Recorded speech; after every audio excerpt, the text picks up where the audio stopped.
Hello, everybody. Welcome back to another StudiOmega Plays. Hi.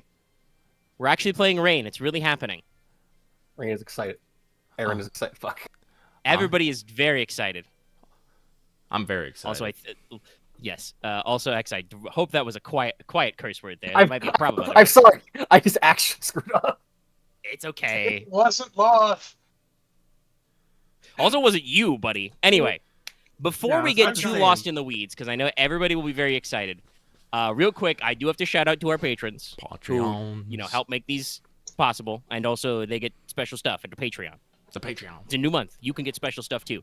So, give a shout out to our patrons like Adam Harp, Blackstone G, Call Me Zed, Carlos, Dragon, Flight Iceberg, Jerry Vasquez, JDV9000, Justin Fay, Chris Starlight, Legendary Boss Hunter, Liam Kessler, Rise of Kenji, Rogue Robin, Charvor, Sean Pryor, Some Guy Named Bob, and Varian the Crow. If you like what we do, want to do more, consider supporting us on Patreon. Thank you. Woo. There we go. Setting a very reasonable pace. All right. And now we must set ourselves in the world. So, our adventure begins in the realm of Troicorone. Upon the sea, even. I have not done an extensive map to name all the seas, but the one in the middle is probably named something like the variation of Middle Sea. You may notice that the Coronese are not always very inspired with their naming. If you go way in the south, that's the Storm Sea. Anyway. Our scene begins on a lovely caravel-type ship. So, mostly by sail power. Got a little bit of extra deck. You've got what they call Latin sails, which is the angled triangular sail. Oh. Cruising gently along. Our heroes, who we will introduce in a minute. The lovely scions of the Great House Logi of Tyne. Or Teen. In The Teenman. Have been on this boat for approximately 3 weeks. The better part of a month. But are rapidly approaching the crown port in the capital city of Lampeclair, which is spelled, I've written it before, but for the sake of the people at home, I will copy it as soon as Google Docs stop giving me the pointer finger. That was weird. it also probably just be part of You. the video. It's probably also just the image you're looking at. Wait, Lucky's recording on OBS, so yeah, you'll see me type it in for the people at home. But yes, Lampeclair. You could also probably pronounce it Lampeclair, depending on how you want to do your accent, but I wrote it Lampeclair. Lampeclair. But it is currently early to mid-spring. You're headed to the capital. All of you, for the first time in your lives, actually visiting the capital province of Crown. You are going to a special festival called the Festival of the Rising Dragon. It coincides with an asterism shaped like a dragon that rises in the sky. Funny how that works. And generally, this time of year is seen as a time of new beginnings, fresh meetings, coming of age, all those wonderful kinds of things. And so at the capital, there will be a lovely festival. This is the first time that all of you kind of as a group have been old enough to go, and you are journeying to meet the patriarch of House Logi, Lord Leofric Logi, the young lion. In the capital, Leofric would have left basically the moment winter ended to go to the capital and not only prepare for your visit, but also to resume his duties as the Lord Marshal, the King's Constable. It's been 5 years since he was appointed Lord Marshal, and since then he is away at the capital more and more frequently, almost always spends spring there first thing, and oftentimes the summer months, but makes it a point of habit to always return to Stonehearth in the winter, and winter with the family, which includes you all. So we, zoom down, ratchet down onto the boat where our protagonists are minding their own beeswax. We will ask you shortly what you've been doing on your long boat trip, but first, I would like some introductions. If nobody wants to volunteer to go first, I will just go down my magical line.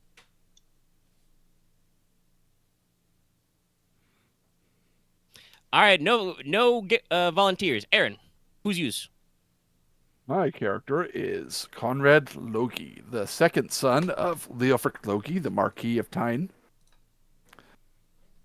While the youngest of our heroes, he's definitely just as big as the kids that are 2 or 3 years younger than him, and promises to get even bigger as he gets older.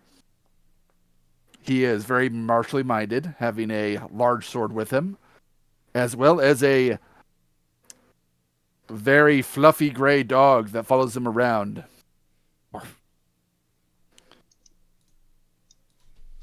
He is, unlike some of the others, I believe, he has kind of a more blondish hair because he is technically half. His mother's line comes from House Logi. And he does tend to keep at least part of his hair braided at times. And that's about it. Right. X, you're next in the list. Who's yous? I am playing Leslok Logi, son of House Logi, son of the Lion. Leslok. I would say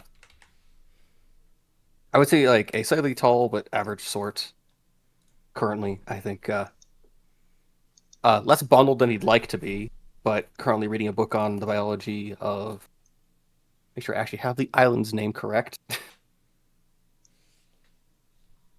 The island where Crown is located is Milieu.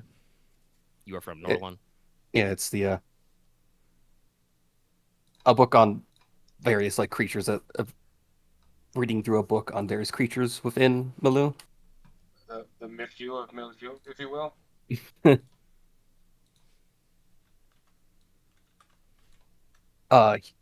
Is I forget if it's exactly green eyes or so, but it's something around that shade with a slight thing of copper. As similar to Konrad, his mother is of a different place. It is from Cauldron. Also unique and special.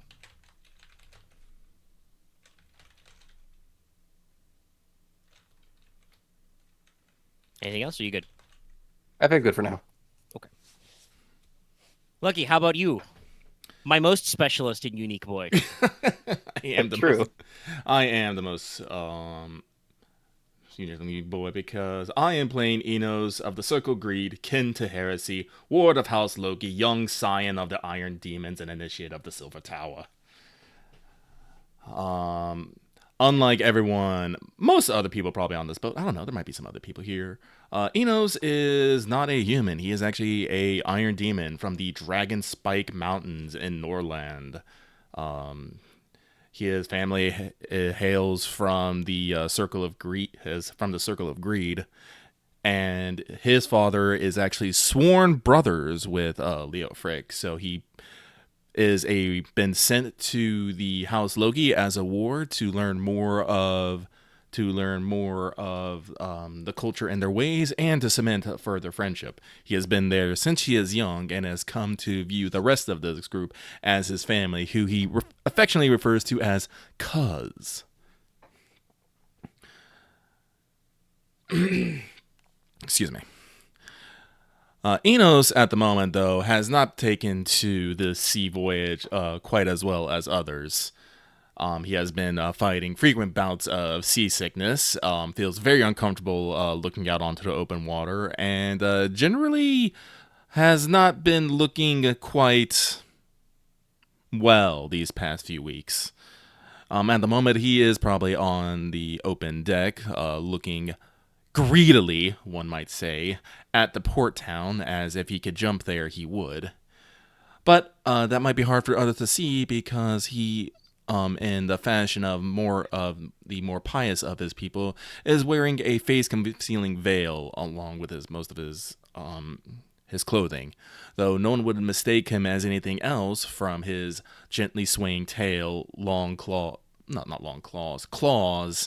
and most noticeably, the poor pair of horns that are sweeping back over his head. I think that's enough for now. All right. Thus, next in the list, Dallas. Oh, okay. I wrote a thing, so I'll just read it. Because it's making my job easier. The technical firstborn of House Gridarvol, Nicola Gridarvol, was born sickly and lame. The doctors and physicians toiled tirelessly to save him, and eventually their efforts bore fruit.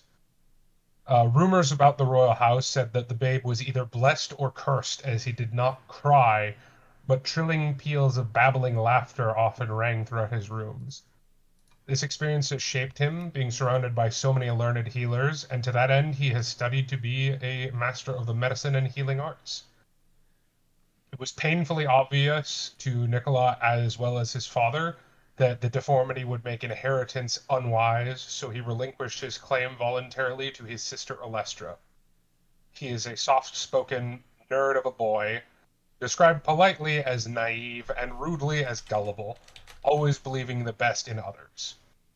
He is currently pledged to his cousins through their father in the noble House of Logi in order to provide them with medical expertise and to quote-unquote keep them alive. He is known as the one-armed healer, one of his arms being born congenitally warped, and so not being able to his hands are not being able to used. He has waist-length auburn hair that is usually tied up in a tight bun. His features are described as breathtakingly beautiful. However, he often covers his entire body in stuffy scholarly robes, patterned with the crest of House Logi, and underneath it the crest of House Gridarvol. Flaming swords he over wears crossed staves. He wears several religious iconographies through 4 rings, 2 bracelets, and a circlet, one representing each of the 7 deities.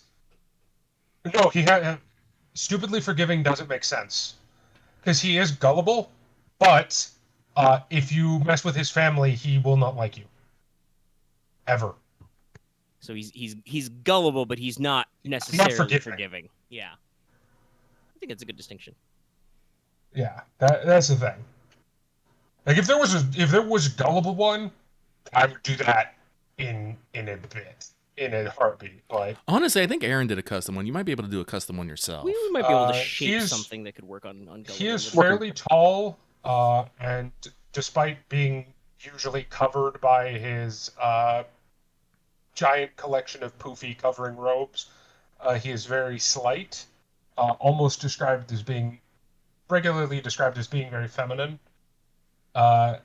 This is because it is rumored that his grandfather, or I think it was great-grandfather, great-grandfather, was from House. Well, he was from House Froti, but it is rumored that he was not human.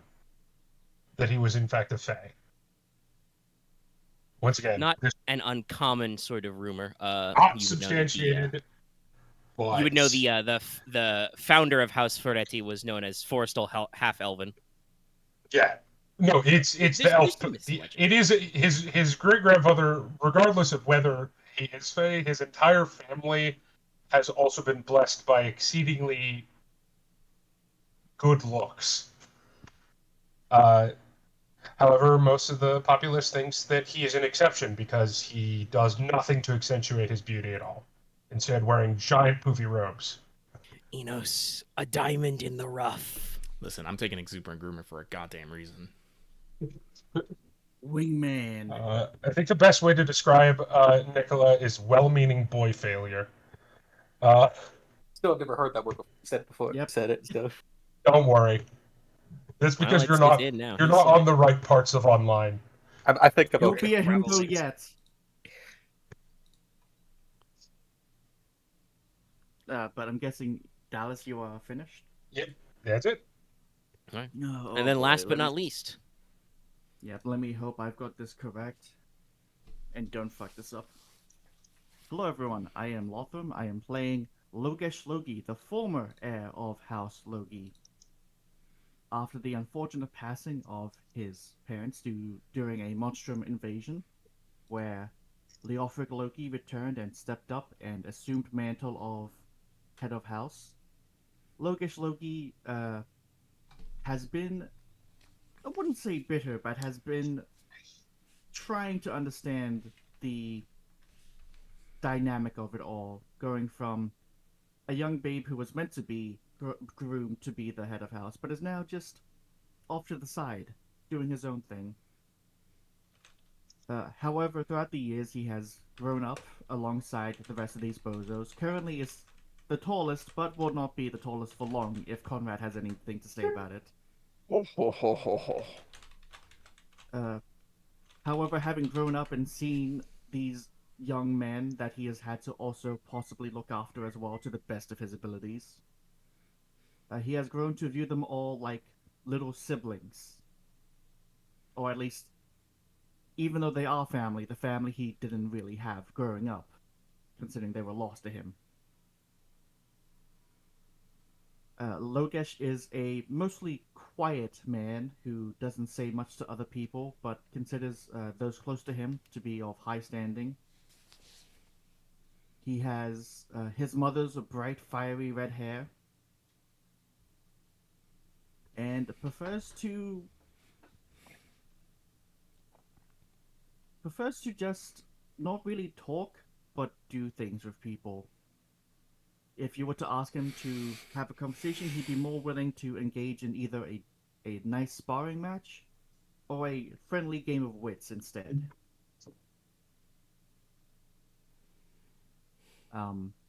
Despite having a good view on all of his cousins and family friends, he does feel this kind of desire, this innate need to prove that he is still not just some kind of discarded heir.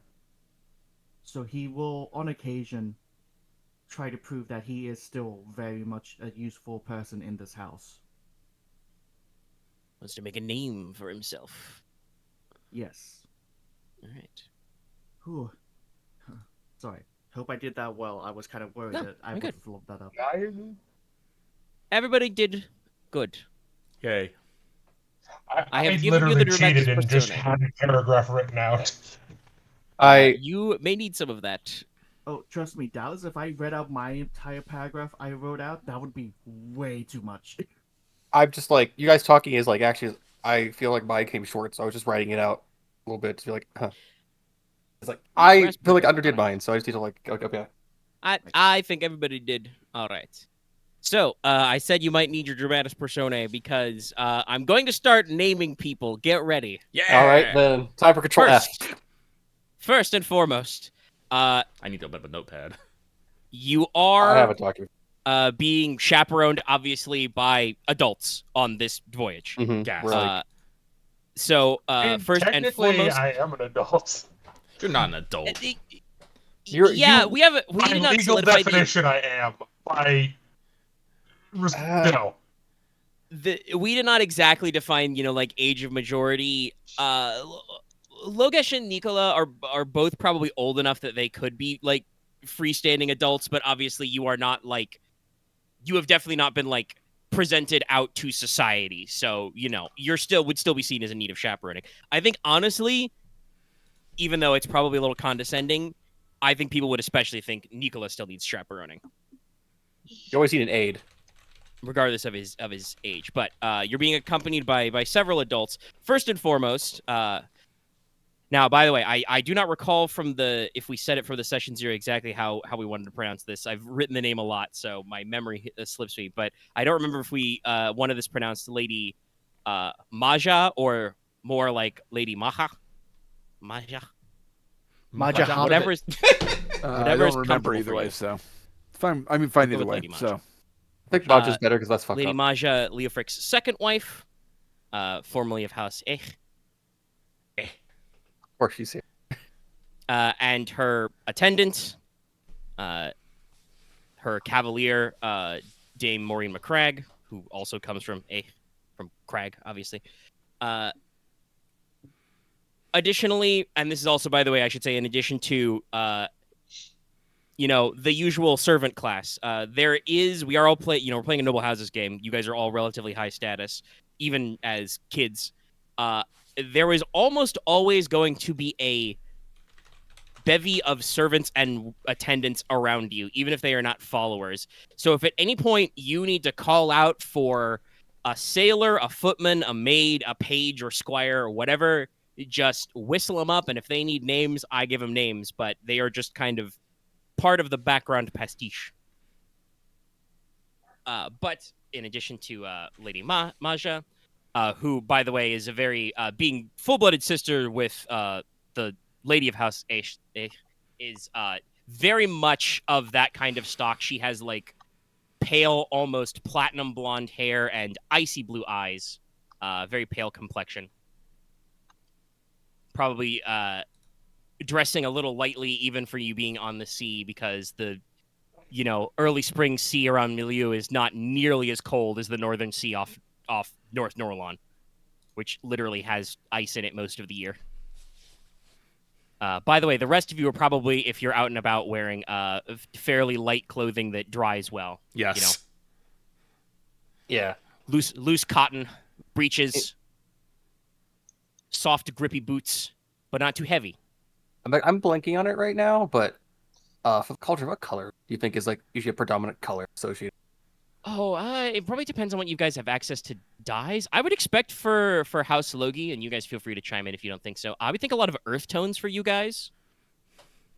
You probably get a lot of your pigments from minerals, so like some earthy oranges, browns, yellows, kind of a thing. I definitely think you guys have some tartan colors. Because I was thinking that Leslok always has, even if he's not wearing it on tightly, he always has like I think a small orange scarf. Okay, yeah, that would be definitely a doable color. And scarfing up would probably be one of your appropriate accessories, both for fashion and also to keep clean. But you're accompanied by 3 major adults, all of whom are, attendants, part of your father's inner circle. The first is Eberhard Faran, Lord of the House Faran.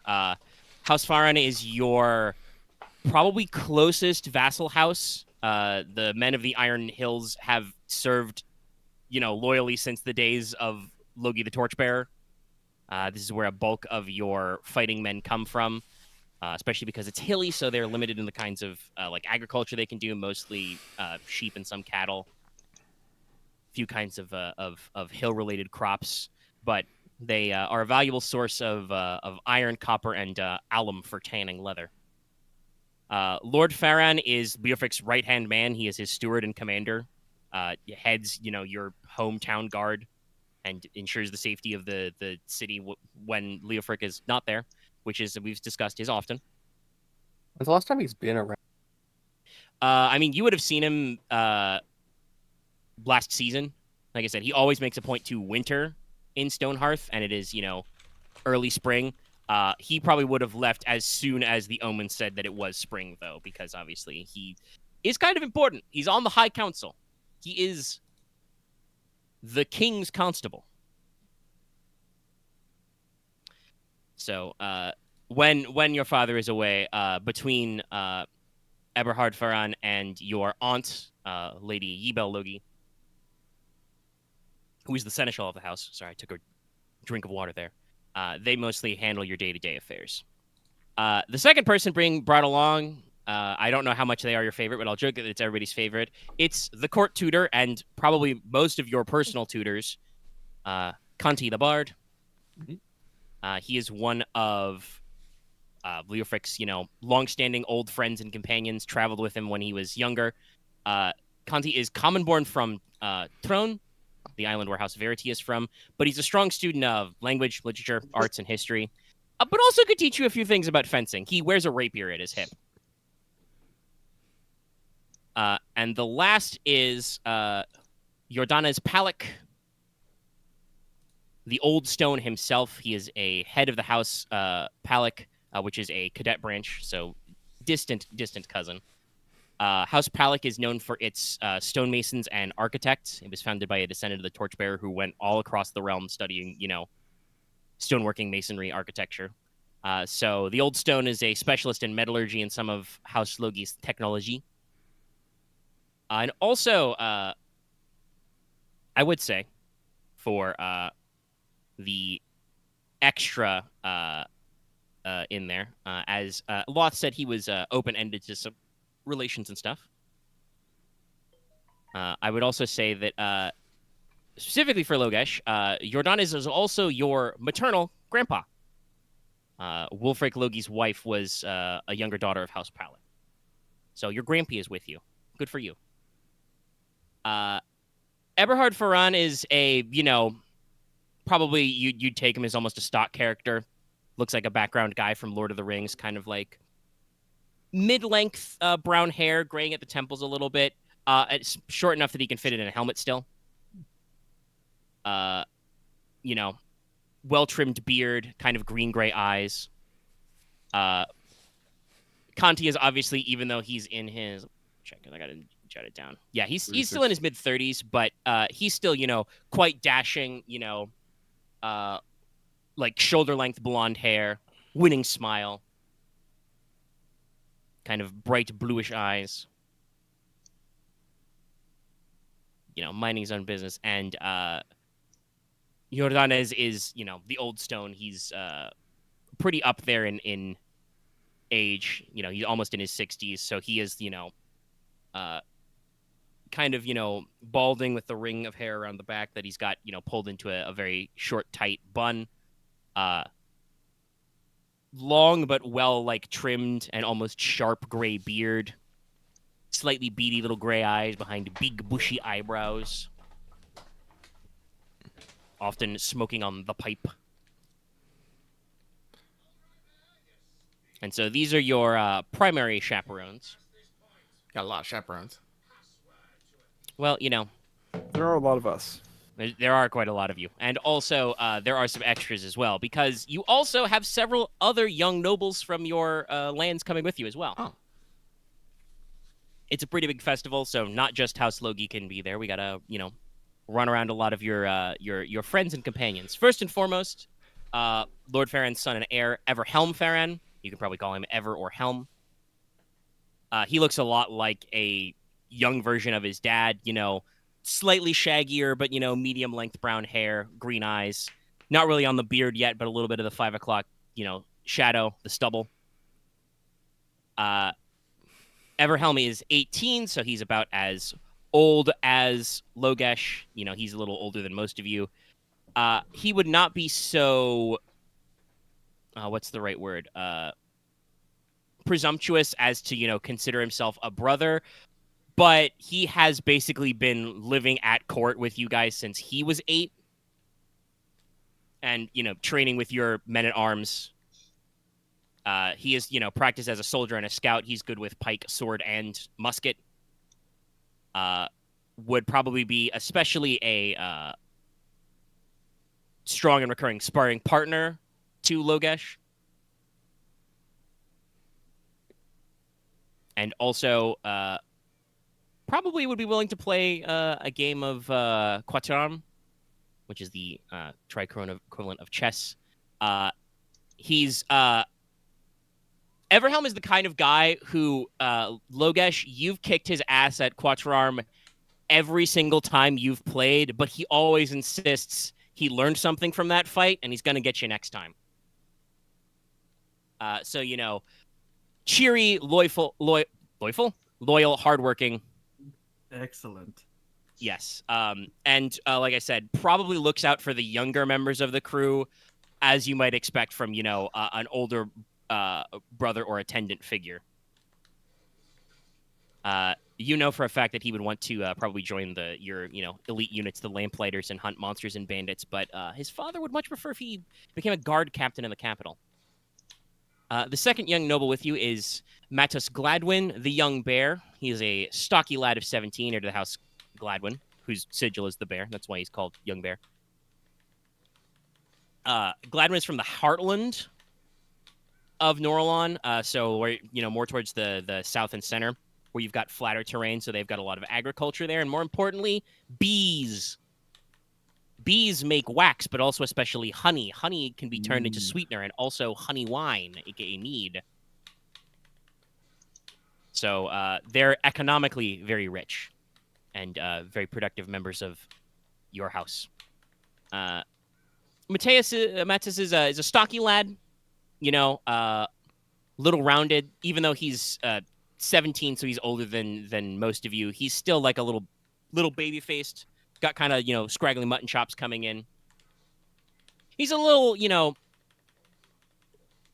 little soft spoken. Not really one for like intense hardship. Never has skipped a meal in his entire life. But another reason why they call him the Young Bear is because he does have a passion and talent for wrestling and pugilism. So he's got a few attitudes. Third, we have a young lady, actually, Ika Wayland, heir to House Wayland. In case you couldn't tell from their name, House Wayland is some of the finest miners and producers of metal in your lands. Their sigil is literally the anvil. So Ika's about, the median age. She's about 16. She's definitely a little more, as, heir to her house, a little more rough and tumble than you might expect from a young noble lady. Always considered herself one of the boys. In addition to carrying a side sword at her hip, she's almost always has a smith's hammer in her belt. She has kind of, coppery toned hair that's up usually in a tight bun or braid, and eyes like polished steel cannonballs. And very serious, very hardworking, but not afraid to speak her mind. And these three you would be fairly well acquainted with as heirs to your major attendant houses. Even if they are not staying all year round at Stonehearth, you would see them very frequently whenever their parents would come to the capital for administrative stuff. There's also one last noble amongst you, young Lucy Essock, heir to House Essock, which is a fairly minor banner house. They occupy a slice of territory mostly along your eastern coast and some inland rivers. Their house sigil is the pike, with a Y as in the fish. So they are responsible for a lot of fishing, but also a lot of shipping and shipwrighting that your house does. None of the rest of your core houses are very well known for boats. So you would actually be sailing on a ship provided by House Essock, and the crew would be from that house as well. So as the young heir to that house, Lucy got to tag along. You probably do not know very well, though obviously you have had 3 weeks on a boat to get to know her, but would have heard of her before. So obviously, like I said, you've been on this road for about 3 weeks. I would love to ask you what you've been spending with your time. I will warn you, one of those things you have not been doing is eating well. While you have been able to make fairly frequent, stops at ports during your travel to take on like fresh water, and you're not eating hardtack like the ship's crewmen's, you've probably been eating a lot of traveler's biscuit and a lot of salted pork or beef. Luckily, you will have access to some kind of citrus, limes or lemons. And yes, you will be at the mercy of whatever comes out of the catch nets every day. Yeah, I miss a potato already.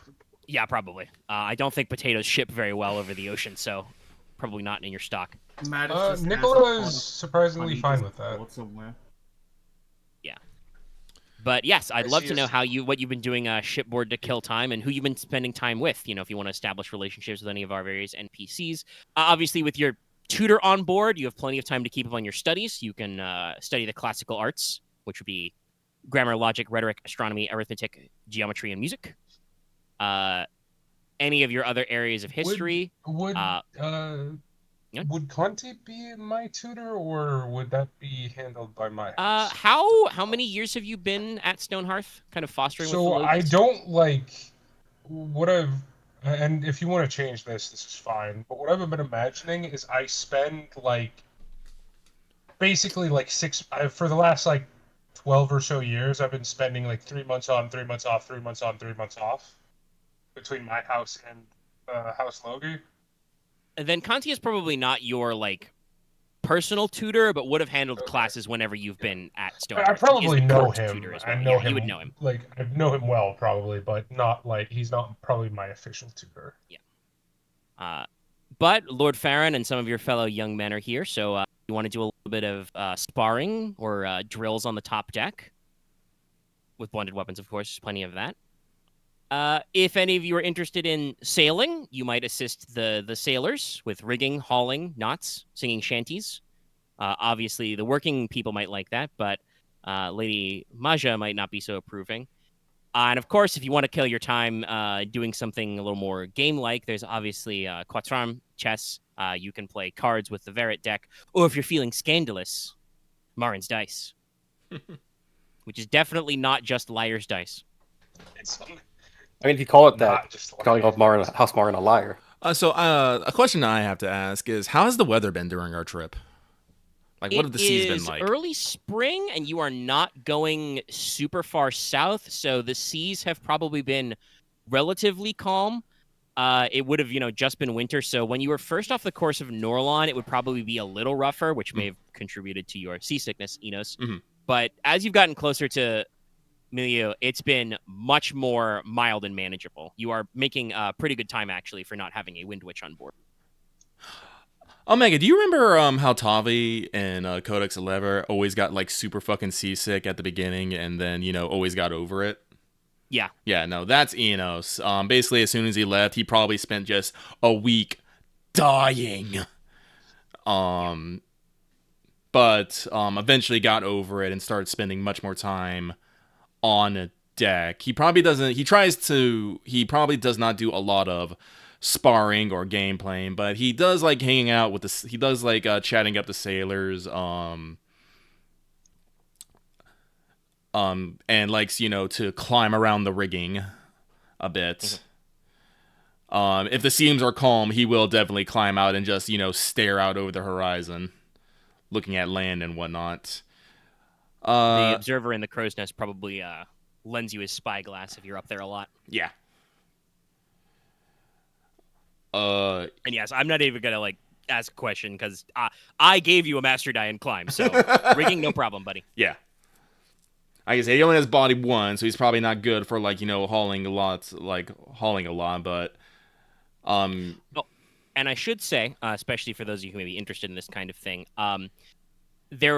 this caravel probably does not have a huge lower deck, but you would have a small assortment of cannons on the top deck. You have not required to use them at any point, but this is a running ship of House Logi, so you are armed with shot and cannon. Okay. But aside from his cousins, he'd probably be speaking to Ike Wayland, probably talking about the latest status of her family mines and if they've had any trouble, and do we need to send some people out or stuff, talk about the latest metals and stuff. Even if Inos isn't necessarily all about that mining, he does have a racial knowledge about it, so you have a good stone sense. Yeah a good stone. Aika is more than happy to talk shop with anybody, Inos included, though. Honestly, Inos, like I said, you've probably known Ike Wayland on and off during her youth. She's the same age as you, so she doesn't mind the company, because otherwise she would probably be trying to go below decks and contrive some way to hammer out more nails for the ship or something. Mm-hmm. She's like I said, energetic, not afraid to speak her mind. So she's not seasick, but being cooped up on a boat for 3 weeks is not her ideal way to pass the time. And obviously, you can't have an open forge on a boat. No. So she probably spends a lot of time, futzing with her blacksmith's tools, sharpening her side sword, and just, killing time on the top deck. Inos really isn't that interested in boats, so he doesn't really have a... unless he sees Lucy, being all by her lonesome. Yes, Miss Lucy Essek, Lady Essek, is probably not well integrated into your social circles. No. She's about 15. She's a little, kind of mousy brown hair and kind of sea green, blue-green eyes. Got a little bit of a suntan because obviously, as, a sailor's daughter, she's out in the sun a little bit more than you might expect. No, then if If Lucy is like more, not integrated, well, no, Inos would go out of his way to involve her and stuff. Probably like when he's hanging out with the soldiers, he would probably call out to her and involve them in whatever sailor business. Because while he does not have an interest in boats, he is interested in, not the knot work, the rigging, sails, you know, stuff like that. And he would probably draw Lucy in the conversation about that. And if there's at any point anyone starts dancing, he will definitely grab probably either Lucy or Ike, if she is above deck, to join them in a spot of dance. Probably not a lot of dancing, but you might get some like, rhythmic stomping and kind of like, driving side to side when work hours are off and you sing a little tune, drinking songs and the like. If he is not hanging out with the sailors, talking to the boys, talking to the girls, dying of seasickness, being up in the crow's nest, Inos is probably practicing his acting. Probably brought a few plays in a book and is entertains himself by acting them out on deck. I do believe. So some of the sailors were probably a little bit, they're sailors. They're a little bit more of a suspicious sort. Some of them were probably a little wary, even though they're Norlon men. Just to see an iron demon down here on the deck of a boat. That's really weird. I mean, but they probably get over it pretty fast, as you are just, I am unwholesome. How much charm you got right now? I'm starting with 4. Yeah, no. You're perfectly personable. So I think Inos kind of quickly becomes like, not quite like the mascot, but like very quickly becomes the center of the social circle on the ship. When you choose to perform or sing a shanty, they're out there listening. Occasionally, the bosun has to like swat somebody on the side of the head and be like, "Hey, about to work. Pull your scallywags." But I will say that Inos does not take off his veil in public. No. And yes, young Miss Essek is perfectly comfortable teaching you a few things about, knot work, sailing, probably identifying fish. It's like, just he's curious, like, how do they, like, he's like Inos is very curious about how the rigging works, like how do they move the sails and all that stuff. So yes, he will always be like up to talking about that. The actual wood bits, the wood boat bits, doesn't care about, but the sail and rigging, that's rad. Yeah. What about the rest of you? Like I said, you've got 3 weeks to kill some time. What's up? So I rolled some dice, and the results are funny. What did you try to do? So the first thing I rolled was a attempt to hide something, and it failed. So despite his so good. What did you try to bring? I tried to bring my books, and my sister was like, "No, you're going to a festival. You're going to socialize," and she took all my books. I mean, I brought mine, but I don't know if you want to. Well, you don't have a sibling that will just take your shit to force you to socialize. Also, I will say your budget for personal possessions will be a little limited. You are a ship, so probably limited to like personal effects that can fit in one travel trunk, please. I mean, it's only like 3 books, but yes, they're like big ones. Yeah, they're like they're like little bulky ones, but they're only 3. So, forced to socialize, Nicola has struck up an odd friendship with Mattis, actually. At first, he was mostly interested in his family's business. Like the keeping, I can't remember the actual term for it, but basic beekeeping. Yeah. And such. But eventually, I probably at Mattis's cajoling, he has gone through some lessons in pugilism with him and done some sparring work.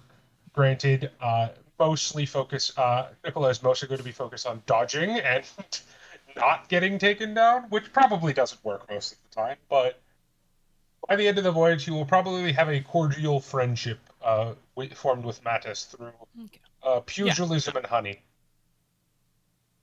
Those are things that Mattis Gladwin enjoys, so he's perfectly willing to share.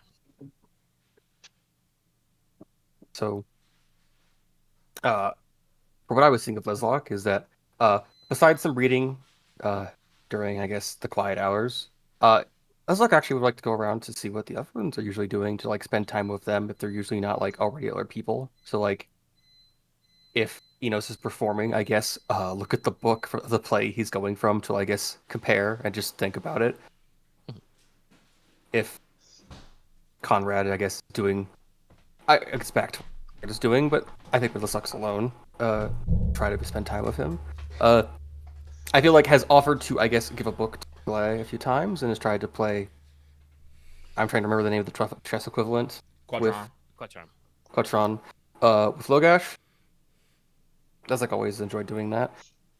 And besides that, he actually would like to have, I guess, ever just like try to like learn the maps for the sea charts if those aren't privately kept very much hardly.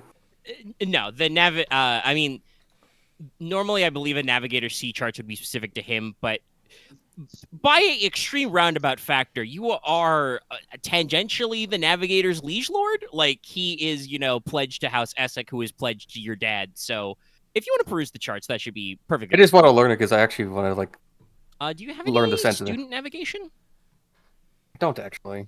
Okay, well, keep that in mind for future. Yeah. Yeah. So you probably don't know a lot about cartography or map making yet, but you're familiar enough with like place names, general history to kind of follow. And yeah, in this case, there's a lot of like, it's steering by instruments and charts. So you've got like charts for depth, charts for currents, winds, etc. Lots of star charts. Using lodestone compass and the astrolabe to take measurements and stuff. And so long as you don't make too much of a nuisance of yourself when he's working, the navigator is more than happy to run down some basic instruction and let you know kind of what they're working off of. I do in not think general, without necessarily asking for you guys to roll, I would say if you're actively like spending time with the sailors and the crew and like engaging with them on the level, honestly, they're pretty all right with that. They don't usually get that kind of response, especially from young nobles. So, other than perhaps again, young lady Essek herself, who definitely I believe is probably treated as the boat mascot. If something were to happen to her, they would kill everybody aboard and then sink the boat. But they are. That is how the assassination begins. They are quite pleasantly surprised for any interest. Though some of you, honestly, it's a little petty, but probably especially Leslok, may notice a few piercing glances from Lady Maja if you are socializing with. He's too used to her cold stare at him. Years. Sadly, unfortunately, true. He has known that lady has never liked him forever. Yes, the people associated with the aside eyes is probably well known. The people associated with the nobles are behaving much more gracefully as Nicola is being German suplexed. But and that, my lord, is how you do a Norland suplex. Nice. I do want to say. Oh man, we should have Northern wrestling. That should be a martial. Why do we do it with a half Nelson involved? Cold dirt wrestling. Like I said, that's the military arts of House Gladwin are probably barehanded, or the axe blade. So yeah, no, like again, even though like I said, he's a little rounder, he's a little heavier set, but there's a reason they call him the young bear. Matsis is not afraid to strip to the waist or the shirt sleeves and throw some wrestling out there. Bears, or those of the monster variety, are always quite fearsome. But let's not talk about wrestling. Yes. Wrestling wargs and. Oh yes, no, that's not what I meant. But yes, I did also want to say, Leslok is not many things, but respectful of those that put the work in is one of them. Yeah. So it's like. All right. So yeah, you're kind of like probably honestly doing what the young heir to the house would be expected. You're kind of not really being too like micromanagey, but are making sure to keep track of what everybody's doing. And, I'm like keeping track. I'm like trying to like give people company if they're not doing anything, and so on. Just I feel like this need to be attentive, mostly because I need to feel like there's like just need to like hone this a little bit for where he's going. Yeah. All right. Well, the ones who haven't said what they're up to is Konrad. What are your boat vibes like? Konrad, for at least the earlier portion of the voyage where the weather isn't completely perfect, is kind of sullen because, like, he can't be out on deck. He's kind of stuck inside and stuff. And he continually gets trounced by anyone who tries to do strategy, like any of the board games or card games with him. He definitely spends time with Ignis's dog. And specifically, he would make sure that Inos stays hydrated Yes, no. during his bouts of seasickness. Yes. Enos be dying. The funny part is that despite being, an elk hound from Crag, Ignis isn't. You pay the extra points for an exceptional dog, so the dog probably has better sea legs than Enos does. Ugh. I strongly suspect that when you're in rougher seas, Ignis just kind of like Crumples. loafs out on the floor.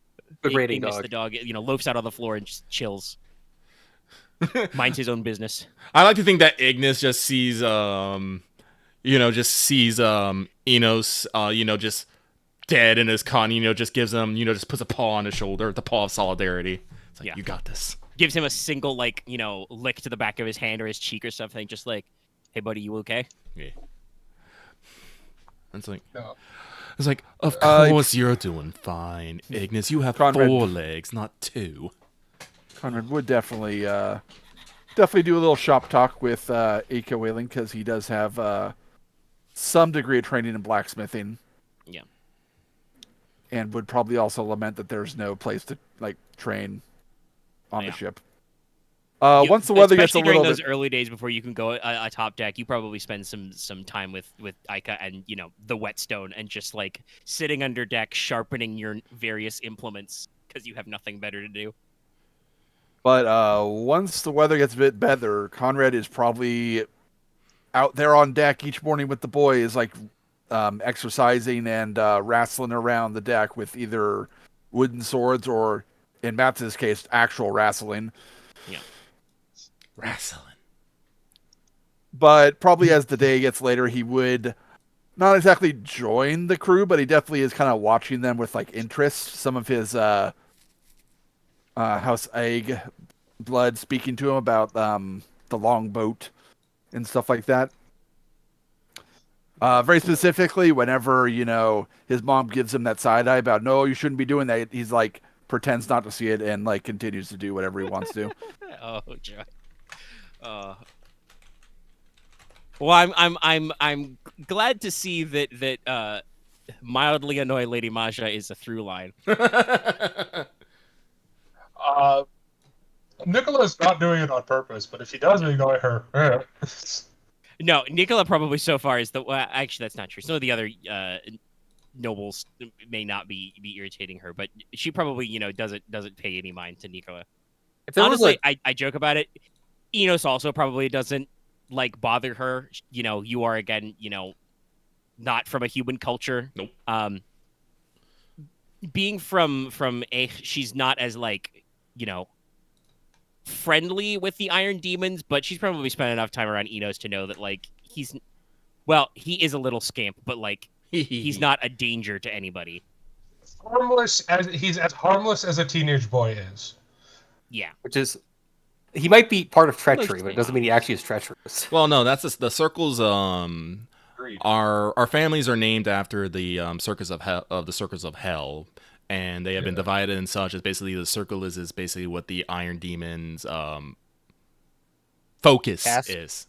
Yeah, the task. And Enos is greed, right? Yeah, so he comes. He's the moneyman's. Yes, he comes from the family of commerce. His Accountants. father is a money man. Demon And- accountants. Yes, and his mother is from the circle of heresy. She is a priest. So that's why he is Enos of the circle greed, kin to heresy. Huh. Probably a few other things is that Konrad would probably, at certain points, pepper leaves the Leslok with questions about the boat. Which once again, much like with her engagement with Enos, she's more than happy to answer. It's probably the one time she seems very very in. I mean, yeah, she's from a boat, a seafaring family, basically. So it's not like she's like sullen. In fact, once again, probably on those first week or so, when you're still in the north and the seas are a little rougher, they're coming off that winter tides. Like she's probably the only one of you who doesn't have to get her sea legs, never get seasick or anything. But she's definitely like a lot more withdrawn and demure with you guys, the young nobles, than even with the sailors. But yeah, she will politely, answer questions about boat function. Yeah, and it's Conrad's much less interested in like the business side of boats and like, oh, well, how far can we sail? Like what sort of like things can we find? Like slightly more adventure, like that type of thing. Like he's interested in what the boat can like facilitate and like where we can go, that sort of thing. Yeah, so he probably would talk about the range, the distance, how long your supplies are. You would probably learn that maybe part of the reason why she's withdrawn. Lucy Essex was not the firstborn of her house. She has lost 2 older brothers and a couple of cousins to either whaling or sea devils in the history of her household. Oh, boys. Boating is not always safe. No. I believe I it's feel still like- the most dangerous profession we practice. Probably the other thing that Conrad would definitely do is at points along the voyage he'd kind of ask Conti about how the other lands duel. Oh, fancy yourself a duelist, my boy. Well, I'm kind of told that they don't all use big swords like I do, so I figure if there's some competition involved, I better be ready. He, taps the rapier he's got at his side. Well, most of the modern style is with the rapier, the thin sword, good for poking, prodding, a little bit of slashing. Generally, if you were to get into a duel for honor, it would be, no armor, shirt sleeves only, some nice silk. But there's usually a fencing tournament at the Festival of the Rising Dragon. That would be with proper padding and blunted weapons. That's proper, I guess. I have heard that in the south, in Celticy, they have a new style that I do not know much about. But the rapier in the one hand and in the offhand, your parrying dagger. Very bold, very technical technique. Maybe we'll get to see it. Oh, I would expect so. If he probably raises his voice a little to whatever the rest of you are, around him. If some of you may recall from your lessons, His Royal Majesty, the High King, is married to the Lady High Queen, Guillermina, who is formerly of the House Espada, Lord Espada's full sister. So I am sure that the Lord Chancellor and his family will be present at the festival. And then if you guys have any more questions, there's probably, once again, a big running down of like, okay, here's in this High Council position and that one. You guys would probably be, drilled for several years as for who is in what position, both as, Lord of which household and also who holds all the slots in the High Council of Troicorone. Do you know which houses are attending the festival? It should be all of the great houses, so all of the 9. Which of their attendants they brought with them, you don't know. You guys brought a decent spread of your own youths who are all in the right ages. For diplomatic to participate in the contest to be of marriageable age, but you've got a few different. In terms of travel time, obviously you can guarantee the royal household will be there. House Cheval, House Ferretti are all like right there on the island. House Verity's pretty close, and obviously, if you're talking about travel by boat, House Marin should always be able to make the best time. Then it's a question of, will the Southern Lords show up? And as mentioned, they probably should. House Oro is well known for its trade, and obviously House Espada is familial, very close to the royal family currently. Nicola has a very important question then. Yeah. Is Lady Remedios expected to be there? She is the royal physician. She will be in attendance. Then one of his possessions that he brought is an autograph book. He's ready. No, this is actually something I wrote into his backstory. He has a gigantic hero worship of Lady Remedios. Makes sense. She is the royal physician, so she is the highest ranked doctor in the And I land. think she's also, like, isn't she the head of the medical college? Yes. How did I phrase this? I believe that she is. Go to House Freddy. Dean of the Royal Society of Surgeons. Yes, her full title is Lady Doctor Remedios Ferretti, the royal physician, dean of the Royal Society of Surgeons. Yeah. So yeah, she is dean of the medical college in the capital. So yeah. Well, young master, perhaps you shall be meeting her. And that's about it for Konrad, so pass it on to the next person. Well, and once again, last but not least, Logesh, what are you doing on a boat? Oh, bad time for me to start eating my multivitamins. Sorry. Well, okay. as per usual, with no, sorry, just noticed a fucking spelling mistake on my document. Oh, I'm gonna have to fix that later. But, Rip. what Logesh will be doing is probably what he usually does, which is, despite not being as seasick as everyone else, he's probably busying himself with either spending time sparring with Everhelm or, trouncing him in a game of, fuck, what was the name of it? Quatram. Quatram. I don't need that spelled out. Oh, there it is, Quatram. But yes, no. No, honestly, he as opposed to everyone else, he usually just spends most of his time with Everhelm. Like, probably one of the closest things he has to a good friend. Yep. He's plenty able to spar. Obviously, Konrad is down for some sparring, as is mentioned before, and it sounds like there's quite a circle of pugilism and like I said, either in shirt sleeves or shirtless lads who are wrestling on the deck. Feels weird, but I feel like Leslok would watch a few times just to be like, let's No. go. Fight Club.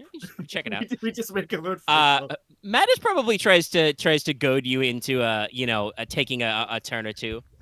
Ah, my lord. Would you like to try your hand at fisticuffs or throws? Me, or is this? No, this would be to Leslok observing. I feel like Logesh would definitely be in for a wrestle. Okay, good. I had a feeling it was towards Leslok. Yes, saying Lord Logi is probably a little confusing to several of you, but that is unfortunately how it works. That's how it be now. I don't know. Not us. Matthias might specify. Would you prefer Lord Leslok and Lord Logesh? Would that be quite right? I prefer wouldn't. Lord Leslok and just Logesh. No need for the Lord in this instance. In that case, call me Mattis. Good. Big meaty handshake offered. I will accept big meaty handshake, but then All look at Leslok and just be like, so, you going to accept his goading? Will you join us in the circle? Like Leslok looks around the area to be like how much everyone else is looking at him. Everyone else is Conrad doing like pulled a over in the corner somewhere. We'll give a Konrad at thumbs this up. point has snuck up behind Leslok and puts him in a bear hug and forces him towards the wrestling.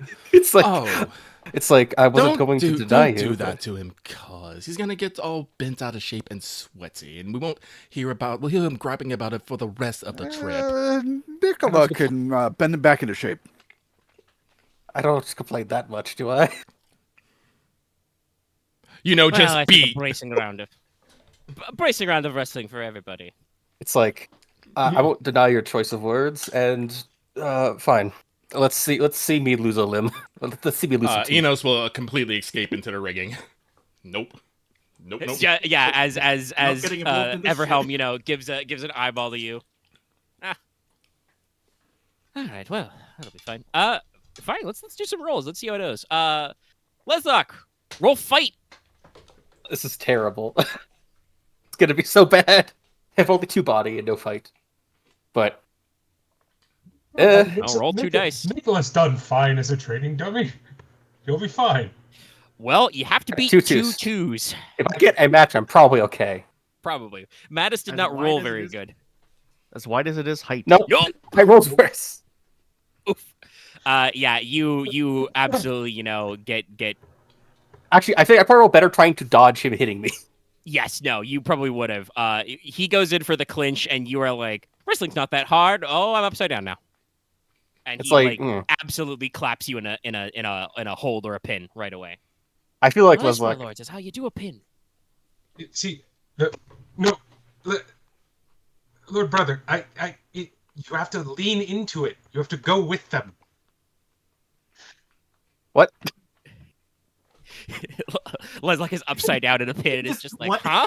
What? Just got his face smushed into his opponent's side, like. Oh, It's like, what are you talking performance or like? Mattis lets up. it hurts And less usually if you go with the it. referee calls it after a 10 count.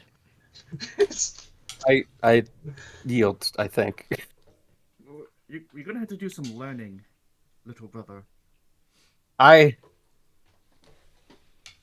know how to use a sword. I don't trust my own arms to defend me. You know how to use a sword, but do you know how to fight?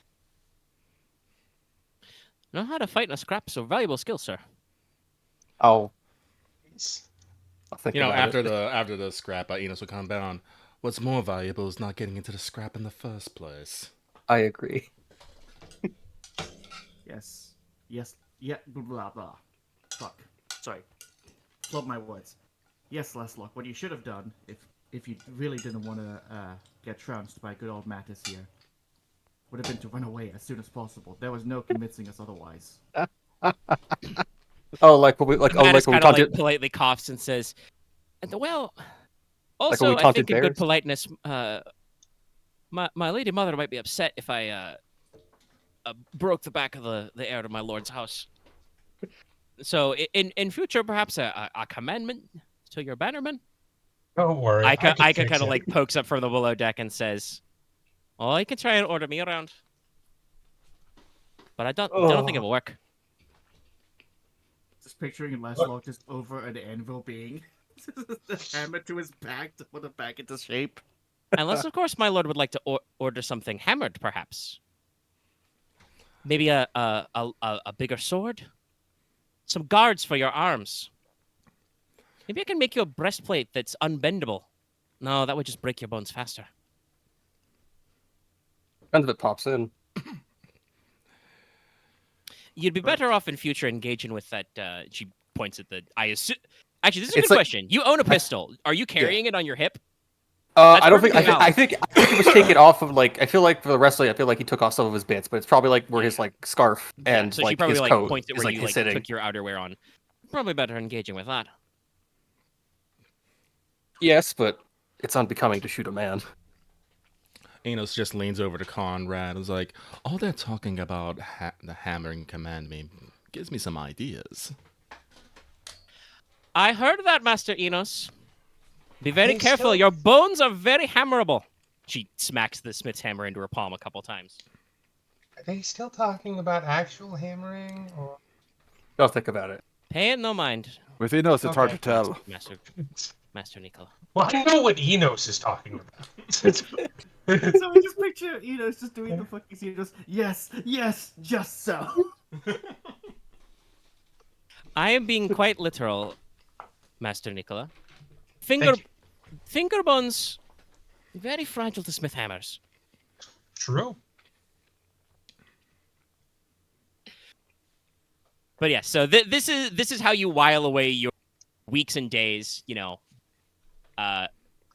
Again, So- you've got trainers and tutors with you, so they probably make sure that nobody actually breaks any bones. Everybody is safe and minded, and you're all moderately well fed and hypothetically clean. Though again, there's only so clean you can get on a boat. And after 3 weeks of this voyage, finally at about late morning call, the call comes up from the crow's nest. Aye, port sighted. At the Crown's port on the horizon, sir. And so you start making your way towards, the Crown Port, the port of Lampeclair. You'll be arriving just before midday. I assume Inos is going to scuttle back up into the rigging for the best view. Yes. Yes, but the rest of you Conrad has come on probably deck. gone to the railing though to watch the Yes, city yeah, that's approach. it. Everybody else is probably above deck, and you can see the city in Let's see this full beautiful run. sight. The city is, arranged into on a slight slope, so there's rough, tiers. But on all levels of the city, you can see a wide variety of fluttering, banners, all kinds of colors. Obviously, the crest of the royal family, which bears the sigil of the dragon, is most prominent, but there are, many lesser house banners. There are several docks that are adorned with the various streamers of the other great houses, including, if you're keeping an eye out, one empty dock, which is streaming the sigil of House Logi, the flaming brand. Yes. You can see kites in the sky. If you're listening out, you can probably hear, gentle work songs on the wind as, washerwomen are working by the dockside, throwing their empty wash water into the ocean, because what's environmental damage? Sailors, singing work songs as they, rig up their boats to go out. Or longshoremen on the shore, humming humble songs as they unload packages, including, honestly, not after too long, yours. The port's not too crowded. Fishermen are still out for the day because it's, the middle of the day. There are a decent number of shipping and transport ships coming in. You do see a couple of fancier-looking boats, which are obviously owned by noble families. There are also a couple of warships of the King's Navy in a naval fort, just on the edge of the port, in dock, looking very clean, very spiffy, very flagged.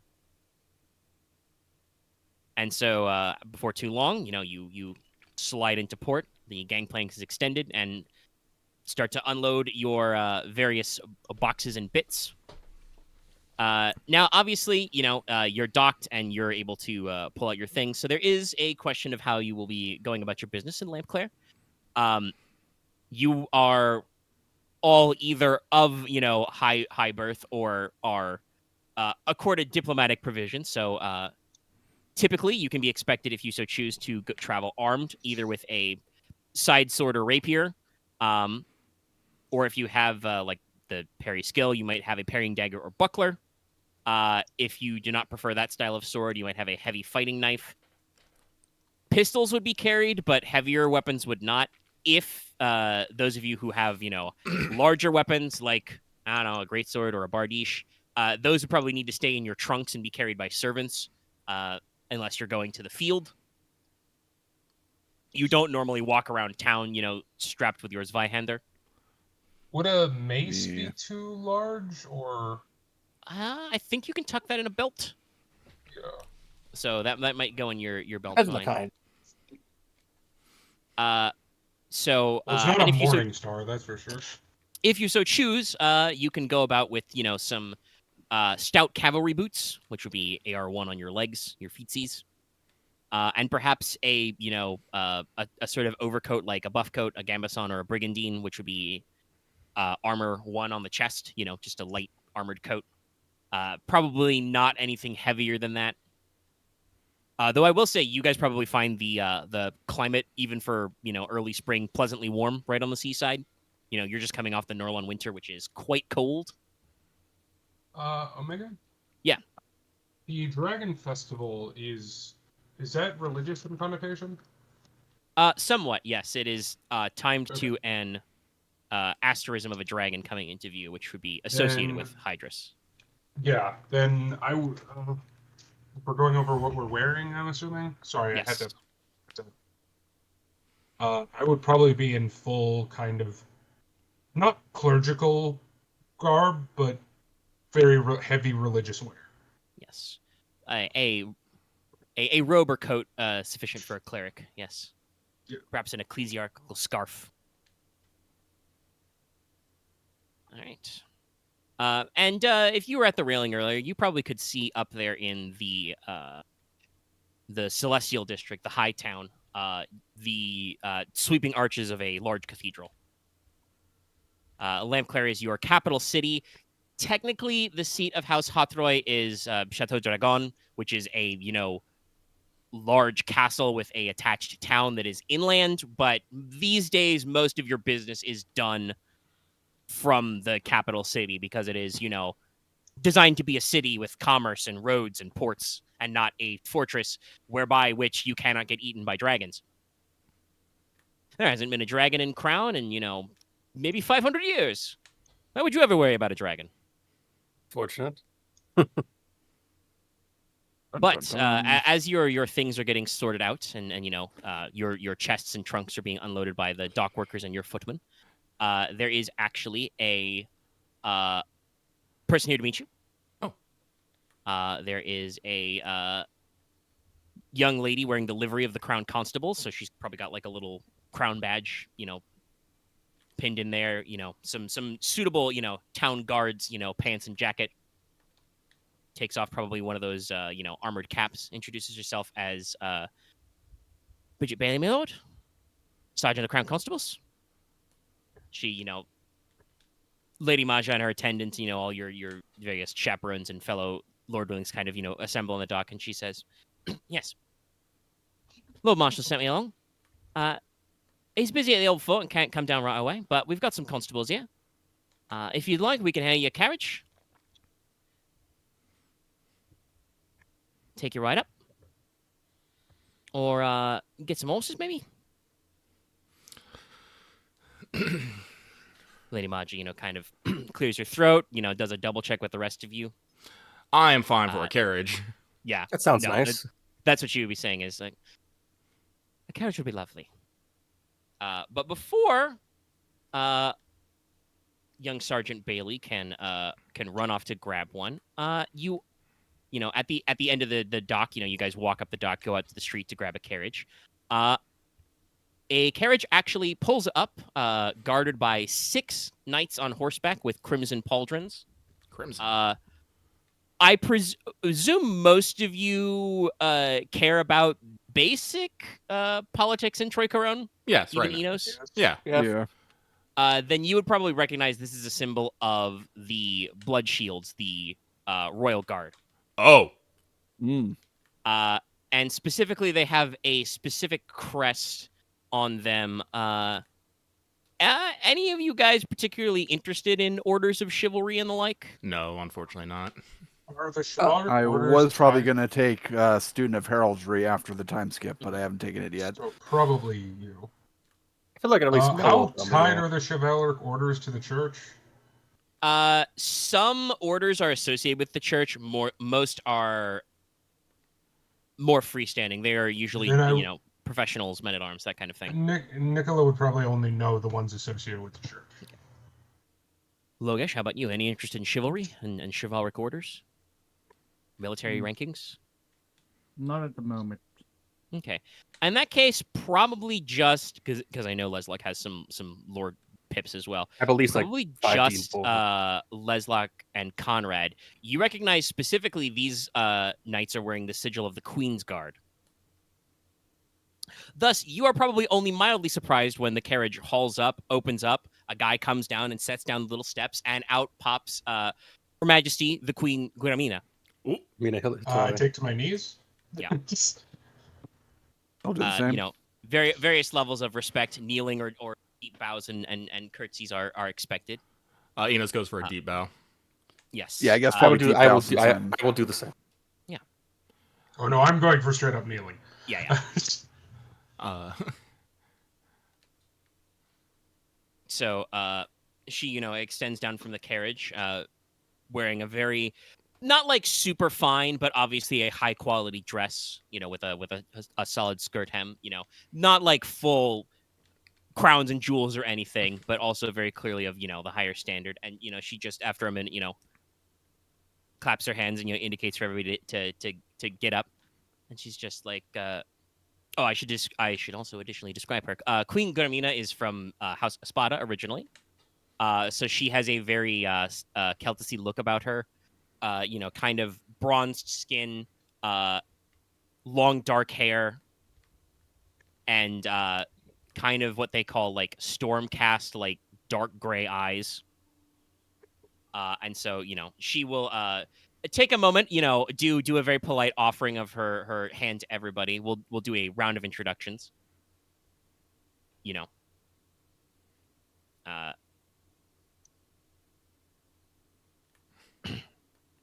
Any particular, notes there? No. That long pause And- is Lucky thought about kissing the queen's ring. Nicola I did will think be- about it. I'm thinking effects, but no, this is the queen. Nicola will be going into full, like, I'm Archaic. nervous, so I'm going to slip into my nobility lessons teaching. Yes. All right. Probably And, the same way he behaves around Lady Maju. Lady Masha, obviously lots of courtesies, and it's like, Your Majesty, my queen, does the introduction to everybody. Konrad will bow again when he is introduced. Yes.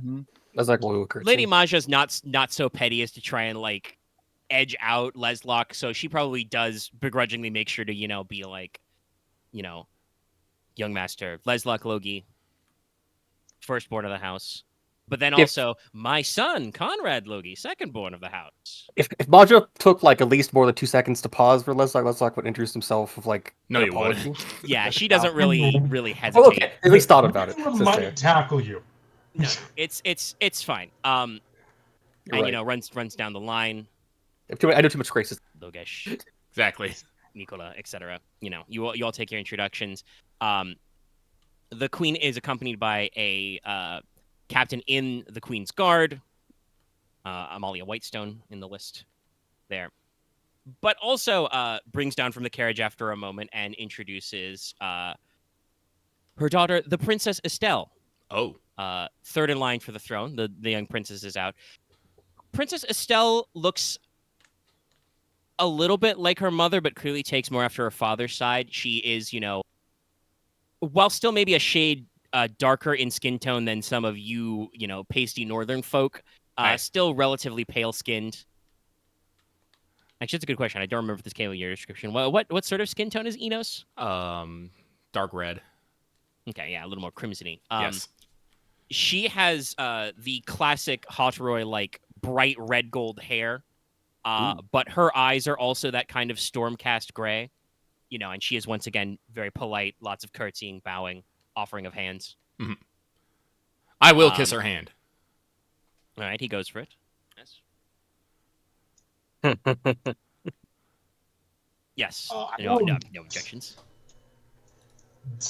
I will. I will not say anything untoward, but just a little bit of cheek. Yeah.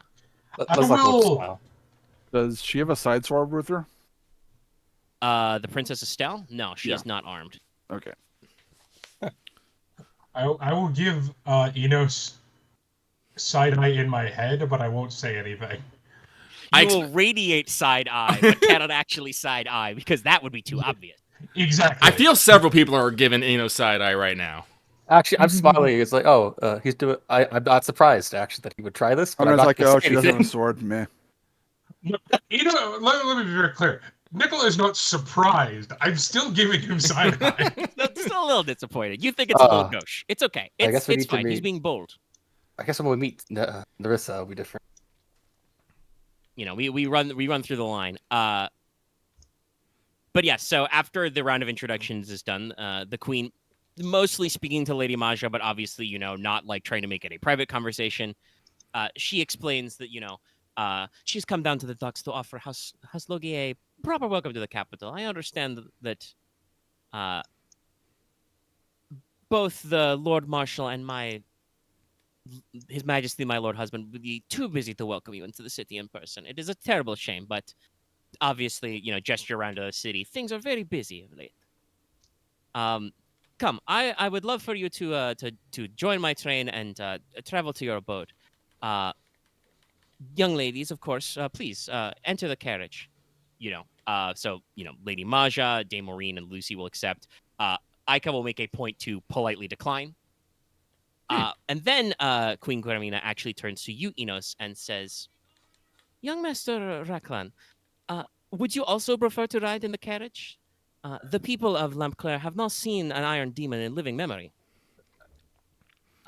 If you would prefer a more private trip.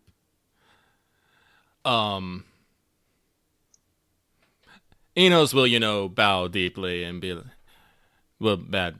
it's like, I do not wish to, I do not wish to impose, but I would not like to be made a spectacle of myself this early. So, if I may ride in the carriage, I would be eternally grateful. Of course, please be my guest. And gestures for you to pile in. Excellent. So, inside the carriage is Inos, Lady Maja, Dame Maureen, Lucy, the Queen and the Princess on the other side. A little cramped. This is a lot of girls, I just realized. Jesus. Lucy is doing her best to blend in with the upholstery. Blend in with the corner. Honestly, Lucy, move. I will sit next to Lucy. Yeah. You cannot. I will guard her. Carriage. Yeah.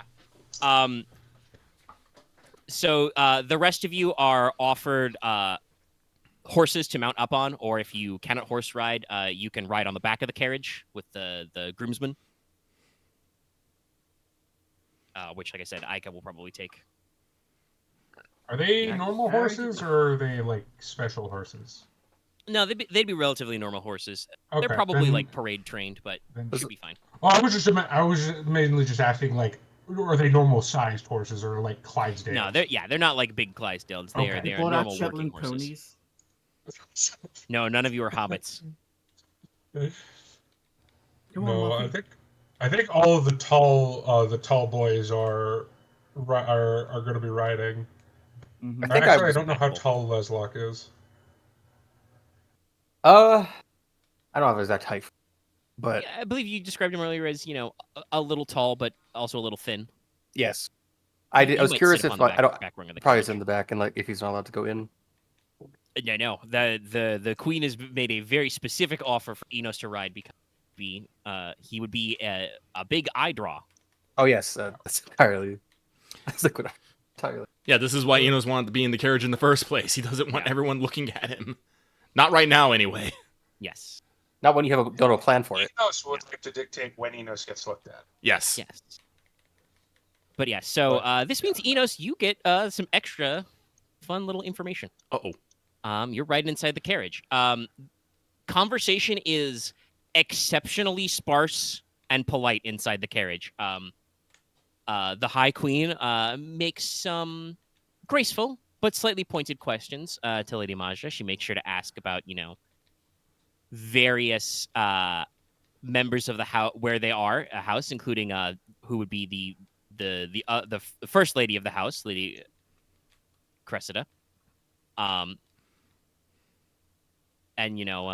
just checking in on all the family members. Asks after Leofric's sister, Lady Ebel, and that sort of thing. Enos, go ahead and roll me your empathy pool. I do have that. So let's give it a whirl. Oh, the dice don't fail me now.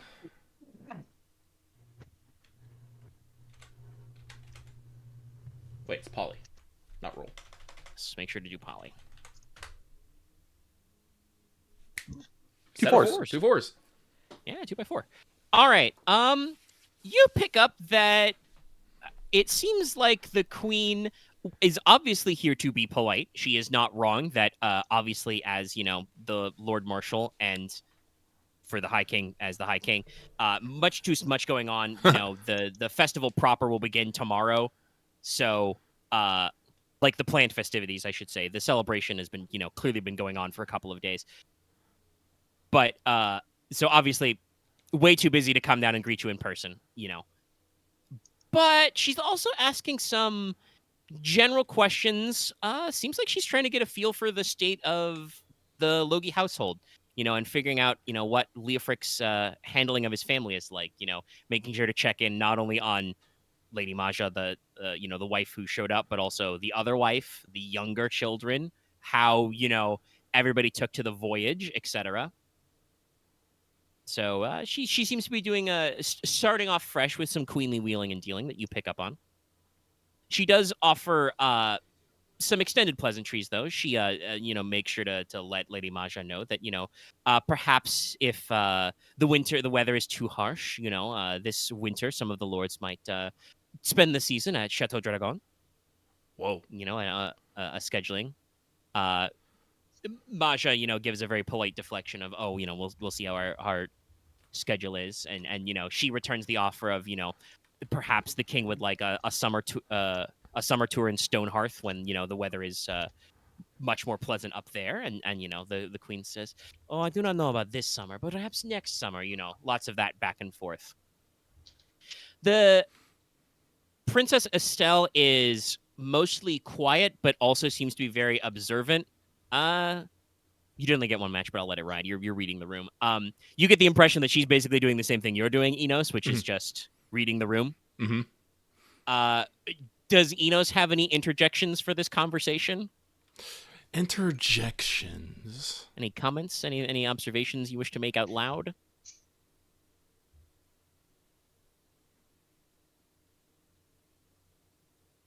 Sorry, I'm simulating their conversation in my head, and I'm trying to think if there's any point at which Inos would have the appropriate amount of knowledge. Well, yes, so good to see you, Lady Maja. How are things? How is your youngest? That sort of thing. Did you have a pleasant trip? And where is the first lady Cressida? Oh, back in Stonehearth, you say? Yes. Terrible shame she could not come. Oh,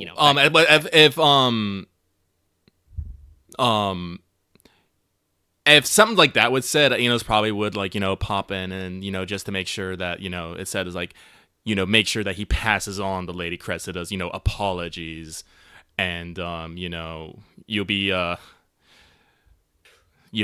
sure to pass on her well wishes and whatnot. Yes.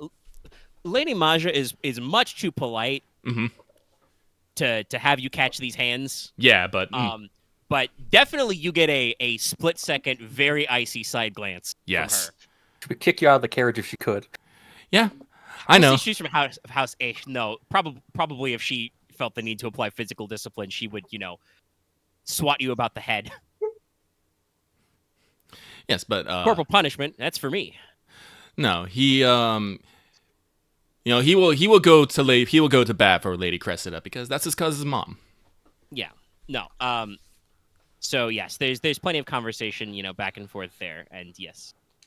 That probably means that Queen Garmina phrases it to you, Inos, as please give her regards back to Lady Cressida when you see her next. Excellent.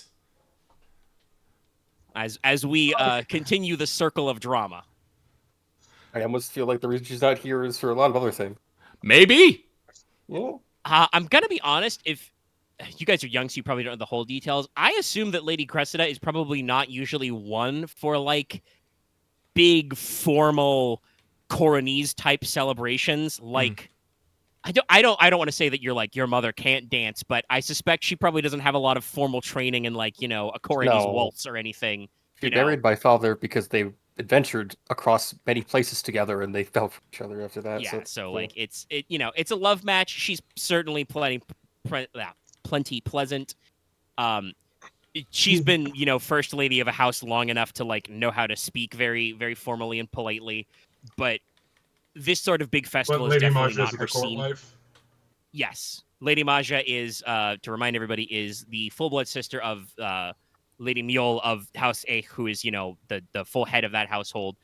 So those are your closest neighbors and allies. So she is absolutely the one who, knows all the courtly graces, organizes all your most, formal events back home, does lots of negotiating and stuff.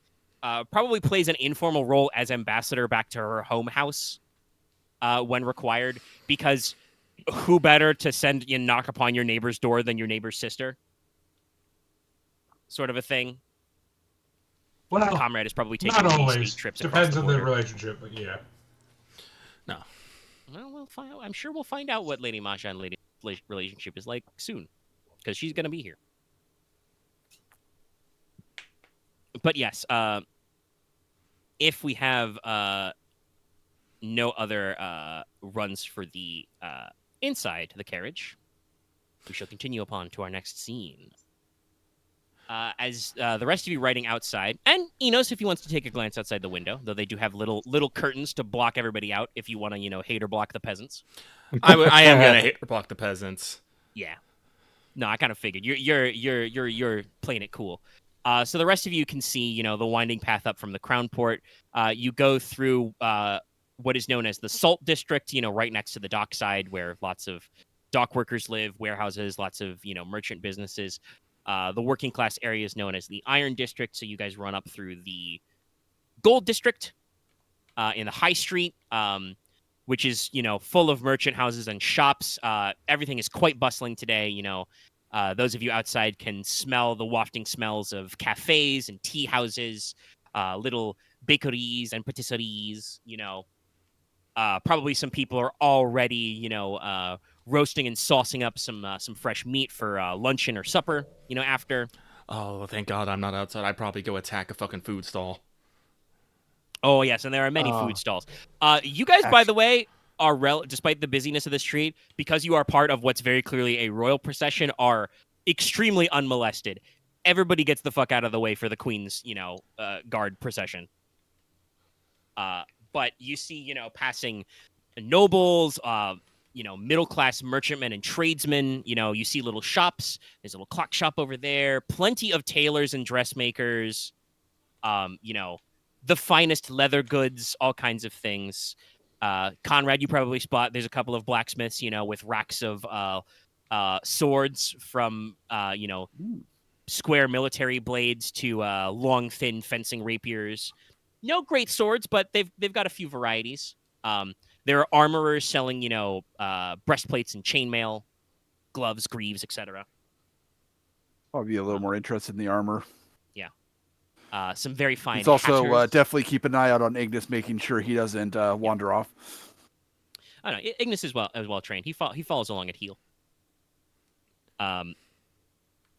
Though he definitely, like I said, he'll be looking around, glancing around, clocking some of the meat smells. I see him side-eyeing those meat stands. Yeah. And so you roll up through the high street. Hopefully you can come back here later. Spoilers, you can. And you walk up the Gold District into what is known as the Celestial District I mentioned earlier. There is a long causeway which runs all the way up to the Palace of the Dawn, the Royal Palace in the town.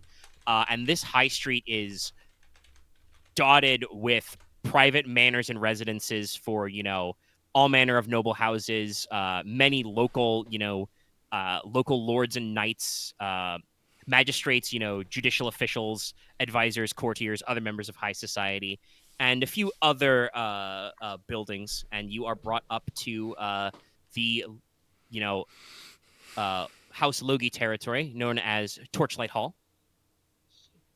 Nice. So, you come to a park. Once again, the carriage is, these are high society carriages. You don't open your own carriage door. One of the groomsmen, jumps down with the step stool, pops the door, puts the stools in part, and is like, gestures for you to sally forth. So everybody, unpacks and unloads. Mm-hmm. And, the Queen, bids her farewells. So pleasant to meet you all. Wonderful to see you. I shall see you tomorrow morn at the royal breakfast, I hope. There, I believe you should have the pleasure of making the acquaintance of my husband, His Majesty, the High King. And the rest of my lovely children. Everyone shall be in attendance. Isn't that right, Estelle? Yes, Mama. So on and so forth. And if you have no further comments for your High Queen, she shall return to her carriage and trot away.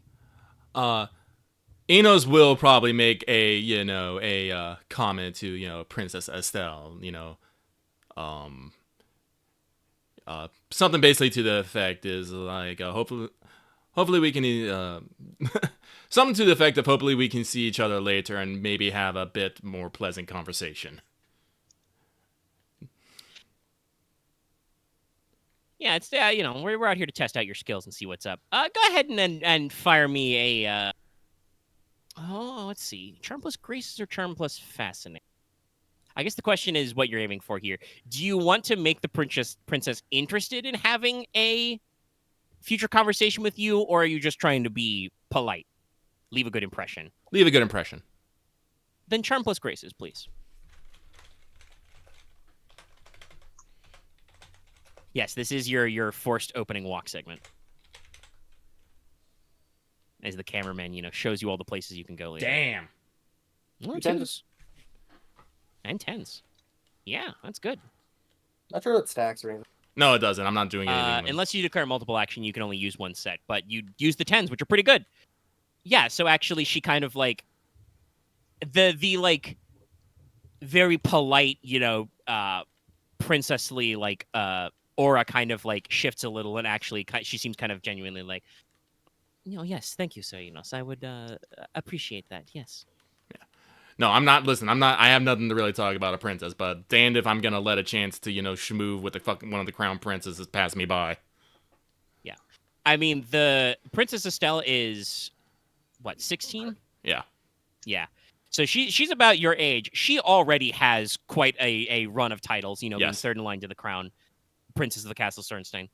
Technically ranked a colonel of the 4th Company of Blood Shields, which is, by the way, as a member of the royal household, she has a whole company of Blood Shields under her command. Yeah. So, social moves. 33 people, or something like that. Yeah, no. Listen, if you can remember my name and face, that's all the better for me for the future. Well, face is a little bit of a question because you're veiled, but Yeah, but I'm an Iron Demon. You are the queen phrased it as this town hasn't seen an Iron Demon in living memory, so 50 years. I mean, this is no Maybe. disrespect, Lord Brother. I have a feeling a lot of people are going to be unlikely to forget you, as I think you were one of the only Iron Demons in the land. Lady Maja, somewhat subtly, but still audibly says, "Let us hope that it is pleasant things they remember." Now come, everyone, into the manor house. Come on, don't stand out on the street. When To Lady unpack your Marja things. is a good distance away and cannot hear us, oops, sorry. Logesh would pat Inos on the shoulder and say, "Good work. I would not have been able to stomach it as well as you would have being in that carriage." What? Being stuck in a carriage with several lovely young women and ladies? What's so bad about that? Lovely.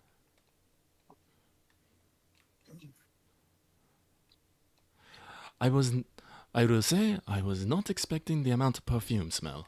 I couldn't smell anything else. Ika just kind of like folds her arms and says, "See, this is why I passed." I would have Braver liked him. man than I. Okay, apparently I'm going Irish.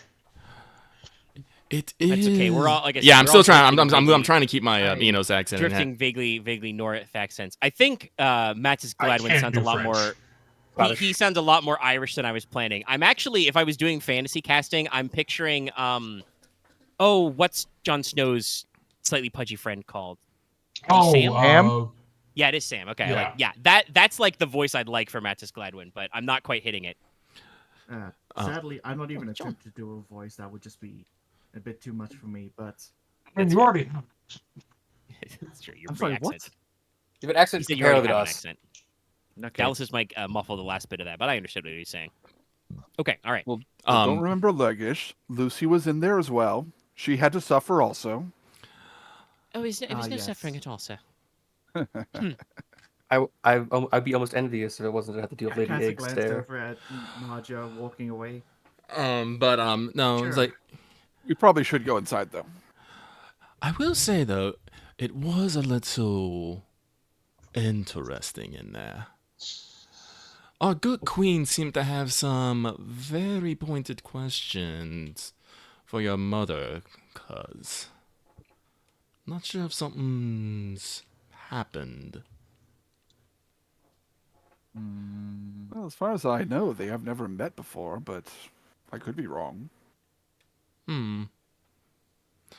Well, who knows? Maybe it was just a bit of ladily tit for tat. I know, trading words as one would trade swords. I even had to get a jab in there either. You'll be happy to know that the Queen herself has personally bade me to convey her sentiments to. I'm sorry. What is Leslok's Crescenda. name? Crescenda to Lady Crescenda. Lady Maja was not too pleased about that.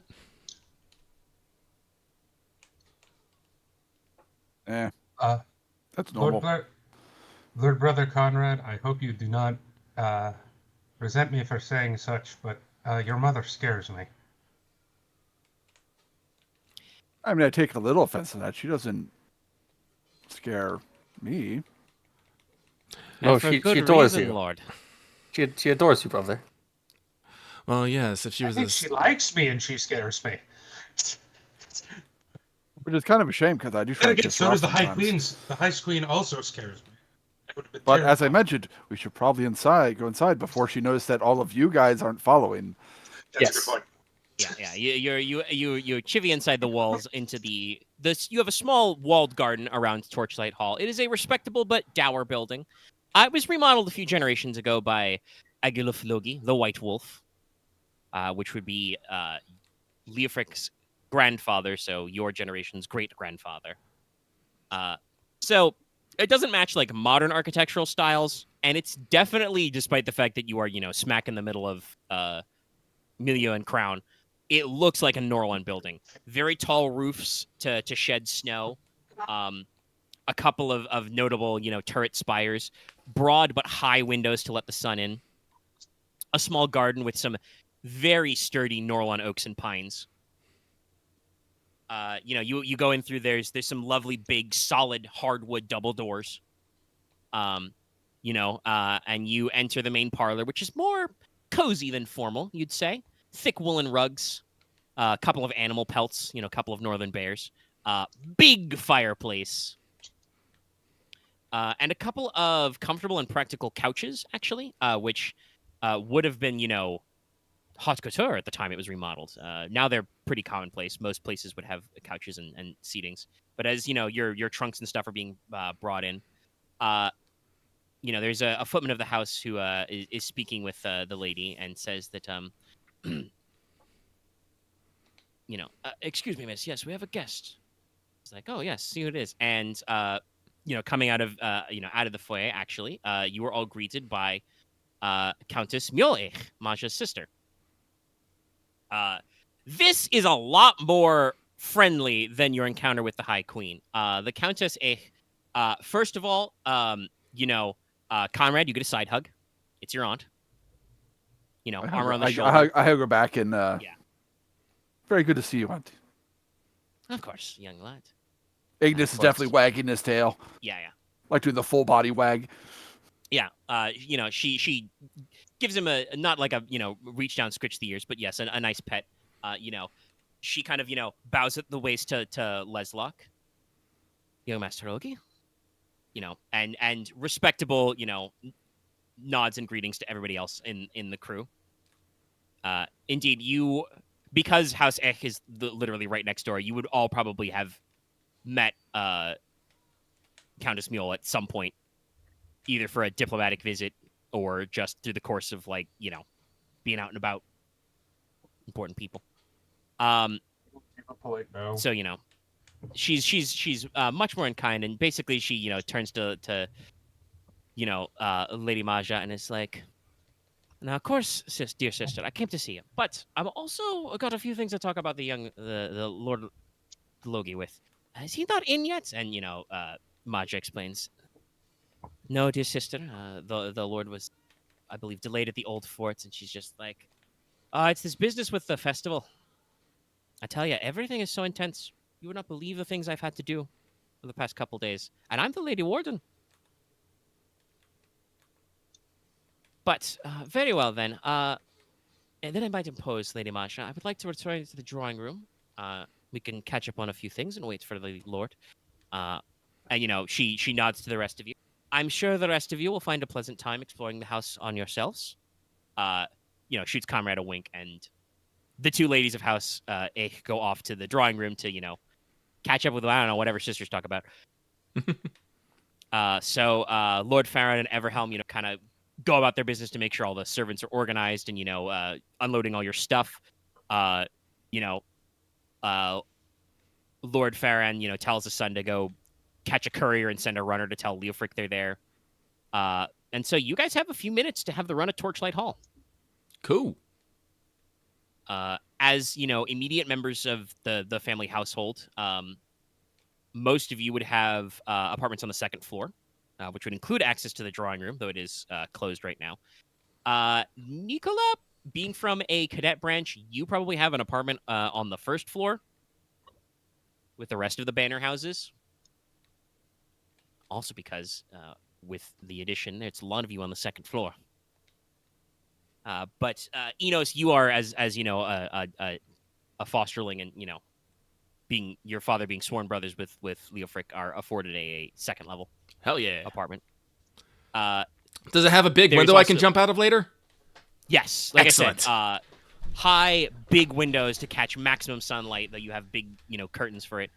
There's a private study up here as well. There's with hearths, shelves of books and manuscripts, a writing desk. You've got guest rooms and a formal dining room on the ground floor. The parlor, obviously, kitchens and servant quarters. There's a robust trophy room, which includes several examples of arms and armor throughout the eras. There's a small armory on the manor grounds to store all your gear and stuff, so you can, put away all your swords and guns and things if you don't want to keep them on you all the time. There's a small stable and carriage house on the grounds as well, and there is an attached sauna-style bathhouse. So if any of you wanted to freshen up for midday. I will definitely freshen up. I want a bath. I will call a servant. I'll say, please prepare me a hot bath. And then I will go send a servant to the cook and see to the cooks and see if we have anything left from the Are we after midday? No. Luncheon will be served shortly. All right. If you want Well, some... probably not as pronounced or enthusiastic as Inos. Nicola will also ask to be drawn a bath because we've been in a boat for 3 weeks. Oh, Actually, even Konrad requests a bath. So. Yeah. Oh, yeah, Everyone sounds like wants a you're bath. clean. Yeah. Everyone's We're all- getting a bath. We're all getting Right. cleaned. Anybody want to hit up the sauna together, or are you going for Oh, shit, we cast gotta... iron bath in your room? Yeah, Let's you do gotta that. go to Let's the go to sauna. the Let's Let's go to the sauna sauna together. Sauna, Yeah, yeah. bathhouse. Yeah. Yes, definitely. Sauna. We packed Yeah, into so- like a can of sardines.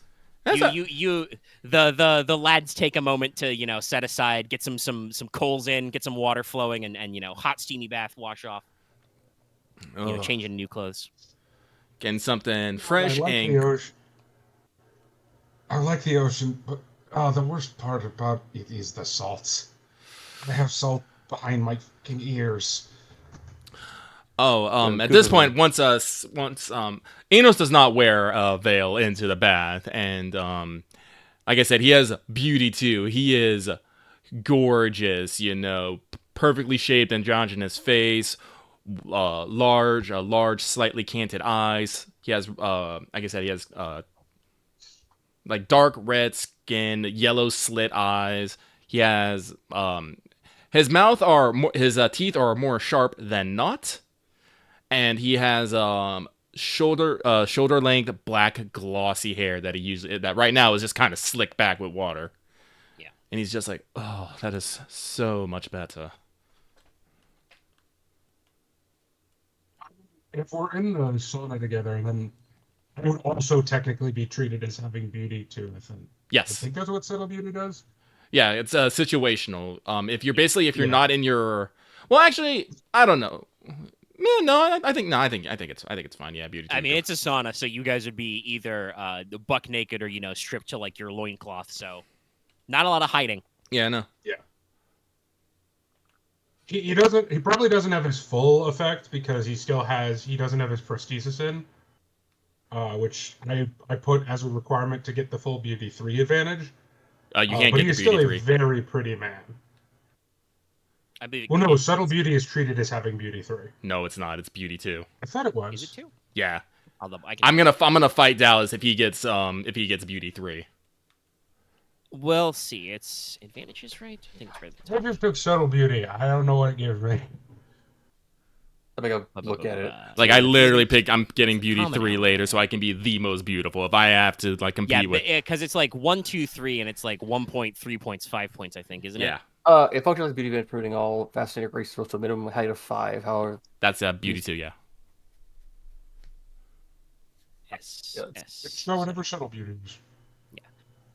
Height of 5. It's not ranked, so I don't... Forgettable, blah, blah, blah.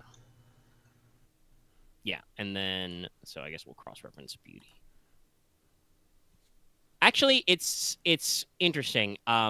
It's kind of like in between, because the second level of beauty is minimum success 7, not 5. So Oh, really? It's like subtle beauty is like a 1.5. Oh. Yeah, because cost 1 is minimum 3, 3 is 7, 5. If you buy the full beauty, the third rank, it's 10. Oh, I thought I was 5. Well, I was wrong too. Yeah, no.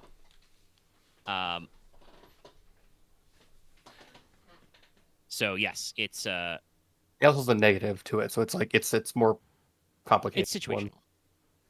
But yeah, okay. Yeah, it is so a 1.5 now that I'm we looking at bathe, it. Okay. We bathe, we clean, we're good. All right. Any other comments in the sauna?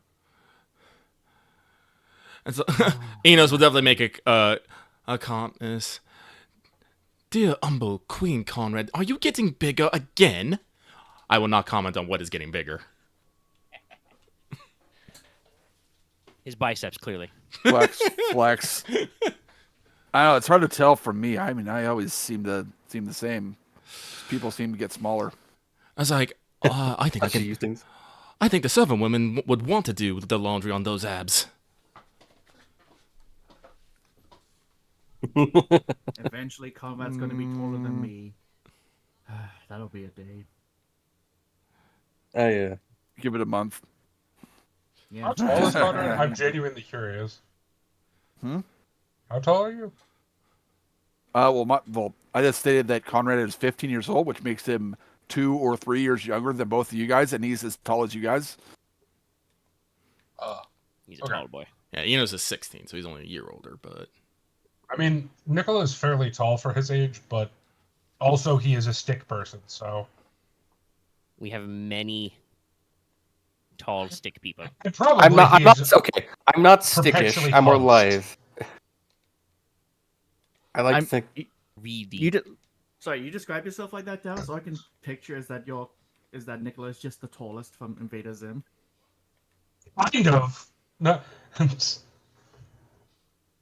But yes, That's if we lost. have no further comments, I was going to. Yeah. Okay, you do something? All right, sorry. It was Where's just it going? mostly Leslok saying that I've missed this because I feel like we have saunas back at home. Oh, yes, no.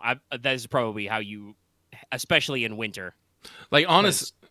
Cast iron tub, even in winter, rough. Honestly, I'm a little surprised. The cost of getting all this stuff shipped from Norland here must have cost quite a bit. I will say the White Wolf is pretty famous. He was probably the last really cool guy in your house. Inos, even you would have heard of him if you weren't paying attention to history, because he was the one who negotiated your most recent peace treaty with the Iron Demons, which led to the situation where Leofric could swear brotherhood and the such. Mhm. Settling a lot of your trade deals and the like. He also set up his own publishing company. Was that is that grandfather or great grandfather? Great grandfather. Great-grandfather. Yeah. Our great-grandfather... Daddy person's... But yes, Big father. Let us cool off, dress up, and get lunch, and have something besides hardtack and fish. I swear, if I see a fish, I am going to throw it. Actually tried the hardtack. And Definitely enjoy use some this meat. while you can. 'Cause Sure, Ignis wants back meat on also, don't you, boy? We're going to be back on that boat eventually. I still refuse to eat hardtack. Honestly, I'm getting a taste for fish. Hardtack is still a bit tough. I think I still dented a board with a hardtack piece. Then I guess I'm the odd one out. I don't mind hardtack as much. I don't mind it, I just don't. Teeth are iron. He's got tough big boy teeth. I wonder if I should get Cannibal Smile. That might be fun. I mean, it's a funny one. Yeah. It would fit with your character already. It would. It also failed. Like, have you ever played Baldur's Gate? The original, Which no. Any of them? Well, 2 or 1, or I think played he's in 2. 3 as well. I played 2 I'm and just 3. imagining you're Raphael. Oh, Raphael. But yes, You clean up. Inos will lead the charge towards the dining area. Well, fun I'm like- fact: when you get back in, told you're having a busy day. Cavalcade of people are coming. It's kind of Oh. suspicious. Oh. When you you assemble back in the parlor and are about to like lead the charge towards the kitchens and see what's going on with luncheon, you actually once again have a visitor, a very nervous footman, tugs at his collar and turns to Leslok and is like, Lord, another gentleman caller. Before he can introduce this person, basically sweeps right in and introduces himself, and he's like, terribly sorry to intrude, my lords. Deep bow. Lord Cursor, alias Hartroy, at your service, sir. Oh. He explicitly introduces himself as the Lord Cursor, but you would recognize him as the Crown Prince, alias Hartroy. Oh. He looks much more in Direct. the Hmm. classical Hartroy way. He has the red gold hair, but also kind of green gold eyes.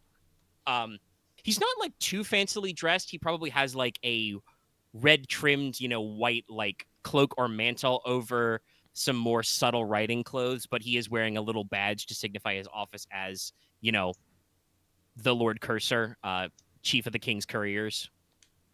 He also briefly introduces, he is accompanied by, as an attendant, he introduces her, Lady Agave Cheval of House Cheval. You know that is the eldest daughter of House Cheval. She is a tall, fit young lady, older than some of you. She's about 18. And the Crown Prince is, I believe, 20? Yes. She has, kind of chestnut hair drawn back in a tight ponytail, obviously. She is from the horse family.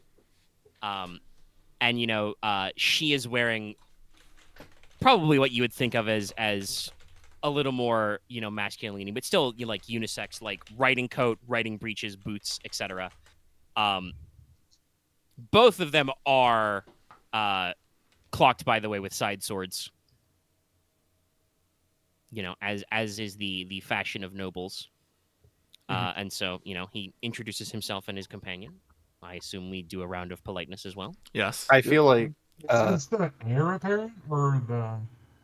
Yes, as the Crown Prince, that's Then, heir. I'll give a full Personally. bow. I returned to bow just as deep as he gave us.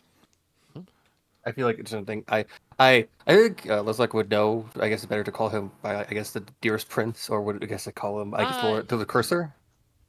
You could address him by his title. It depends. He introduced himself that way, but yes, I believe it's Your Highness for prince rank, not Your Majesty, but Your I guess Highness. Your Highness. And I guess for Lady Cheval, would just call her Lady. Yeah. Inos will do the appropriate amount of respect and titles. Yes.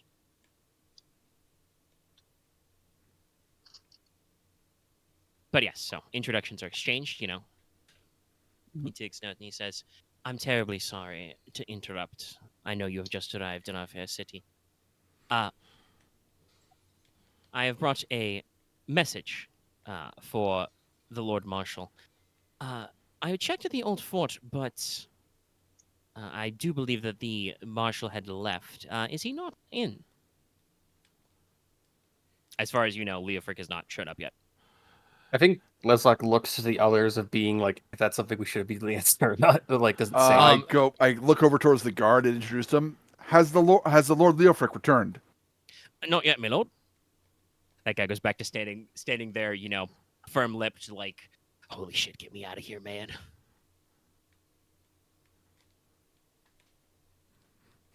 Alias, continues. He's like, terribly dreadful. Very well, then, I believe I shall wait. He says he's going to wait. Yes. I'm going to lean over to Leslok and whisper, "It's about the midday meal. We should invite him to lunch with us." Good idea.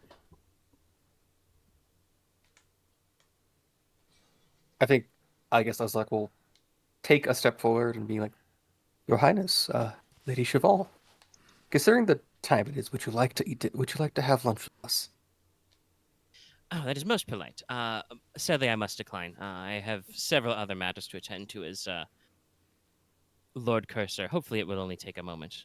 I would not mind kind of gives an aside look to Lady Cheval, a light repast, perhaps something to drink. We may sit in your parlor, or kind of leaves a trail off. It's like, You could invite him up to wait in the study. As far as you guys know, the drawing room's still in use, though. I personally think we should send have him guided to the parlor and send some servants for some. I don't know what is a good midday drink. Some Fruit infused water. Fruit water of some Fruit- sort, some kind of fruit juice, some fruits and see if lemonade, kind of. we get some sort of lemonade and some simple finger foods. Actually, hell, fucking not. Inos don't care. Inos will call out to the servants to prepare some light refreshments for His Highness. Of course, yes. So, Are you aware of our itinerary for the not exactly. You know that tomorrow should be the royal breakfast, where all of you will go to the palace and be presented to the king, enjoy some nibbles, learn about some things. And usually, on the first night of the festival proper, is the Dance of Blossoms, which will be a formal ball. But the Festival of the Rising Dragon has a long history of the High Council not letting everybody know what order the different celebrations and festivities are in. Oh, great. Because in previous seasons, perhaps some of the young lordlings have pre-prepared. Or possibly, dare we suggest, it would be too crass to possibly suggest sabotage. And, in that case, I will, as a precautionary measure, I will pull one of my two possessions I brought with me. Oh, what you got with you? A porcelain-made arm, essentially. Basically to fit over my my mangled arm. Yeah. And kind of just cramming that in the arm part of it. Yeah. But it's basically a porcelain-made hand. No, perfectly normal to get your prosthetic in. But yes, so you are only waiting a brief amount in the parlor. Just long enough for a servant to bring a large pitcher of it's literally just water and lemons. Mm-hmm. We sliced up some lemon and put them into water. Listen, it's put a pinch of sugar in there. It's cool and refreshing. The prince politely takes a seat on a couch. Lady Cheval stands behind him at attention. Actually, go ahead. Everybody who's present in the scene, go ahead and roll me your empathy pool if you wish to take a look at these guys. I would love see what their deal is. My empathy pool. Let's roll or poly? Poly. Yes, poly, Gotcha. And then X number of D10s. Damn. And you're looking for Oh wow. What the fuck? Loth has become a Oh, tool. look at this. 3 seconds. Fuck. Huh? Oh, what the fuck, Axe? Hey! What in God's Okay, name? watch. It's gonna be. Oh, even Well, I it's got. only 2-5, but still. Yeah. I was expecting I was gonna get nothing. Empathy is one of my best No, pools. no. Wait, Wait, no, empathy is sense, right? Yes, Yes. sense plus empathy. Okay. not that one. It's in the sense section. Where is it? There we go. Nope. Yep. I'm oblivious. You're probably All right. you're still fashioning your arm on. Nicola, you are too nervous about your own impropriety as you kind of put in your prosthetic and kind of favor that side for a little bit. Somehow everybody else in the squad, in the Logi squad, gets a good read on these. Logi boys. The Crown Prince is, as you would expect from the Crown Prince of the heir to the realm, and also Lord Cursor, chief of the King's couriers.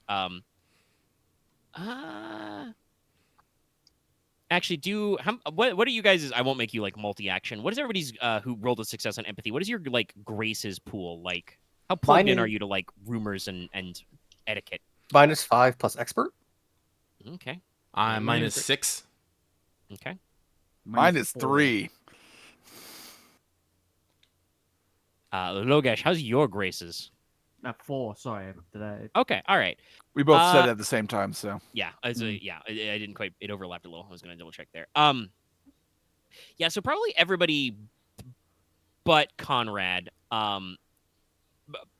You probably have heard rumors that the position of Lord Cursor is sometimes called the Master of Whispers. It is not just, the guy who makes sure the king's mail and, all of the postage in the kingdom gets where it needs to go, but also has his or her ear to the ground to make sure that they know anything that maybe the king needs to know. It's a very it is not unusual, especially if there's a vacancy, for the crown prince or princess to be slotted into the High Council. Lord Cursor is an unusual position for the crown prince to take. So he is very polite, very relaxed. Not like, some of you roll pretty good successes. He's not like putting out any like sinister vibes. He's just, very politely waiting. If you ask him like what the message is, and he's like, "Sorry, it's for the Lord Marshal only. Can't discuss business." But he seems fairly pleasant. You definitely pick up that like Lady Cheval is definitely there to be the more Forceful. emotive one, the more forceful one. Like, Oh, is she back up? yeah, Yeah. basically, like Backed she's up. probably still a little too polite to be proper bad cop, but like, if the response, if you were to, not that I would suggest, because again, I just check your graces pool, you're pretty good at that. If any of you were to like ask any questions that would be like, slightly impertinent or inappropriate, she would be the one to be like, the Lord Cursor has no comment at this time, kind of a thing. Like, he would not respond. she's She her would respond lawyer. in his stead. Oh, she's his lawyer. Oh, okay. Yeah. Kind of like covering his bases. And you definitely get the vibe that even when he doesn't necessarily want her to maybe be a little more, vocal or not persuasive, a little more emotive, that's just her natural temperament. She's definitely like a little more curt, a little more direct with you guys than needed. Not like in a sinister way, but in definitely like the only person who is a peer with her in her eyes in this room is Leslok, and then obviously the prince is, the only one ranked above her, so she responds accordingly. Mhm. And even then, she's probably a little. She's inheritor to a duchy, so she might even be a little. Not like smug or smarmy, but she might be a little short even with Leslok. Very direct, very to the point. Nicola knows his place and will barely make eye contact with these people. But you get like a little round of lemonade, perhaps a light cheese board. Mhm. Get a smattering of crackers. Very fine floured crackers, not anything like hardtack. But you're, waiting just a couple of minutes after this interaction, so no chance for it to get too awkward when, the footman comes back in. This time he's looking a lot more, happy and reasonable, and he's about to be like, "My lord," and then into the room comes Leslok Loki. Cuts him off. Don't worry about that, footman. But yes, Alright. my family, I am home. Pleasure to see you. He comes on in, not full on embrace, but shoulder wrap hugs for Leslok, for Konrad, even for Logesh if he'll take it. Yeah, I'll You'll take it. an uncle hug. Yeah. Big hug. Been a while, Dad. Hand clasp, for Inos and for Yep. Nicola if he'll take it. Yep. I will definitely How's take a hand everyone clasp. doing? Whips off his hat, bows respectively. My My Lord Lord Uncle? Cursor. Wait, Wasn't is it expecting uncle? you. No. What's like a uncle to cousin thing? You could probably call him uncle. Okay, I call him probably uncle. would call him uncle then. I call him Lord. I call him Lord Uncle. Yeah, we're in the It- same boat then. In a general, it's more Shakespearean, so it's a little outdated, but just in general, you can use the word The word nuncle is just a thing you say to a guy who's like a dude, Nuncle. you know, respectfully. Yes, nuncle. And he's like, Respectfully, nuncle. pleasure to see you. I'm not gonna be able to say that with a straight face, so I'm not gonna do No, it. that's fair. That's fair. But you know, he whips off his his hat, bows to the prince, and he's like, wasn't expecting to see you here, but pleasant greeting, of course, sir. Hearing all the commotion, Lady Mule and Maja come back as well. Very friendly, warm greeting to his wife. Double cheek kiss. Firm handshake with probably not like super involved because you're pretty sure that he saw Countess Mule this morning at some point. But always being respectful to a fellow of the North. And he's just like Prince Alias speaks up and says, Lady Warden, also good to have you here as well. While it was insisted that I deliver it only to the members of the High Council, I regrettably must inform you that the High Council is being reconvened this instance to finalize the details of the royal breakfast and the royal feast at the end of the week. Lady Mule kind of like says something under her breath, and she's just like, at whose, before she can even finish, the Lord Chamberlain, Lady Warden. Lots of grumbling to herself. Lord Ferretti, if he could only find a way to get that stick out of his arse. I'm gonna lean over. I'm sorry. Strains or pins. Go ahead. Konrad's gonna. I'm not. Inos is gonna. Lean over to Konrad and just go. See. It never... What? I'll tell you in a minute. And Leofric kind of rubs the back of his hair. Leofric is tall, broad-shouldered, short cropped beard. Kind of coppery golden hair and kind of lightly fiery eyes. I like that picture you generated with his flaming sword. Yeah, big lion of sword. a man. He does not actually have a flaming sword, but he is, in addition to wearing, a long duster type coat, he does have both a pepper box, at his hip, and is carrying his side sword, his arming blade. Kind of, runs a hand through his hair and says, "Well, my family, I must apologize that I cannot join you for luncheon. I will return for dinner." He says it very forcefully, as if to let everybody in the room know that he will do it. He will not be distracted from dinner. We'll have to go to an informal luncheon. Please, I'll be back for supper. The cooks, I'm sure, have prepared a fine luncheon. I will return later. Now, to that effect, young Courier Cheval, would you be so kind as to deliver some messages for me? She kind of like perks up and looks a little confused, but she looks to Alias and he just kind of like nods, like, yeah, and she's like, yes, of course, sir. Leofric, tells her a couple of people to let know and sends her out, and he Alias, excuses himself. Then shortly after, he's like, very sorry for interrupting your luncheon, sir, and he's like, no problem at all. I will let the Lord Chamberlain know how I feel about this meeting being called. All right. Now, before I go, it's pleasant to see you all, my family. Good to have you in town.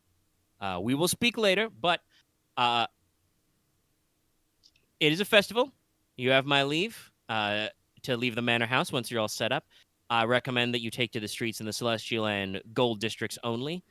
I would prefer if we did not take a tour to the government buildings of the Crown District at this hour, and certainly unchaperoned, you should not go down into the Iron District without cause. But please, take your time. I will be with you anon. Once again, goes for single, polite kiss the cheek to his wife, clasp hands with everybody, gestures to Lady Mule to go out first. She kind of nods, but she turns back to you and, clocks, again, you, the young lords, and says, if you are going out, I recommend on the high street, there's a tavern known as the Skinny Goat. Many of your fellows, including the party from mine own house, have taken to setting about up there. If you're looking for an afternoon drink or food while you're out. And if you see her, be sure to tell my daughter, the young lady Airless, where I've gone. Good day. And she departs herself. I'm not sure when Leslok would get this in. Yeah, go for it. Because I just didn't want to interrupt it. But I feel like earlier, Leslok would try to say to his father, it's like, I think maybe quietly when we were like during the hug, it's like, I'd like to hear about how the stories. And Mother had a few things she wanted me to tell you in private. Yeah, he would just kind of like, all right, in the study later. Yeah, so, move about your business. But yes, as I'm sure you can get the impression, the King's Constable is a busy man. Yes. And not too happy with the Chamberlain. Anyone's too happy with the Lord Chamberlain. Well, this is what I was going to see about earlier. When nobility is evolved, things get changed at the drop of a hat. Everything has to be scrambled, and then everyone has to run around like their heads cut off to get it all done. Though I will find it interesting, in just the span of a few hours, we have met both the Queen and the heir apparent to the crown. Isn't that something? Some might call it fate. Is their home? I call it interesting. Well, as I said earlier, Inos would be the one who would clock those unsubtle rumors about what I find Lord interesting Whispers. is mention of the Iron District. Lady Maja overhears this and Konrad, the Iron District is the working class part of town. While I am sure you will find many good blacksmiths there, you might also think about simply going about the shops. Well, Of course, Mother. She, turns aside to everybody would have assembled here, aside to Everhelm and some of the elders would be like, young Sir Farron, would you be so kind as to make sure that the young lords, if they go out, do not go about their business anywhere inappropriate? Thank you so much. And he's, of course, Mom. Gives everybody the pointed, all right, the eyes on teacher you. told me I'm in charge of you. Look. I have been given an order by Lady, what's her? Lady Eh? Eh? But it would be Lady Logi, but her maiden name is Eh. No, the sister. Oh, yes, Countess Eh. Yeah.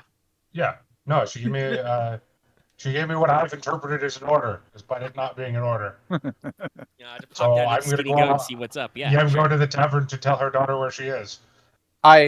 Not right now, though, because you're going to eat lunch. I have a question. Lunch first. Meat, cheese, fruit wine. But no, well, not fruit wine, fruit water. Nicola has 100% interpreted that as something he has to do. That's fair. I have a question. I guess, to just if I read something right. Is the impression to usually get with Lady Maja? Is she kind of like I would still like someone has would not be blue-blooded feeling, but is it more a situation of she just has respect against warriors and not really lower classmen? She's a noble. I don't think the second oldest member of a high house. She is, second in line to House A, and has probably been raised with all of the courtly graces that her sister having to run the house in the future has not necessarily. My read is she honestly doesn't give a rat's ass about how any of Logesh, Inos, and Nicola behaves. She really only cares about how you and Konrad do. For different reasons. For someone who's only got different reasons. A 3-die pool and empathy, you have read Lady Maja very well. You guys have known Lady Maja basically all your lives for the most part, except maybe Inos, who was brought in later. But even Nicola would have seen her as the second wife to the lord of the household, at any official function for many years. She is definitely She probably hates me now that I think about it. Probably because not I voluntarily gave up my my air. Oh no, ship. she does. Actually, no. She probably doesn't hate you. She probably secretly wishes that somebody would follow your example. Not naming any names. Fair enough. Another fucking thing she's gonna throw in my face. So, wait, never mind. We're not doing experience. Otherwise, I would ask if my problem would give me experience this session. It would, yes, definitely in future. This would be coming up, but no. House Ech is not particularly known for like their deep-seated courtly graces. They live in the farthest north chunk of the world you can go, basically. You guys would know that she is very concerned with how Leslok as the heir and Konrad as, in particular, her firstborn son look to the world. It would not be polite for a young lordling to go, running through the mud and the grime down in the Iron District with the working class folk. That would not be proper. She doesn't care that you want to look at swords or buy swords. It's just that if anybody sees you in this, super highfalutin festival, that she would care. It's not about what they do; it's about what they're seen doing. Yes. Honestly, and this is again why I said that probably other than, occasionally a pointed look at some of Inos's, spicier or more barbed remarks, she probably doesn't, seem to have too many negative feelings about Inos, because I believe Inos is what we would call discreet. Yeah. Inos is not seen doing things, What's my stealth He pool? doesn't care if 6? he does stuff. Yeah, chilling. So that her comments about not going into the Iron District are very much like, I want to make sure you guys don't, get seen by anybody around town, being covered in dirt and mud and stuff. No, Luncheon. I asked this just because I wanted to make sure I had like the right impression. No. Also, go. You had the floor. Also, this is maybe stupid, but I feel like at some point I'm like, will I get experience from like Aren's problem because it's becoming my problem too? No, that's not how it works. You just have to deal. You have to take problem, Lady Maha. Which you could do, but that would probably be a lot more direct. I think that would stick, though. That would be like, I would have to question, like, okay, so how is Lady Maha gonna like pour ice on the steps outside, like pour water outside of your room in winter and try and make you fucking slip and fall or something? How can she sneak some arsenic into your morning tea? Okay, and honestly, I'll say this: Lady Maha's disdain for Leslok is probably not murderous right now. She is just. Again, she's the second-born daughter of a high household. In terms of nobility, Leslok's mother is kind of a nobody. She came out of the literal middle of nowhere. And sure, okay, she's a talented sorceress, but like who are her parents? What are they like? And so she probably sees it. Do I want to give too much? Yeah, I know you. Like I said, you've known this lady probably most of your lives. She probably sees it as kind of like an insult in that way that mothers do, that like her special little boy is not like the most highest ranked and praised, of the two of you. So she like is overly critical of everything she thinks that Leslok does that doesn't befit the heir to a great household, and a little much more forgiving, but a little more pushy towards Konrad to try and like raise him up to that level. Yeah. But I don't think she's malicious. Sounds about right. I don't think she is strict and maybe a little biased, but not malicious. Yeah. She's not. I'm not going to say that she will not at some point, possibly during this campaign, enter the murder zone. But right now, no, we're good. Hopefully, she defends me when shit it's really fun. One thing to remember is that Konrad has a younger brother. Yes, it's true. Young Lord Hurin is back at home. Yes. And I believe if I did the ages correctly, Hurin is the baby of the bunch. He's like 12 right now. In order of claimant, would it be it's Leslok, then it's Konrad. When is it Logesh? I believe, depending on how exactly this works, Logesh is like 5 or 6. So it goes Leslok, Konrad. I'm pretty sure if I've done the ages correctly, your sister Aurelia, who is 13, then Hurin, and then probably Logesh. It maybe should be Yibel, but it's like that would be debatable. It would probably go to Logesh after literally all of the sons and the one daughter of Leofric Logria is stricken. Mm-hmm. Forget about it, really. Well, you shouldn't. As I Forget become, about She'll your own remember that. sister. She'll remember. I You. remembered Aurelia. Axe forgets. Look, Leslok would die. No, probably not. All right, luncheon. Luncheon, yes, food. Your luncheon is humble but filling: roasted pork, roasted vegetables, Let's go. cheesy shortbread, Yeah. very Oh, mild yeah. ale. That Or sounds fruit wonderful juice to after drink. so much. Nicola will consider asking for fish, and then when he feels Enos's inner No, you don't fucking- understand, Dallas. I whipped my head up with the microphone when you said that. It's like, don't question the food. I was just like, Inos just takes his No. tail and like whips Nicola's knee under the table. "Ew." Don't you Oh dare- my god, don't you can dare do ask that. for You fish. can do extra subtle. Don't you dare do that. Roasted pork. It's delicious. Red meat. And now, basically, you guys have the run of Torchlight Hall for the rest of the day until supper time. When well, Leofric will probably be back before that, but that's when you've got your next social penned in. So, any of you want to do anything, personal, we can cut away for that. Obviously, in a social context, it would be the wrong time of day to be making social calls on the other lordlings, but you were given the run of the town to pop down to the high street in the Gold District and check out the shops. And as he brought up, Nicola has interpreted Countess Mule's comments as an order to go down to the Skinny Goat. Well, Inos is most particular in making sure that everyone here is going to be well and properly dressed for tomorrow's breakfast. I do not know what the state of our wardrobe is, and if I don't know how behind on this season's fashion we are. I will assess that. Well, I can tell you that. Fashion, very behind.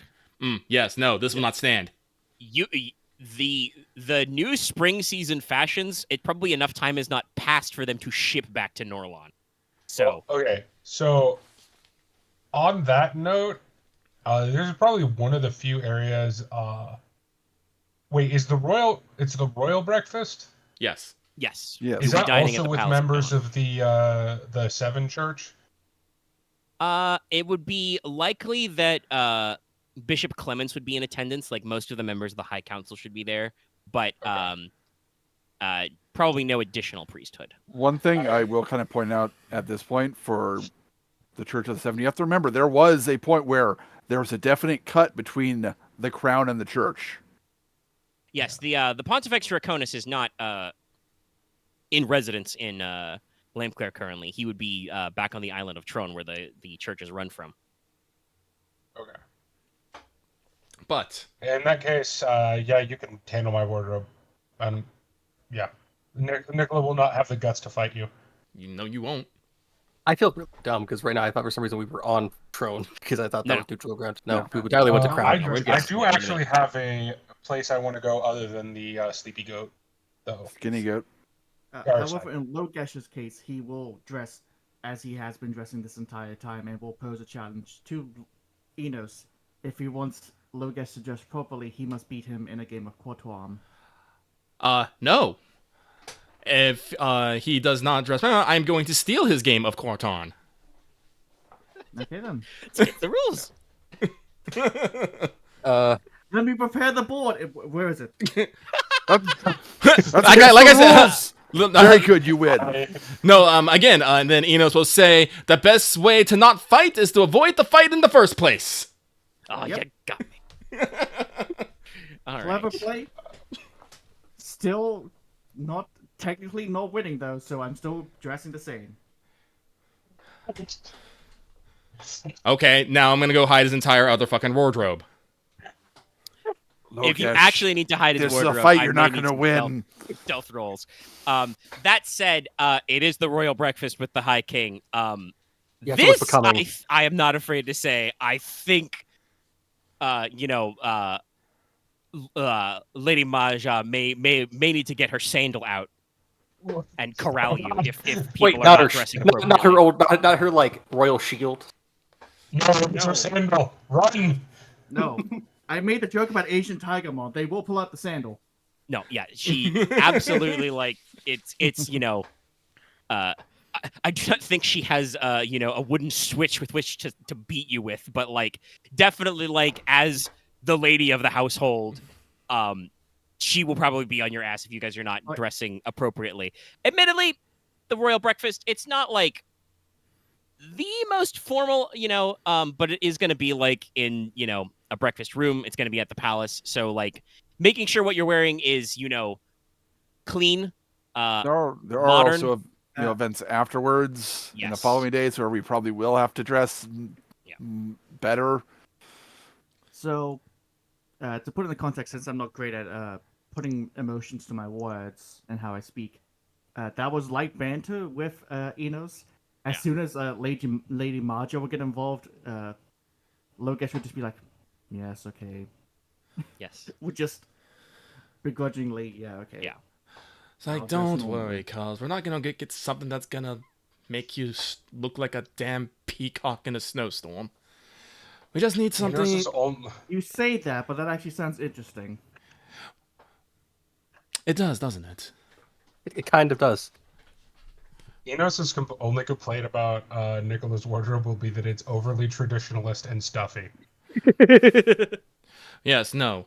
But we are going to go out. We're going to go look at the latest spring fashion, see what's in our wallet, haggle relentlessly, get it fit, and hopefully get it done before breakfast tomorrow. I think that would be most excellent. Sounds like a good plan of attack. I have an idea. 1 second. And Konrad will go off to find his mother. Oh, yeah. She's, if you guys are talking about this like in the parlor, she's probably right there. Mm-hmm. Oh, she's right there. Mother, can we get a stipend to procure some suitable clothing for the next few days? Oh, yes, that sounds like a wonderful idea. How much wealth do you guys got right now? I'm at 3. Konrad's at 3 also. I'm at 5. You're not getting an allowance. I don't need it. Fun, baby. Thank you, Dallas. I mean, I had always fashioned Konrad's wealth 3 as just his possessions, and whenever he needed money, he'd ask. So, Yeah. this is more just Konrad getting access to his wealth 3. Yeah. She'll run you out some, probably make sure to write and seal, sign and seal some allowance papers. Yeah, no, like I said, even though it's a little rough and Norlon, Lady Maja is probably not so crass as to bust out the lockbox and start doling out, golden marks. But she'll make sure, a little begrudgingly probably, she'll make sure all of you have a few light coins to spend on something. Get you a handful of pen marks and half marks. Maybe a couple of, like I said, gold marks for full money, and make sure everybody's got their lines of credit. Make sure to present your signed signatures and seals to the merchants. Make sure they know who you're from.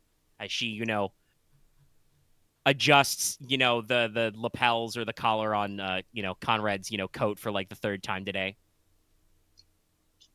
Of course. How is your collar always slightly askew? Is it tailored this way? He's constantly growing. I've grown since this was last tailored. Of course. It was only 4 months ago. I'm sure Inos will find some suitable tailor to fix it. And perhaps a new jacket. Inos will, just silently bow and, it will be done.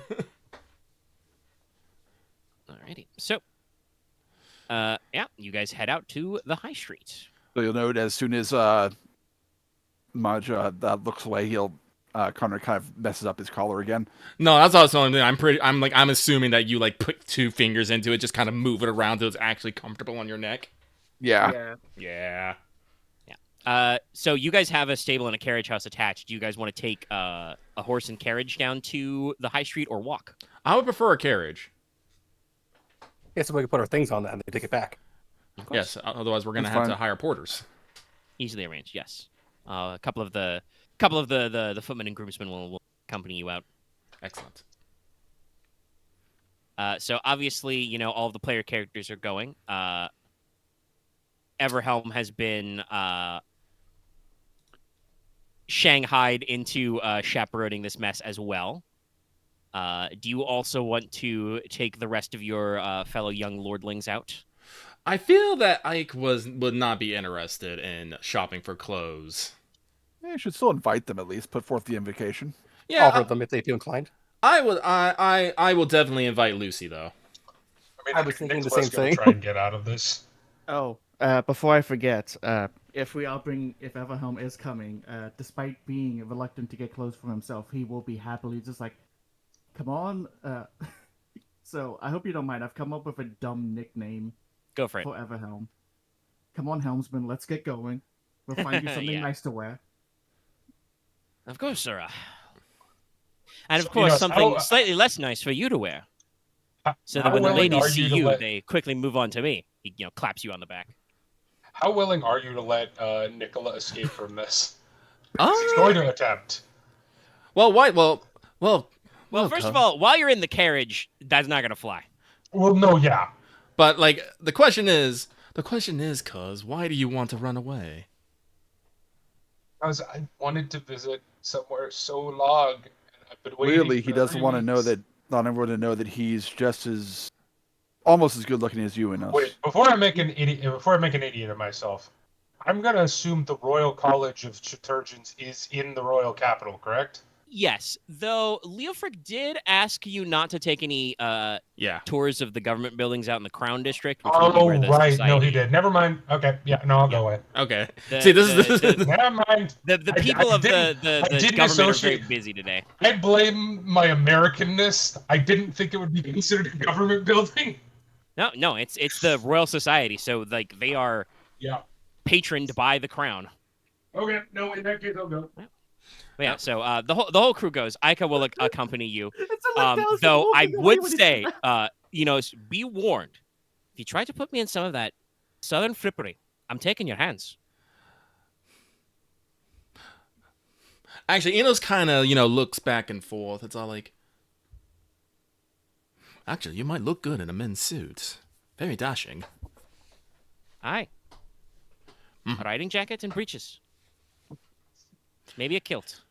She kind of like looks up into the side as she like preemptively starts, making concessions. So we can stop by maybe a weapon shop or a smithy. I want to feel almost naked without a weapon on me. Shall we get you your 4th great axe or great sword? I only have one. I don't need more than one.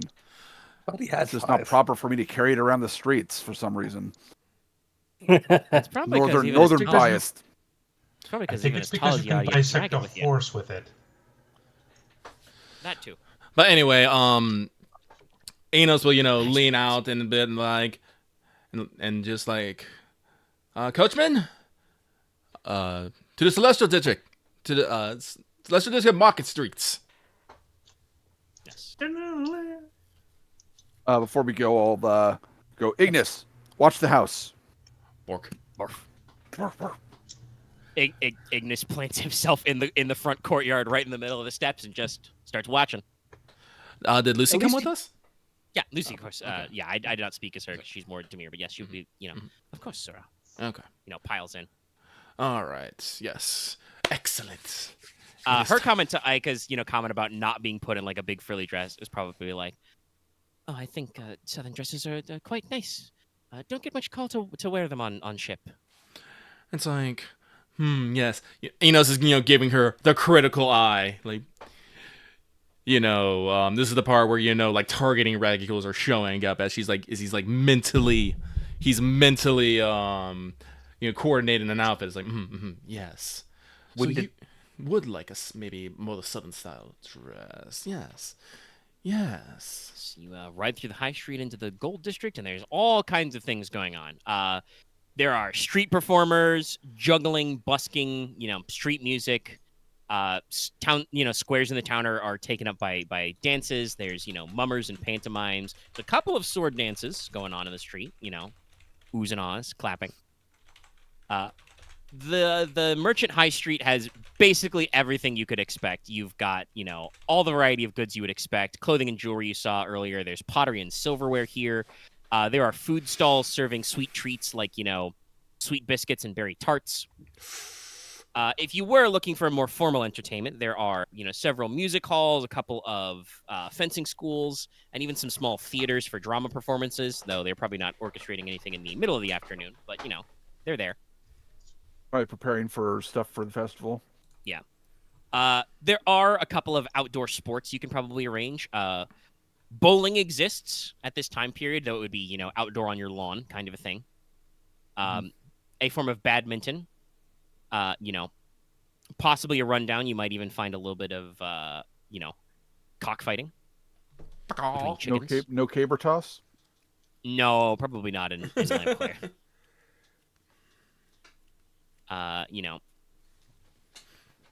Everything, running around. You do probably see from where you pull up. Actually, yeah. Do you want to just be dropped off at the end of the high street, or do you want the carriage to pull you up to specific business? No. I do want, as much as I do want us to get all squared away, we are here to enjoy ourselves. So end of the high street. Yes. So the coachman will let you out, and they'll probably there would be some sort of coach parking, someplace where the coachman can pop onto their own tavern and wait for you to give them the signal. All right. Inos is veil up, and he's pulling the hood on his cloak up. He can't hide his horns, but hopefully Konrad, I'm sorry. Try to hide himself a little bit. Yeah, you form a large crew. Mm-hmm. You can see on this street the bar sign for what seems to be the Skinny Goat, because there's a drawing of a goat who's a little thin. Oh. He's comedically shivering. Oh, isn't that the before we 1 second, before we leave the carriage, Konrad will pass a few extra coins to the carriagemen so they can enjoy their time. Ah, yes. The coachman tips his hat to you. Good day, sir. Good day, my lord. We might be at time. Make sure you get some food and drink. Of course, sir.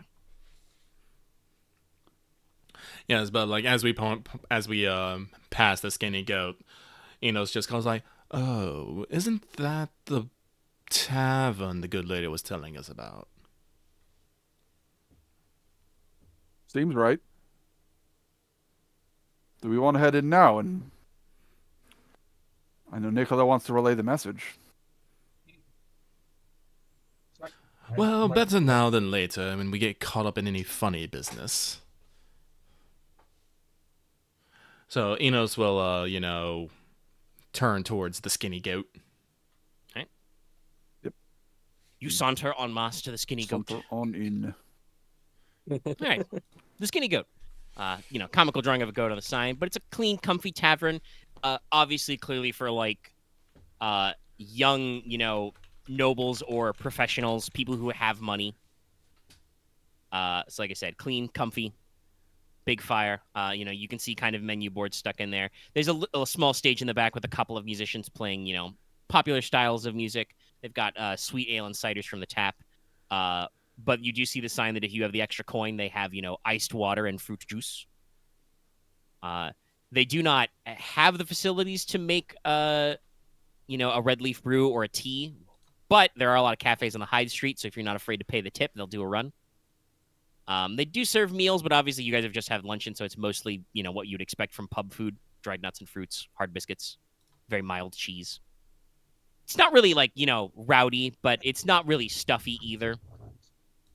You can see a handful of, gilder professionals or artisans looking for patrons or working in there. It's a little more crowded than usual, but it's perfectly business. The man at the bar, kind of a scruffy man,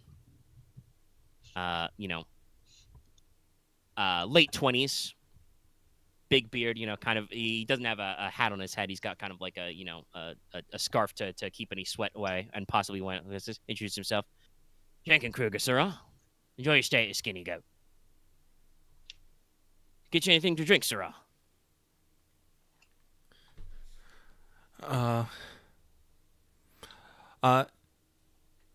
Inos will take a cider. Yep. even though you guys are young, some of you would be technically underage. A lot of your drink content is going to have very small amounts of alcohol in it because sterilization. Yar. Tap water is not safe.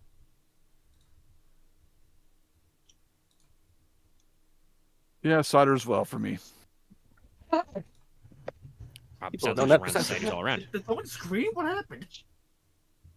I think Dallas may have sneezed. Oh, okay. I did sneeze. Yeah. Yeah. Logesh will not get anything to drink. All right, he's good. Not feeling up for it at the moment. Yes. So a couple rounds, drinks. As you're getting them, you're called over by a side. Hi. Cuz, over here. Look over. Look over. It is a party from Craig, from the Eichle. You see kind of in a booth to the side, furthest from the fire, because it's probably, for you guys, a little stuffy around the fireplace in a season like this, is young Erlis Eich, Mjol's oldest daughter. So, heir to the house. That, makes her a of equal social ranking to Leslok and, Konrad's cousin directly. Mm-hmm. She's, dressed in kind of a reasonable northern style. She probably does have, like, the kilt, sturdy, riding or walking boots. Snug, like, tartan blouse, but with a little extra ruffles on there.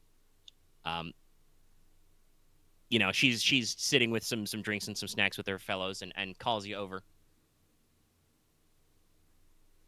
And an over. So I assume you guys will, scooch over. Yeah. Yep. Yeah. All right. The Alliance of the North forms. Ta-da! Full party. No. Yeah. Much handshaking. Oh, I think you're a little over a full party because she does have 3 people sitting with her. What are we? 5 people plus what? 3? 4 because you brought Lucy as well. So you're Ica, Everhelm, Lucy, and Mateus. So you're already. Oh, we did bring so Mateus? You're already a full party. Yeah, unless you guys tell him not to come, he'd come too. Okay. No. I'd like to see the town, sir. I'm Yeah, not I'm sorry. I'm not gonna talk. No, I'm not gonna leave without I my need to buddy. wrestle the town, sir. Oh, do you think I could, Konrad? This is No, how you it's pin much too down soon, much too a- soon. a Save that. guardsman. Well, I'm sure plenty of them would just surrender when they saw you. I'm sorry. I'm just thinking this man's gonna suplex a ship one day.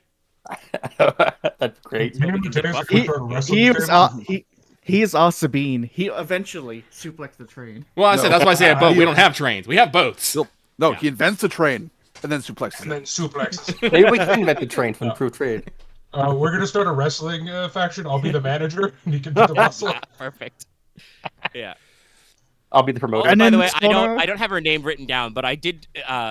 Mattias did say his lady mother is the head of House Gladwin, so we can only imagine what the literal mother bear is like. Oh, I bet she is strong. But quick round of introductions. Airless will shake hands with everybody. Honestly, for you've met some very high ranked people. For the heir of a great house, Airless is very informal, like properly handshakes, probably refers to you guys directly by either surname or surname, like British public school style, or like first name last name maybe, because saying Logi gets a little confusing. Though she would probably say address Konrad just as cousin. Yeah, I address her back. Probably, give the firm arm length handshake and then like hug with the other arm when we first meet her. Good to see you. When'd you get in town? Oh, just today. Of course. Well, come on, grab a couple booths.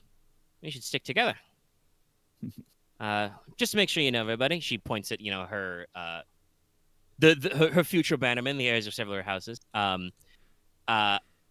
She introduces you to Agnar Blodaxi, heir to House Blodaxi, sigil of the axe. He's already the size of a small mountain. Bear to bear communication. You have competition, Konrad. Yeah. No, he's Airless. It looks very much like a miniature version of her mother. Like she's probably like half a head or a head shorter than Lady Mule, but as the same icy blonde hair that Mule and Maja have. Piercing blue eyes. Very familiar look. Agnar is, as I said, a big lad. He's a big boy. Despite being only Leslok's age, he's probably as big as Logesh or Everhelm, and obviously probably quite a bit broader. He mostly speaks in grumbles and grunts. Meh. Meh. Mm. Mm. Yeah. Lift the cider. Cider. Nicola will probably not be drinking cider. Grunt to considering grunt his communication. Hey, Yeah. Lucky. Gadoosh. There's also the thin and slightly gloomy-looking Douglas Blake, House Blake, Sigil of the Salmon. He's kind of taller and thin, short brown hair, kind of like a darker, blue eyes. You're kind of like, hello, sirs. It's me, Douglas Blake. This is how I talk, sir. It's me, your boy. Hey there, Salmon. It's me, your boy Blaker. My boat already. I want you all to get in the net. And also, the last member and the other young lady is, you can tell even if you hadn't met them before, which you probably have met these people before, but it may have been a while, but definitely Konrad would know the last member of the table because she is good friends with Airless. It's Lane Fishgrief, who's the heir to House Fishgrief, which, by the way, Fishgrief is a German phrase, which is the sigil of their house, which means sea griffin. That's great. So their That's house awesome. sigil is a griffin with a fishtail. Ooh, neat. That's pretty cool, actually. Yeah. So yeah, Lane is much more, talkative, and they go back and forth. You guys take some time, take some drinks, and they make sure to, run introductions. Yeah, we'll do another. It worked so popular last time. Give me another empathy roll for a vibe check. Son of a bitch. Alrighty. Oh, fuck. Let's do this. Yeah, Fishgrave. 2 nines. And And 2 5s. but 9s. Come on. 2 6s. I'm keeping up. What's our rolls tonight? How does he do it? You made it. So what are we rolling? Sorry. Empathy. Sense plus empathy for a vibe check. Yes. As you guys make idle conversation. Alice is kind of like, oh, we Norlon need to stick together. Yep. But she does make sure to, comment on a couple of weird Why things. is it always everyone but me? Aren't you Well, supposed should to make it even. she kind of brings up I mean, she probably I'm notices supposed to be that bad at this, but so actually is this is a good Loth. question. So Konrad, are you not armed at all right now? I just have a dagger. Okay, so you have a dagger or a fighting knife. All right. So Yeah. she kind of notices that you're not carrying, your usual greatsword, and she's kind of like, couldn't take it out in the city, huh? It's a shame. Can't carry a crossbow around town. Who does that? I mean, they're Midlanders. They don't understand. Well, cheers to that. Takes a drink. Maybe some of the competition I can teach them otherwise. Yeah. All right. I So don't- once again, everybody Nicola but casually Nicola whistling notices. while he has the mouse, while he has Yeah. his mace on him. I have a note, I guess, of what to say. Yeah. Real quick, I will Go ahead. tell you how these guys are feeling, and maybe that'll affect your opinions. In general, Airless is genuinely friendly. She has the personal opinion as a 17-year-old woman that the people of Norlon need to stick together. You will notice that in conversation, she does very subtly favor Konrad over Leslok, not so much as like a deliberate slight, but Interests. one of you's a yeah. cousin, so she will like naturally gravitate towards favoring Konrad a little more in the conversation. The rest of them are perfectly pleasant. Like I said, Lane Fishgrief is part of the team, part of the crew. She's plenty out there. You notice there's a little bit of subtle, like, tension, I guess is the best word for it, between Lucy and Douglas Blakea. Like, when they're introduced, there's definitely, like, a little something there. And they kind of, like, avoid each other's gaze and don't try to talk to each other. Mhm. And the only other thing you need to know is that it's in my notes here. Agnar Blood actually seems like he's always ready to fight. That's just his vibe, man. Great He's Blood Axe better, King. and I love to fight. King Blood Axe. But yeah, so you guys can address any of the NPCs as well. Have your conversation. Leslok, you had some stuff to say, I think.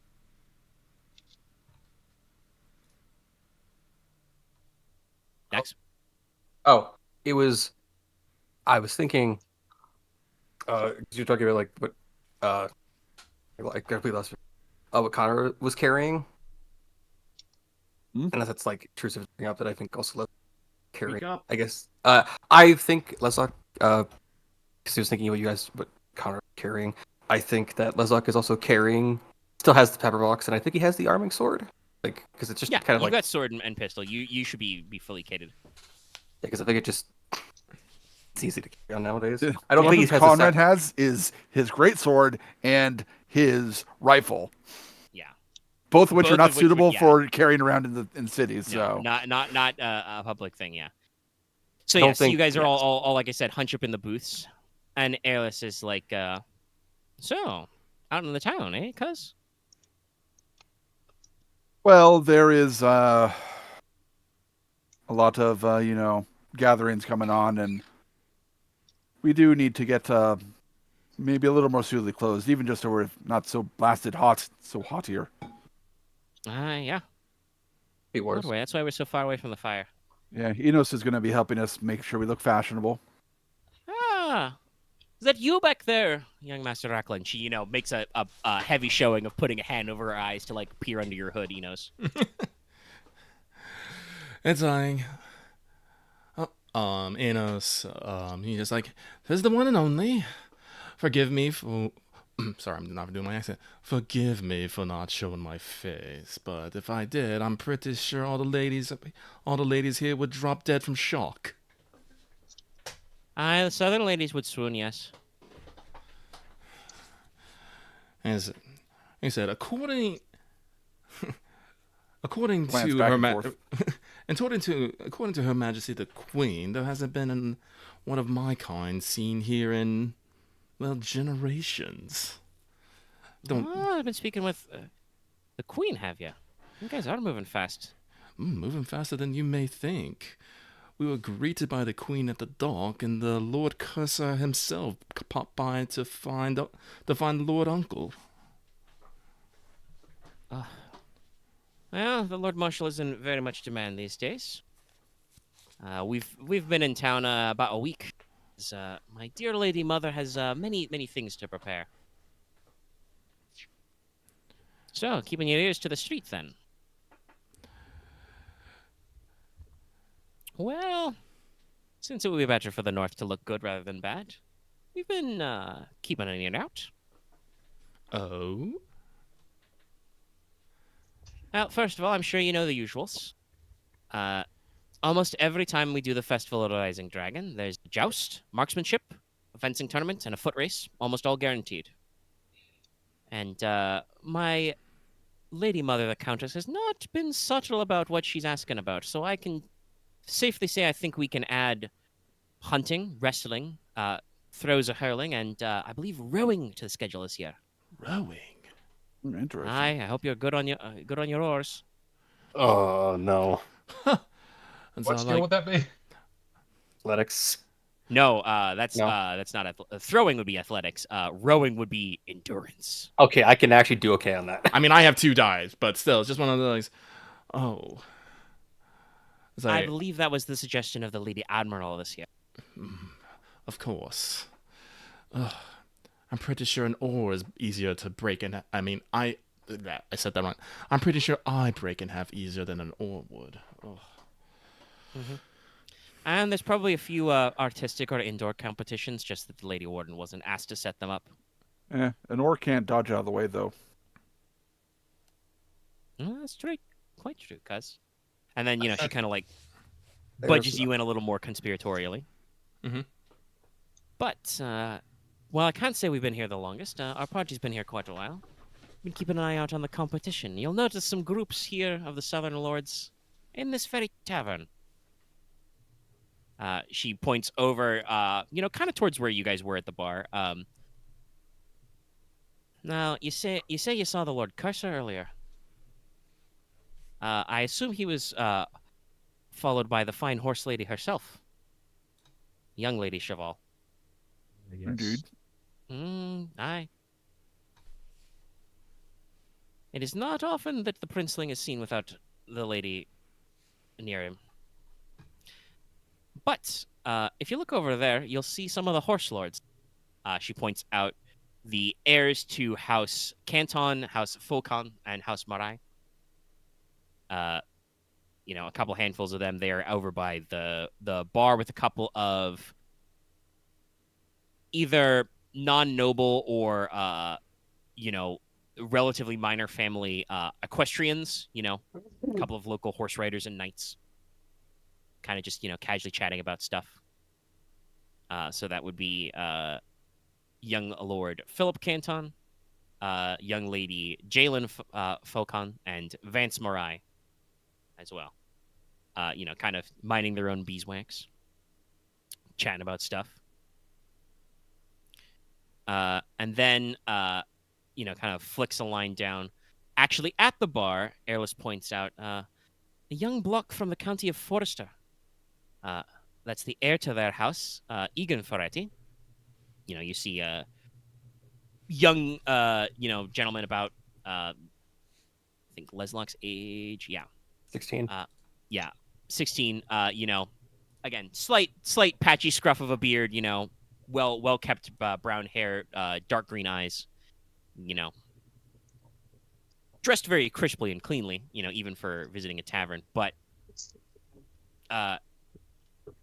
Airless points out near him is they say that the Lord Ferretti was a bit of a cad and a rake and a scoundrel in his youth. The two ladies with him are Yvette Forrest and Rowan Forrest. They are the Count Ferretti's daughters, but not by his marriages. So they are Oh my. acknowledged but illegitimate children. Which That's, makes sense because they are older than Egan, but as you may recall, do not bear the surname Ferretti and are not referred to as the heir. That would be Yvette and Rowan. Yes. Yeah. Hey, how many of you have dots in Erie? I I have 2. I had 3. What's that? Yeah. I have When none. you are pointed out the crew from Forrester, I would like you guys to roll me your Sense plus Erie check. Sample, I got Right. sympathy. What check I actually have? I'm gonna fail it. I don't know. Bell curve, don't fail me now. I got 3 8s and 2 4s. You got 3 1s. I got Something. 3 ones. Yeah, it's a pass. It's fast. Nicola and especially Oh, I Leslok. did that wrong. Sorry, Oh. I did that wrong. How much dice you got? I have 7. You have You 4 can in roll Erie? one more d10 to see. Oh no, I have 6. I'm dumb. Yeah, Ignore there you me. go. Okay, you got it. Yeah. 3s and I 4s. did math dumb. But yeah, Math's hard. Nicola and especially Leslok, as you are pointed out, the younger of the two sisters, Rowan, or possibly Rowan with the extra N, you guys get some distinct slight vibes off her. Leslok in particular, you would be of the impression that means that Rowan is probably a Veiler or a Scryer. Oh, okay. There's something about like the way she's carefully like got her head tilted listening, the way her eyes look as she looks around the room, and just like generally tickles your spooky sense. Spook. Yeah. Book 'em. About your eyes, hearing, your taste. All that's left to trust is the feeling you have at Yeah. the back of your neck. Feel. Yeah. Think. Also with Forest is they actually have quite a large party because they're holding down most of the bar top, ordering drinks. They are paying the merchants to play traditional Forester songs. Some of their number are, flirting with barmaids. They also have the young heirs to House Bowen, House Quatrefoil, and House Woodwose. The heir to House Woodwose, Codron Woodwose, is probably also a big burly boy. Mhm. Because their sigil is the Wild Man. I wonder if like Leslok's aiming to be probably a scryer instead of a veiler, but that's not. Anyways. Yeah. But like I said, they're holding down the fort, running things through.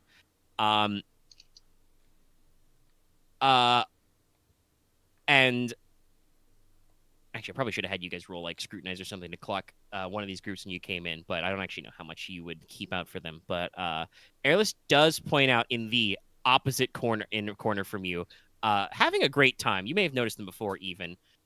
It looks like a cadre from House Modern.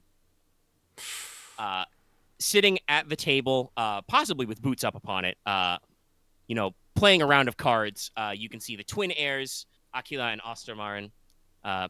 Aquila is the female twin. Oster is the male. They're twins, so they're both roughly the same age. Which one of them is actually the heir? Don't question it. They've got kind of like sea green eyes, but have an unusual quality that they take after their mother, allegedly, where they've got kind of like very light red, almost like coral colored hair. So, very striking, distinct look. And they are in a close run with a couple of their cadet houses. You see the heir to House Biscon and the House Morse, and also a couple of what look like, slightly, broken down, uniform members of the King's Navy. And also probably, Airless points out the heir to House Wake, Radcliffe Wake. And they're just playing a slightly rowdy game of Aren right now. If your gazes linger, perhaps you will notice them look up and clock you at the exact same time. That's like, I did, sorry. What was that, Did Dallas? we tell? Did we They'll definitely deliver the catch Konrad message looking to over her at them. yet? What was that, Dallas? Speak up. Sorry, did we deliver her the message from her mother? You have not explicitly stated you have. Okay, I will do that after she introduces everyone. Yeah. Sorry, I had to deal with some stuff on my house. That's fair. On your house? Kind of. But yeah, that only leaves one more major in attendance. Airless kind of remarks that you'll notice there's nobody from House Oro here. I believe they're clinging to Baron Macarius' skirts right about now, or maybe in the shops at the High Street. But you'll notice that the House of Espada is a little divided. In one dark corner, she points out the heir to the house, Rodrigo Espada, who is sitting and drinking by himself, though there are a couple of obviously armed knights, in Espada livery, kind of like standing nearby. But actually, down by the fire, you see a much more active and vocal group. First, you have the second daughter of House Espada, Ainara. Airless does, mention that her nickname is the Swallowtail because she, uses the sword so fast it's like being struck by a bird. Ainara, by the way, is wearing what was discussed as the southern style of weapons. She is carrying the fencing foil and the parrying dagger. She is being attended by the heirs of House Cid and House Pantera, and look like a couple of other, minor lordlings from the south. But also, you spot what looks to be a couple of, maybe professional mercenaries or duelists. Professional men at arms, and even judging by the markings on their smocks or shirts, some journeyman ranked blacksmiths. is also pretty obvious that, much like House Oro, there appears to be no major party from House Verity in attendance. I mean, that kind of makes sense. Yep. So, the young lord is not popular within his own house. Kind of I disagree, mean- like. Yeah. Aaron, did you understand Dallas? Yeah, he said Yeah. the young lord's not popular within his own house. Yeah. I mean, that came through a lot yeah. looser on me. I But I yes, could no. make it out, but it just kind of distant. It's fine. I'm in it now. Yes. Speak louder. I've been trying to be quiet so I don't blow your all's ears. All right, you're lower already. Welcome to the circus of value. Well, I guess I I'm should going get to kill you. Oh That's why- fuck! I just awoke at so many memories of me. Omega. Yes. The information that's in the description of the houses on the document, is that common knowledge? Yes. If you would pay attention to those sorts of things, those would be the rumors that you know. Okay. Okay. So again, for those of you who care about these kinds of things, it's like earlier when I was like, would any of you care what would know the signification of the Queen's Guard? And those of you who are like, oh, I'd pay attention to chivalric orders. I'm like, okay, those guys are Queen's Guard. So yeah, I would assume that Leslok and Konrad, probably for very different reasons, would know about the divide in House Espada. Yeah. Yeah. But if you want to bring up that point in conversation to the group, obviously, go ahead. Please roleplay. I'm throwing out loads and loads of NPCs. Well, that's why, but- like, Konrad said, yeah, of course, to, like, what Nicola said. I If see. Nicola doesn't respond, then Konrad's not going to go into further detail, though. For those who may have drifted off during Canty's lessons, why is there such a divide?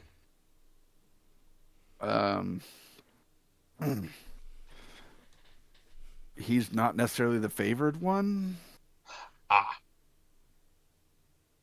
I'm not sure of all the details, but yeah. I see. Airless would chime in. I believe they call the young lord the Black Shield for his dark temperament. Ah. Hmm. This is, by the way, I want to be very clear. This is not Nicola speaking out loud. He's been a very naughty boy, I see, Yeah. and not in the Inos way of naughty. Very naughty. Naughty. Damn it, Lucky! I was about to go looking for a gif of that. I'm trying to think. Would it be unbecoming if Leslok wanted to talk to the Ferretti? Well, we don't. You're the lord. You can fucking pop over. I mean, I'm literally, if no one stops me, I am gonna go over to the Ferretti house. I want to go. I just want to go talk to them. Sure, you What? can pop over. Okay. Sure, we'll both. I mean, come pop along over. if you want to. Yeah. I mean, I was gonna go that. Well, no. First, I would say, how would I phrase it? So I'm not related to them in any way, right? What, House A? Yeah. No. Not directly, anyway. Okay. lineage Then I too would complicated. say,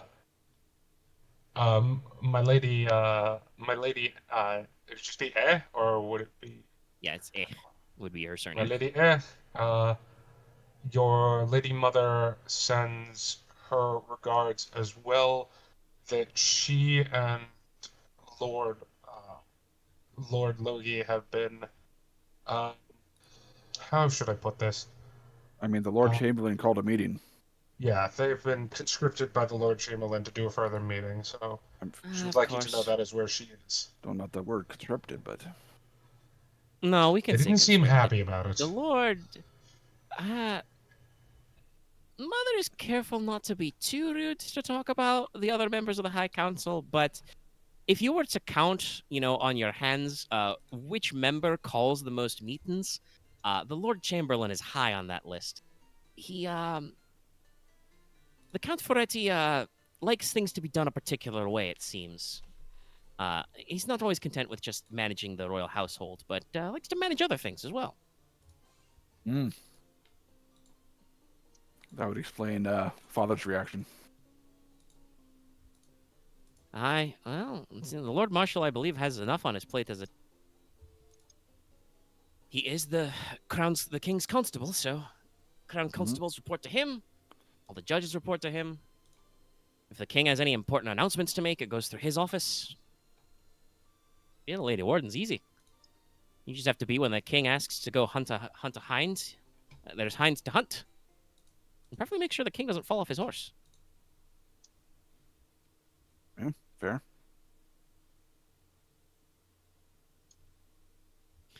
Though, Airless, shoots an aside glance at Leslok, kind of, looks you up and down.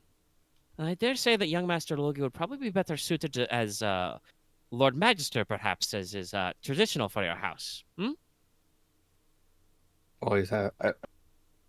Always has been. It's like I've always been more interested in keeping track of the newest developments in the world. Konrad definitely kind of reaches out and kind of gives Nicola tries not to Leslok face kind of a palm at poke that. just to see kind of his reaction. He didn't break in half. He's not that bad. Anyway, Nicola's message is delivered, so I believe at least Leslok and Nicola are going to break off and go to the bar and speak to the Forester contingent. Mm-hmm. Yes. Anybody else gonna back them I think for two entirely different reasons. Nope. Nope. Konrad will walk over with them. Right. Konrad looms in the background.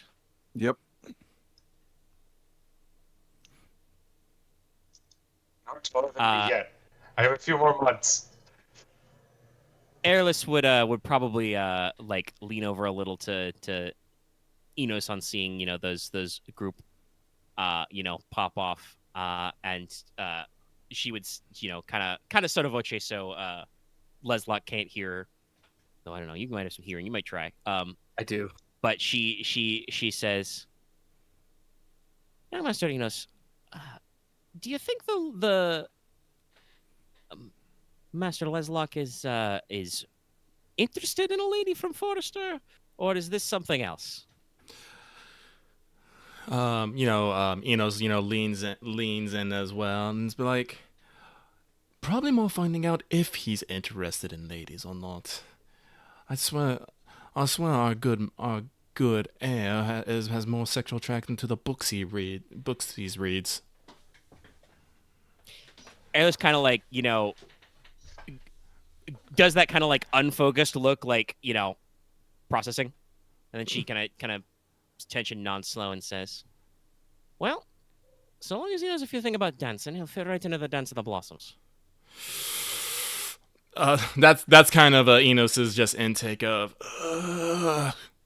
Oh, she just kind of turns and is like, oh, that's so God, inclined. he's a weeb.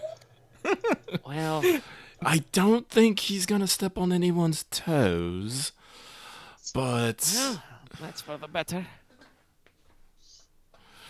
I have some mothers very insistent on a large family. I do have some younger sisters who I do not think would be amiss to a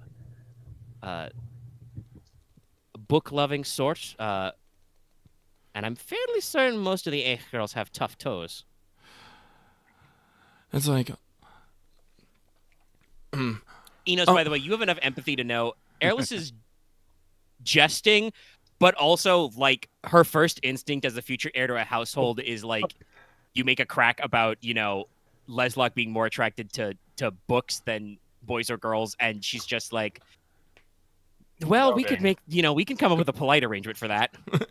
it's all like, She's joking, unless. it's all like, when matchmaking, if we have to do some matchmaking, definitely keep that in mind. But I'm not too worried about my cuz.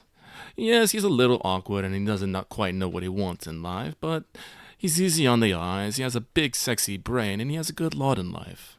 I'm pretty sure he'll find 1, 2, or even 3. A lot in life's important. Now, what about my dear cousin's prospects, do you think? I should probably have rolled for Airless to tag this, but I think she's realized that Inos is the face of the team already. Oh. Why wouldn't he be? Well- he's not showing his. I am pretty sure that your dear cuz is going to be one of those fanciful story characters who won't date anyone who can't beat him in a fight. So, she just subtly tilts her head towards Idara Espada. It's... Yeah. Yeah. I can see it. It's like, it wouldn't be the worst match, but House Espada has been wanting more access to Logi steel and whatnot. Makes damn good blades and other such things. Steel of the Tyne is very good. This we know well. From both ends. So there is some merit to the match, but like I said, some other people might not take that matching so well, especially heir to heir. They probably will try to foster off a younger sibling on Konrad.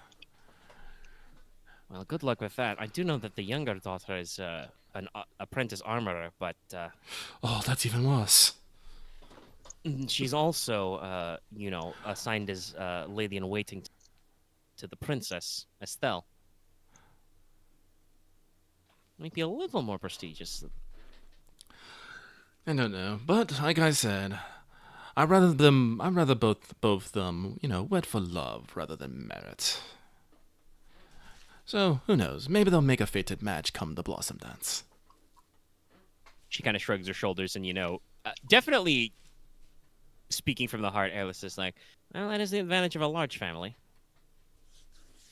Is she the only heir of House? No, House A has probably a similar number of heirs to your own house. Oh, okay. So she's commiserating rather than... Yeah, no, Oh, she's like, well, she's like, understanding rather than, yeah. oh god, I wish that were me. Got no, it. Yeah, I she's think, definitely like, yeah, no. But no, I think in the Inos. description of I think in the description of the House Egg, it actually mentions that the person we met, she's been married several times. Yes, Lady Mule has several spouses and also has adopted a couple of other children of her bloodline as well. Oh So god, she's Batman. she has heirs to spares. That's Sorry, all Mike. like. But turnabout is fair play, my good lady. Has any strapping lad or winsome lass caught your eye? I feel like Lane Fishgrief just kind of like leans into the camera as you ask this question, just like, yeah, girl, you got any tea? She just kind of like Airless kind of like tugs a little bit like the fur trimmed collar of her blouse, and it's like, no, not at this time, but that's what the dance is for. I believe I've heard from the many complaints of Mother that Lord Ferretti intends it to be a card dance. The young ladies shall be approached by the young lads, possibly vice versa. But I'm sure we'll make many an acquaintance. Mother has tried for me to catch a few private meetings while she's been here, but as a member of the High Council, she's far too busy to oversee all that, so, just kind of like smiles to herself and shrugs her shoulders like, Hiding out. Haha, Hiding boy. out.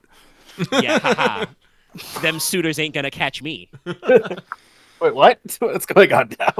We're having a polite discussion about matchmaking and dating. I got that. I just didn't know it's like what Aaron's saying.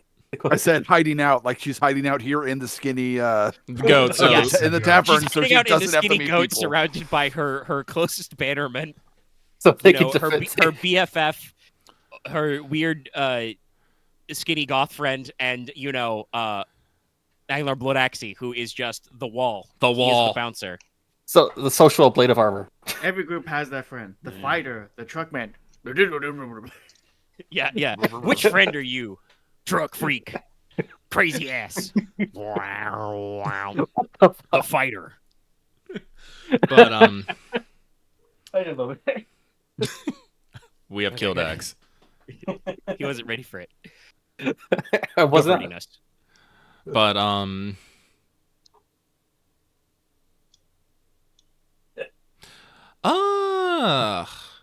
no, I don't want to take away from the other two's potential chat time. So I'll wait till Yeah. after they get some done before I continue my conversation. And Logesh is just sitting here soaking this conversation. Mm-hmm. Oh, don't you worry. I'm going to turn Logesh here in a second. Uh-oh. And You're in that's fine. danger. Run away. But yeah, Kill so bill sirens going off. Leslok, Nicola, and reluctantly Konrad trail up to the bar, and you are here with the Ferretti party. Man to man, peer to peer. The one to talk to is Egan Ferretti, who, like I said, is about your age, Leslok. He's got a slight scruff of brownish beard, kind of medium skin tone, green eyes, slightly unkempt, brownish hair. Actually, no. His father would insist it's very kempt, actually. You're pretty sure his hair was cut and styled this morning. Oh, wonderful. Though he seems to care a little bit less about that than you might expect. He is flanked by his two, older sister ladies who are very similar looking to him, longer brown hair, green eyes. And like I said, the younger one, Rowan, who's about 18, is like very piercing, like vibrantly green eyes. Also, the party there includes one Ivers Bowen, heir to House Bowen. He's got big, beefy archer arms. Cadron Woodwoes, who, despite being 17, already is like full-ass beard. Yeah. Slightly scraggly, dark brown hair. Someone that Konrad actually has to look up to. Yeah, no, like I said, he's from House Woodwoes. Their symbol is the wild man. He is a backwoods man, even as a noble. He fights in the woods. He fights for the trees, and he'll fight for the woods. He's okay. And the oddly, the youngest of the group, kind of like a dainty and prettily dressed is Felicia Quatrefoil as well. So yeah, you can roll up to I assume Egan first. I'm 100% taking Leslok's lead because, he's the boss. Yeah. In this case, I don't have exact words at the moment because it's a lot of people. Yeah. There's a lot of them. I know. There's a lot of them, but it's crowded in this tavern actually. Yeah, it's actually I feel like Leslok will try to introduce himself, and then try to take a seat if it's given, or if there is one.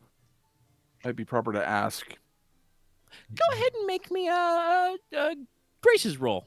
I will do that. I have to mark also- what you my, can, I have to mark what my actual. Yes, expert go ahead will and be over. just type what assist you're him? setting your expert die to. Let me actually check. I How don't does think that there's a work? formal assistance. I know exactly how I would assist you in this situation. Yeah, just curious how it works I I would mechanically. be introducing you. I'm making sure you get Jeez, there. the social graces correct. Yeah, because it's I have my pool is at least 5 plus expert, so Konrad is clearly standing there with the face of looking like he doesn't know what's going on. Yeah. perfect. I can explain things to you if I have to. Yeah, I don't think you two just left for the run and did not. But Yeah, also, I don't believe there is a formal help roll. So if you want to assist, also no, Loth. The prologue is definitely going to take more than 1 second. It was gonna be 3. It was gonna be 3 to 4. Yeah, I wrote it to be longer. Yes. The whole I thing. will say once we get out of this intro period, the days will go by faster. But no, I intended this to be several sessions of prologue. Yeah, it's set Sorry up if for that wasn't clear. it's set up for the whole series. Yeah, we will introduce a lot of people. Well, do you think it was some only of you one we haven't thing? met Yet. I don't know. Okay. I No, hit he's just- prologue he just and my wasn't brain goes, quick introduction. Yes. So how I'm gonna freestand here because I don't believe this is actually firmly in, but I think this is similar to how it worked in Wild Talents and other one-roll engines. So Nicola, roll your Charm plus Graces first. Depending on if you score a match and how much match you score, you will give bonus dice to Leslok's pool. If he screws up, does it not penalize me? No, I don't think it should, unless he rolls. Okay. What do I really have to badly. roll? Roll your Charm plus Graces. Okay, my grace pool. And I'm not crazy. It is Charm Graces, right? Yes. Yeah. I'm not looking at the skill list in front of my face. Thank God it's not command, because that would be worse. That's different. That's more inspire. Yeah, don't ask Nicola to do anything. I'm Command. okay. Well, as luck is moderately okay at inspiring and nothing else. What's your command? Out of curiosity. I have 2 command, 2 inspire, so I have like an I okay. have 1 command. That fits. Yep. That tracks. Thumbs up. Oh, too Nice. nice. Not too bad. Okay, you got a match. Then go ahead and take an extra 1d on whatever your charm plus All grace right, I roll is. 60, and I think I'll have my base die be a 7 because I feel that's my gut feeling. Okay. So I'll just do +7 as there. Nope. Nothing. Nope. Nothing. I got fucking straight almost. I got a small straight. Wow. 1, 2, 3, 4, 5, 9, and a 7. 1, 2, 3, 4, 5, 7, 9. Yeah. Well, I So had to give out eventually. Well, so Nicola does kind of run the smooth over. You probably remember very distant kind of common sayings and mannerisms from Forrester, even though you're several generations removed. So they don't push back on you for being rude, but somehow, unknown how, actually it should be unknown how, he is an expert die, but somehow Leslok, you are not able to frame or put the right emphasis on your request to sit down. So a stool isn't offered, and you might gesture or look to a stool, and they kind of I feel like not fully box you out, but definitely I feel like that does has to Line. then directly just ask if may I have a seat. So I'm just gonna move this forward now, even though it's not a great position. yeah. You have to be a little direct, and That's gonna make you seem a bit rude.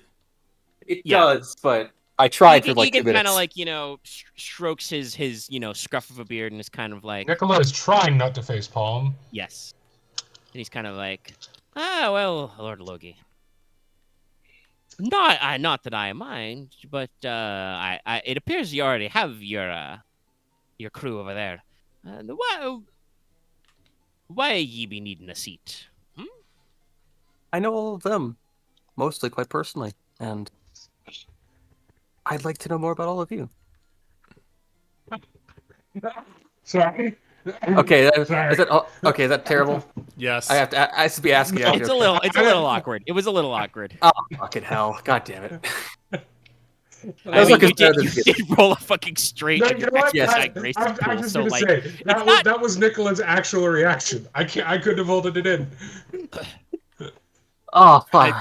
They kind of glance around. Oh god, how do I'm doomed. Kind of glances back and forth. Well, my lord, not that I'm averse to pleasant conversation, but we're having a sociable time here among the people of.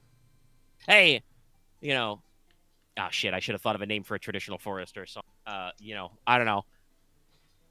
Hey, miss, throws a pen mark in a hat. Play My Bonnie Lass from the Wood again. And I'm just okay, yes. They started out with the fiddles. My Bonnie Lass from the wood. She's from the wood, she's Bonnie. I'm not good at musical improv. We're not. Yeah. Yeah. We give our deepest apologies, and I'm actually going to steer Leslok back to the group. Okay, Leslok, how do you feel about this? I feel internal pain, but I will not show it. We're not recovering. We're incurring losses here. And as they return, Inos turns to. I'm sorry, I can't think of the egg ear's name at the moment. Airless. Airless. I believe it's Icelandic for snow. Oh, airless. Airless. To a lady airless, and just kind of gesture with his hand. See. I feel like Leslok would cover. I feel like Leslok would put his face on the table if it wasn't immediately showing that he feels defeated. He would show. You sit down with your back to the bar and pull your scarf up over your face, just Yes. Oh. And this is why we actually attend the lectures on social etiquette and courtesy. I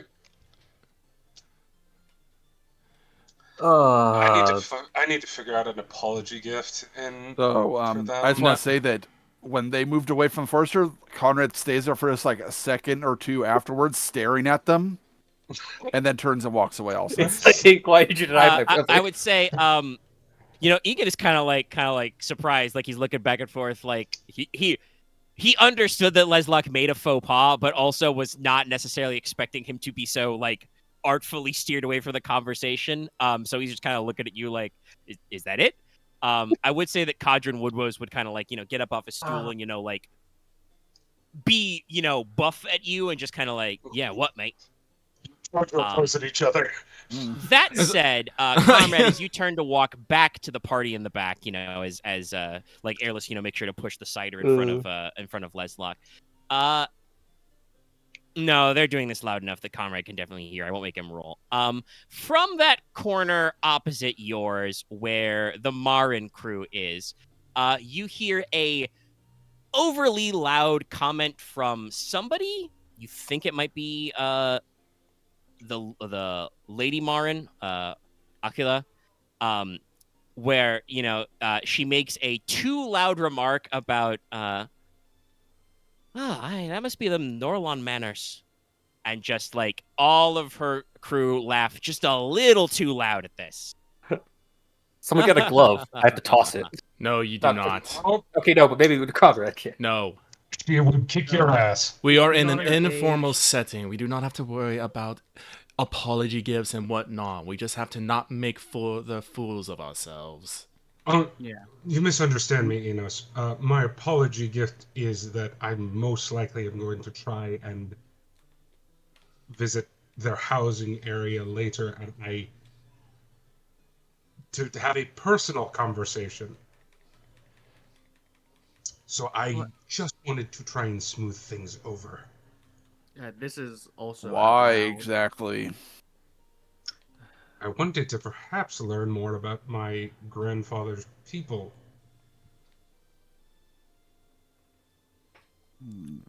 Well, you can always go. You can always go back. You're not the one who made a right silly mess of their introductions. Chugging No, glass. I stand with family for now. I'll probably visit them later. Yes, Logesh, but- I think you were saying something. Yes.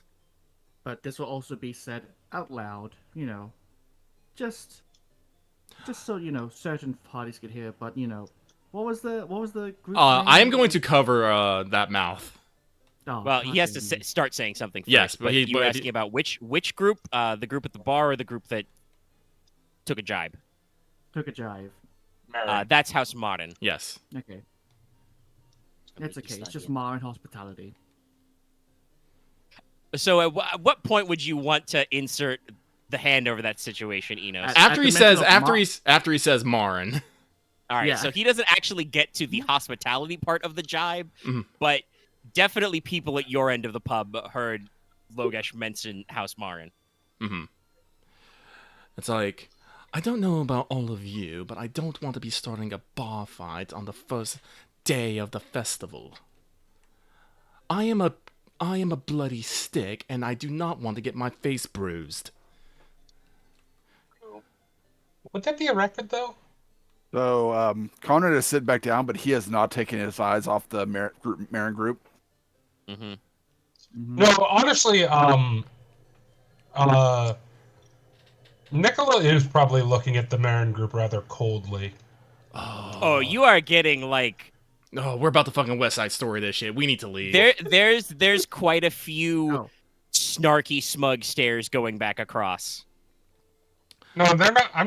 Nicola's not about to fight. What are you kidding me? Yeah, no. By the way, that was just a snide comment. I'm not going to actually start anything. Oh, no, yeah. Guys, if you just start saying snide shit, someone's gonna be like, "You what, mate?" We are. We've definitely the bar has suddenly become much more tense than it was. Yes. I feel like the like Cheval and Ferretti parties who are like close by the bar are kind of like glancing back and forth between each other and like looking in like the Norlon corner, the and looking over at the Marin That's corner. why you just wanted like, to go over there. Okay. I mean, yeah, he just didn't say it all. So I was just wondering, like, why because I wanted to go over there because I wanted to talk to them since the beginning. Yeah, I know. Like, well- I know you had reasons to talk. Like I said, it's just been handled poorly, and tension is up. So, Yep. what Inos was gonna do is gonna clap his hands. I'm gonna order a drink. Well, no, order to go, because Inos is going to clap his hands very loudly. He's like, well, I think we have tarried here enough. Thank you for your company, Lady Ayla? Ayless. Ayless? But we have some shopping to do. Unfortunately, our world needs a bit of updating, and we need to look our best. So, everyone, let us get up and leave civilly. Let's. All right, as you guys are starting The urge to go to start snapping on players. as you guys are starting to like finishing your drinks and getting up and perhaps like I said, Nicola signals to the barman to like get something to go. You are interrupted. Well, not really interrupted, but your thoughts are distracted as a group of about a dozen lads pile into the tavern. You can tell by their dress they are probably lower social standing, a little rough. They're wearing like rough spun clothes, have unkempt clothing. They are speaking in kind of coarse milieu accents. The rowdy French are here. Baguette. They are carrying side swords or fighting knives. And they're kind of, like I said, little rough and tumble. And like I said, there's about a dozen of them, and they come piling in through the doors while you guys are getting ready to leave. So you probably want to pause for a sec. Yeah, but let them pile in. Yeah. And they start heading towards the bar. A couple of them, break off to the musicians, and like start dropping a couple coin on them for some local songs. Going back and forth. And they generally start getting kind of a not quite a ruckus, but they're getting a little rowdier. Like, brother, some food. Your finest ale. A couple of them like go out of their way to pull some of those unoccupied stools next to the group of nobles at the bar and start being like, I would like you guys to those of you who are tracking what these boys are doing, give me your choice of a sense plus empathy or a knowledge plus tactics roll. I will do knowledge plus tactics. I will do empathy. I'll do empathy. Tactics. Yeah. If you don't have a skill, is it just considered a 0 or a 1? Look at that, Axe. Two tens. Yeah, 2 10s. Lucky got 0. 3 1s, which is still pretty good. I mean, whatever I reach it faster than you do. Finally, his time has come. He rolls the thing he's good at and gets a bupkis. Yeah, I know. What the I'm rolling on pure brain. He did it. Dallas made a roll with just his knowledge pool. I mean, to be fair, my knowledge pool is 4. Yes. Yeah, that's good. But I roll no 4 for tactic skill, just I roll big 4 brain for wrestling activate. knowledge anyway, but except I 10. do brain good. Hey, Also 2 tens. 10s. Damn. For empathy. Okay.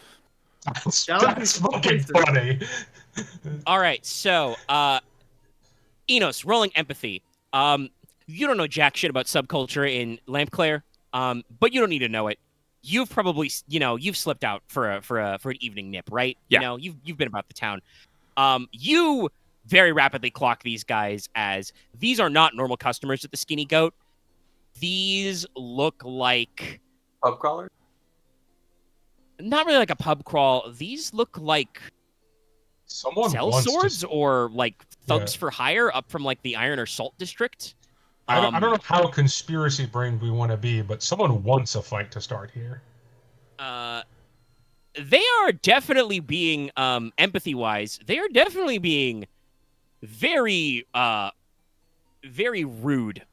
Like right out the gate. Several of them, make perhaps some bawdy comments or do a little tug or a flip of the skirt to the barmaid. There's probably some wolf whistling and cat calling. Some of them kind of like give an eye to some of the highborn women in here and kind of like nudge the other guy under the breath. And in fact, Inos, you're pretty sure with your ones for speed, you overhear somebody making a comment to someone. You're not sure who, but somebody gets called a milk drinker. Like, How bad is that? these guys are feisty. I mean, it's just a casual, insult for like, oh, you're little baby, you're a milk drinker. You're still sucking on your mom's teeth. Those of you who roll Did someone high, steal your sweet roll? yes, definitely that. Those of you who roll those sets that are 2s but high, you get a much clearer grasp at this. Nicola, are you actually thinking that thought about slightly conspiracy brained like in character? Yeah, in your head? Because if this wasn't the hangout for young nobility, I wouldn't think that. But because this is the young noble hangout, yeah, that's where Nicola's brain went. Yes, no, you are not sure what these guys. Those of you who pass this empathy or tactics roll, you are not sure what these guys' game are. These guys are clearly here to rumble, and in fact, if obviously you have playable choice, if your party doesn't want to be involved in this, you don't got to roll over there. Though I don't know what your personal beliefs and missions to a bunch of guys showing up and causing trouble in your metaphorical neighborhood is like. You are pretty sure that they are going to say something to either basically, I think there's 2 ways you can see this breaking down in the next couple of minutes. Either they are going to pick a fight with the wrong group. If you had to guess, probably the contingent from House Cheval, because Lady Faucon is she's young, she's pretty, but she and several of the people with her are chevalier. They're knights. They're not gonna take that lying down. And instantly the crew around Ainara Espada are like, oh shit, is there going to be a fight in this bar? Like, those guys are actual mercenaries and duelists. And so they are like, oh, are there some rowdy boys in my pub? What's this? So like, I really don't want a fight breaking out because the last thing I need is word of this to reach Lady Maha and have her have a fit that, it's not going to be said off on the streets anymore. So here's the biggest problem, Inos? I would normally be very much okay with leaving and just being like, this is not our problem. But Konrad's cousin's in there. And I don't want to just leave her into a potential bar fight. Well, I want to get them to leave, but like I said, I'm pretty sure my cousin can take care of herself. Yeah. I know. It's irrational, leader. I feel protective over you, though, and we don't know how stupid that is. Feelings of protection are rarely rational. I feel the desire to get them to leave. I just need you guys to help figure out consolidation. I mean, it's easy. We buy them drinks until they fucking pass out. And that is what Inos is going to go fucking do. I'll help you foot the bill. Okay. No, I will immediately go into Enos's plan. Yeah, and so Inos is going to, saunter over there, throw a shoulder on them, be like, hey, happy festival, welcome to the Skinny Gold. You don't got a drink in your hand. Ball man, get him a drink. Right. And he's going to just start giving them drink and more drink. The top shelf, the strongest shit. Remind me how points of wealth work. Basically, anything under your wealth, you don't actually have to spend. But if you try to buy anything at your wealth level, you have to either haggle to maintain it, or you can permanently burn a point of wealth and go down one. Okay. Yeah. So let's see. Vehicles, armor. Is there a table for fucking believe there is food and stuff? Where? If multiple sources of wealth came in, how's that factor? You would probably go splitsies basically. Yeah. Okay. A night of hard drinking is 1 wealth. So, Inos, you're what, wealth 3? Yeah. Okay, you easily have enough coin in your pockets to run this through.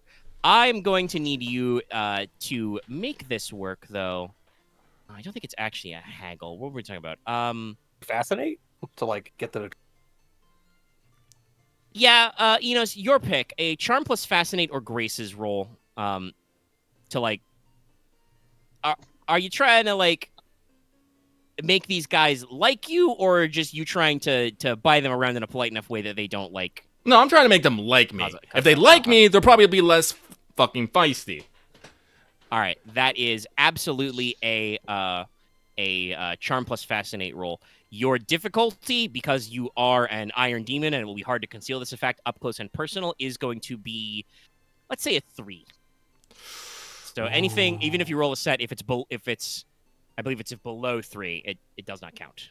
How's beauty work in this? Oh, actually, I do have beauty 3, but like I said, I'm wearing my veil. I think I'm gonna have to take off my veil though. yeah, if you want to apply your beauty, you're gonna have to like actually like throw back the hood, maybe let your veil drop, like let him know that you're pretty. Yes, no. Yeah, so Inos, I am gonna have to suck it up, and hopefully shit doesn't get too fucking weird. But yes, he'll throw back the hood, run the heel. Behold, this beautiful man?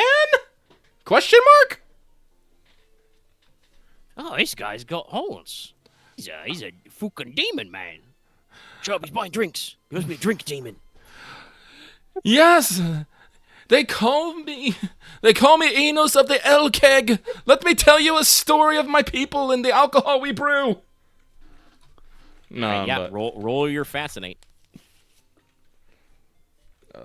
By the way, Inos in his beauty levels is absolutely now center of attention. Everybody snaps up to I be forget. like, Do you feel like it's like up your set to like base 7, regardless, as long as you get a match? yeah. yes, he has is to anything make else a apply? match, but its minimum difficulty is 7, which means it'll overcome the difficulty. Son of a bitch. But you have somehow not made a match. You're racist. Correct. That is indeed what happens. The thugs are like, I don't want no stinking demon piss drink. And Inos, a guy shoves you. You are shoved. I am shoved. Oh, Konrad's not charging over. Oh You boy. don't want no demon piss? We're going to go to his establishment then. So yeah, no.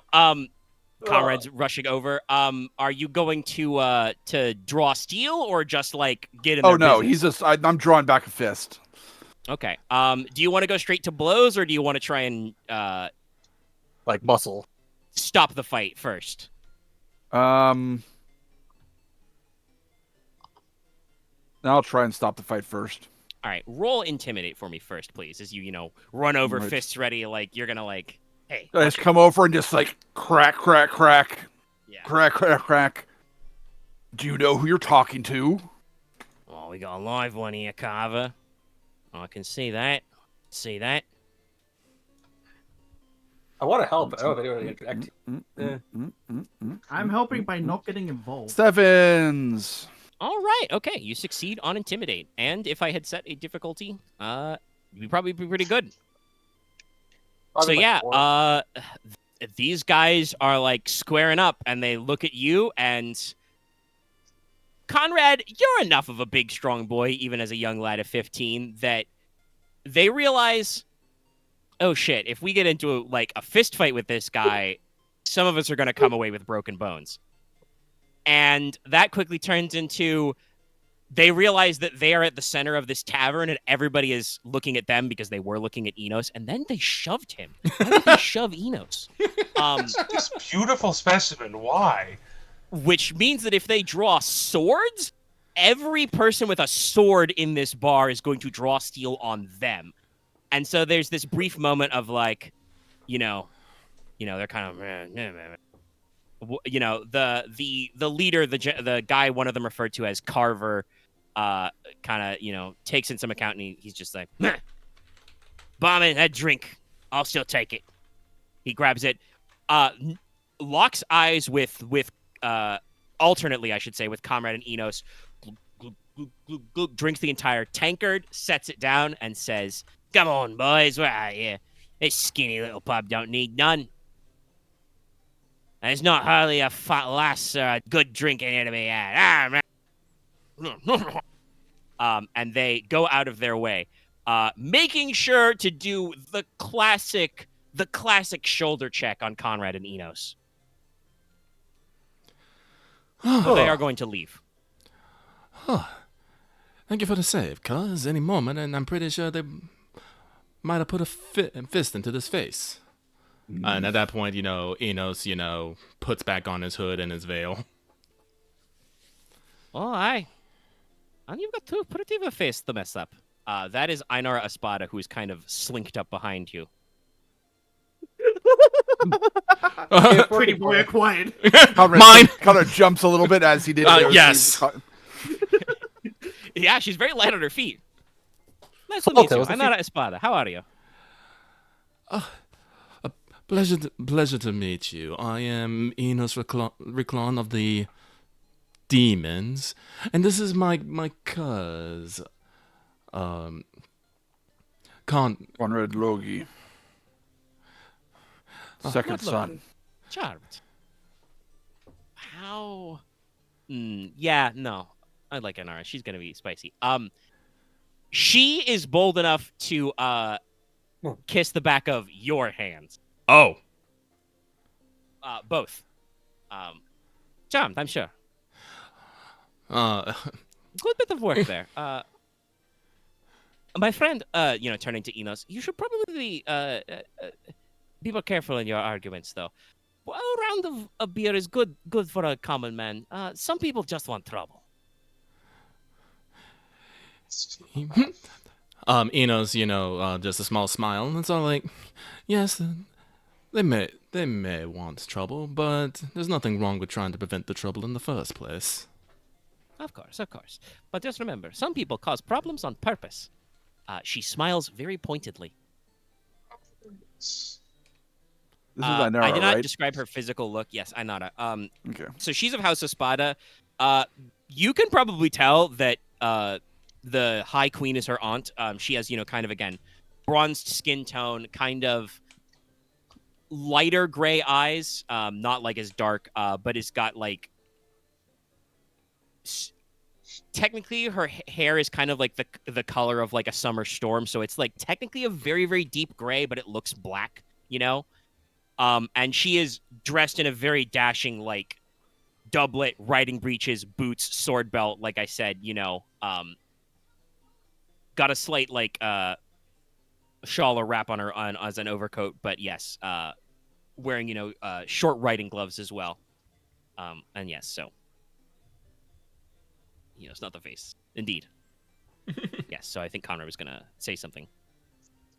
No, I just wanted to confirm that Yes. who this was. I know, yes, that's what she looks like, and she's turns back and gives a nod to Konrad though and says, "Good luck though, Sarah." She kind of notices that you're only carrying it. Wasn't worth shedding blood. Of course. She kind of notices that you've only got a side knife and says, "No, but I see you do not carry a rapier.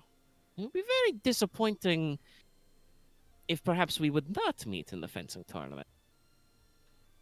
I'll be using a Zweihander in the tournament.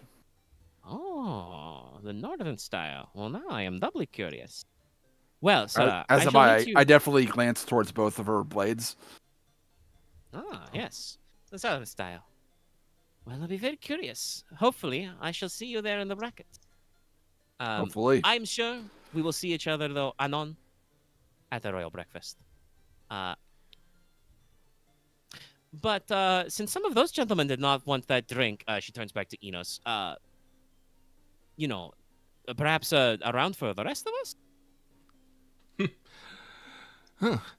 Inos, gives a bit of a smile. It's like, sure, why not? A round for everybody. A round for the house barman. Yes. Celebrate our heroes. Pats you both on the back. There's a little bit of a little bit of pip. I definitely feel like the Ich and the Espada contingents are probably the loudest. Mm-hmm. But even like Ferretti and Marin will pitch in. Oh, thank God. I think I feel like Leslok just like had to watch all this from a distance of being like, I wish I could have done something there. But they've handled it well, I think. Nicola will point at his arm and then point at your arm. And then point at Konrad's arms. I mean, yes, but more. Yeah, I think it was more in this case, because you were Inos' getting initial to plan. leave, Ika Wayland kind of is like, well, my lord, I'm sure you could have done something, but it probably would have involved steel or sharp words. Enos' plan of booze and coin should have worked, but I think those. It says that the young Miss Espada said there's a little bit of. Wow, my accent for Ica got really lost there for a second. It happened. But my lord, I think that there's probably something that those lads were looking for a fight. Not that we wouldn't have given it to them. She, pats both the sword pommel and, again, the fact that she does still have the smith's hammer, like, tucked into her belt, Oh, of course. Oh, Though, yes. it's obvious they only left because they noticed that they'd be gutted first. I'm just wondering who pointed them in the direction of this establishment. They're a curious type. Does any group look extremely disappointed? Can I make like an? I guess this would be a. Yeah, this you be can an make empathy check? your choice of sense plus empathy or scrutinize. I would to, like, scrutinize. I actually read the have that room. one. Yeah, you can do I just some want to see if investigatory anyone work. looks disappointed with the turn of events. Right. But, Aside from the well, Chevaliers, because they're probably just disappointed they didn't get to hit something. Yeah, I was gonna make a joke it's- that the male Espada was sad that no fight broke out. There are. I can tell you before you even roll. There are probably a couple of like professional mercenaries and duelists in here, and knights who are like, oh, I didn't get to beat Well, no, the shit out of I'm some more guy." meant in disappointed in. You know what I mean. Yeah, I know what you're looking for. So go ahead and give me that roll. While you're rolling and looking around, Ica will kind of like, give an aside glance to Leslok and say, "Aye, sir. Perhaps when we speak with the Lord Marshal, with the Lord Logi next, he is the King's constable. We might mention this incident to him." Seems like Yeah, the with best 2 idea. 1s and 2 9s, Nicola. Nobody in here seems like disappointed, as in like, oh no, my scheme. Like, genuinely, everybody in here looks like if they are disappointed, it's only disappointed because they didn't get to draw steel because there's only certain circumstances you're allowed to do that. So you would guess if somebody was attempting to interfere with the afternoon of these young nobles, they are not currently present here. Gotcha. Okay. Yeah, there's quite too many sources for that. Well, no, I just wanted to see if I could catch someone out, catch That's someone entirely- slipping. Entirely fair. But I had a feeling they wouldn't be here. So, whatever. All right, But I'll yes, go. after the round is exchanged, you guys can reconvene and leave as intended. Yes. Yeah. Yes. Yeah. Good for you. You've dodged what would have could have been your combat tutorial. Time for another time, I guess. Listen, I have no melee weapon. I have a gun. If I start firing my double-barrel pistol in here, shit's gonna get bad. Also, I think it's a bad look because it's kind of a thing where if you shoot someone, it means you see them kind of less than dirt. Oh yeah, I would see these men as less than dirt. They came in here and started a fucking bar fight for no fucking reason. These goddamn common assholes. Fair. Those dirty little cutters with their boss named Carver. What the fuck do they think they are? Yeah. This is not Uncharted 3. Anyway, Well, it was almost Uncharted 3. Anyway, Inos, you are going to take these guys shopping. I'm going to go take these guys shopping, and I'm going to coordinate us in some good styles that makes well use of Northern colors and maybe some cuts, but basically closer to this year's spring fashion. All right, go ahead and roll me your student of fashion pool. We'll do one roll to see if you can find the appropriate looks for everybody. I wish to make this take excruciatingly long. Add 2, I guess. And add 2 dice to this. Can I do this? Yeah, assuming that these guys won't try to. Depends on how long it takes for all of them. I mean, It will not necessarily take the excruciatingly long time for each of you. Just and let me let me know if this is not correct. But I feel like Inos is going to very particularly take you to like each tailor and dressmaker, and possibly also the boot shop and the glove shop and the hat shop, and like he is going to ask to see everything. All of their colors and fabrics and styles, and like make sure each of you is blocked up. So it is still going to take you a long time, but he is not necessarily going to focus on you guys one at a time. It will be like, okay, all right, jackets for everybody, jackets for you, jackets for you. Because it's like, I guess that I have no reason to leave, which means I probably want to assist Nicola will somehow. make a request to his design. Okay. Basically, well, I mean, the people in the bar got me feeling some type of way. And I've Okay. decided that Nicola is a bit of a petty bitch. So I want mine to be a little more patriotic than is necessary. Not like gaudy, but I want it to very clearly be emblazoned with the symbology of House Logi. Well, we're probably not going to be able to get anything particularly done, but we can basically do you up in the colors of House Logi in this year's style. But that's probably about as good as it's gonna get. I mean, Yeah. the closest. I wasn't gonna go for the exact same reasoning, but Logesh probably would have just asked for something, fashionable but in line with northern, like our style of clothing. Yeah.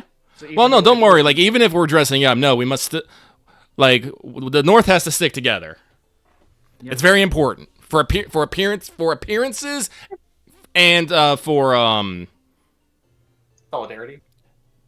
I have that intrigue. note I on guess I want to say. We have that note for a selection of the NPCs for the North. Oh yeah, no, I actually have. Maybe I should say this, but I actually have a book of grudges now. Oh my god. Also, sorry if I interrupted you, Lucky. Yeah, no, but basically, Inos would explain it as it's important that we have to put up appearances so we do not get clowned on as not knowing what the hell we're doing, but also so we can make it sure that we people understand our allegiances. We're all allegiant to the crown, yes, but we have factions, a grudge, goddamn, and whatnot. But so yes, I'm going to add 2 dice. I add 2 wealth because I have money as a luxury. So you can do 2 pips. I can do 2 pips without having to spend. And spend I will. I'd like to help foot the bill, actually. Here. No. That's fine. Okay. And I don't think you can. Because it's... Inos is adding these bonus dice through the power of his... exuberant grooming. His discipline, yeah. Understood. What's the actual name of that? Money is a luxury? Or, I believe? Man. With money comes luxury. Yeah, so... Leslok, you are not versed in that, technique, basically. You don't necessarily know how I don't know how to convert overwhelm money directly into high fashion, basically. I don't know how to overwhelm people with money to get this to do what I want. You got at least 3 ones. Is that your Yeah, only 3 set? 1, so it happens. Yep. It's a match. Yeah. I mean, there's no difficulty. Like, generally, the system doesn't actually care about your height unless I set a limit. But you got 3 1s, so that's you got a wider set. Honestly, this probably doesn't take as long as you'd think. I am also dressing. I am dressing up the rest of the parties. So Lady Lucy, Lady Ike, Mateus, and I guess I don't have to do Ike, Mateus, or but if they let me dress them up, I will. Lady Lucy, I am definitely No, we're gonna give her some extra razzmatazz. Yes, I'm giving her the Riz. Everyone's gonna look great. Please. Everyone's gonna get plus dice to charm. Not really. No, we're just gonna be appropriately dressed. Yeah, but no, you won't need to roll any graces to cover for how stupid you look. You do not look stupid. You look very good. Yeah. So, Inos, you are fairly quickly able to zero in on, your. Actually, that's a good question. Do you have your expert merchant yet, or Not student yet. of commerce? I have student of commerce. Yes. Okay, so you have your commerce skill. So you make sure to keep your eye from imprints from outposts of most businesses. Most crafts will be run through a network of trade guilds at this point. Mm-hmm. You keep your eye out for outposts of these guilds that are related to or from Norlon. So and there would be a few. There would be people selling imported goods. You guys do have trade goods. Mm-hmm. Plenty of wool. And sheep's sheep's hair, goat's hair coming out of your lands. Some of the finest furs would be coming out of Norlon. So you make sure to go through those merchants, and that probably saves you some time because they've already, while they are up to date on the latest fashions, they already have a lot of the coloring and materials that you were expecting. Yes. So like I said. A lot of you are probably going to need a couple of different outfits. I was like, Yeah, he succeeded on his fashion role. For the Dance of Blossoms, which will be, the following night, the closest equivalent for that dress code that I could find, it's a little like forward in time, but that would be close to what we would consider white tie. So ooh, full coattails, evening gloves. You would wear a hat out, but leave it at the door, kind of a thing. Cloak and overcoat type stuff. Under your coattails, you're wearing, the vest or waistcoat, then a shirt, kind of a thing. So like, you guys are going to need the full riz for that. That you can probably get nice dark, tones. A crisp black would be fairly neutral, but if you want to go for something, like we said, probably Norlon is lensed more towards earthy tones. But obviously apart from that, just getting, probably a nice couple of, jerkins or overcoats, riding coats and stuff. Getting you several nice white ascots and neck scarves, neckerchiefs. Mhm. Plenty of accents. Make sure everybody has a good boot, a nice clean formal boot, kind of a thing. Pressed trousers, all that kind of stuff. So yeah, all of you can be armed with appropriate clothing for probably most of your itinerary here. It's only Excellent. a couple of extra outfits. Yeah, no, it's like for just going out and socializing, I'm not expecting anyone to dress like super fancy, but for the breakfast, for the blossom dance, for the feast, what was the dinner at the last night? The royal feast. The royal feast. I definitely want to make sure that, and probably another outfit just in case we have to make any particular social call. So basically, the white tie event, what you said was the Dance of Blossoms, right? Yes. Okay. That's surprising, but yes. So it is a formal ball. Well, no, I just would have thought the feast would have been more formal. I mean, the feast is for eating. Yes, the feast will not involve dancing necessarily, so it will not be quite as... It'll still be formal wear, but it will not be quite as a specific dress code. The Dance of Blossoms is traditionally for unmarried young people making your social debut, so very specific dress code. Okay. And then you guys obviously can select a fine selection of, accoutrements and accents.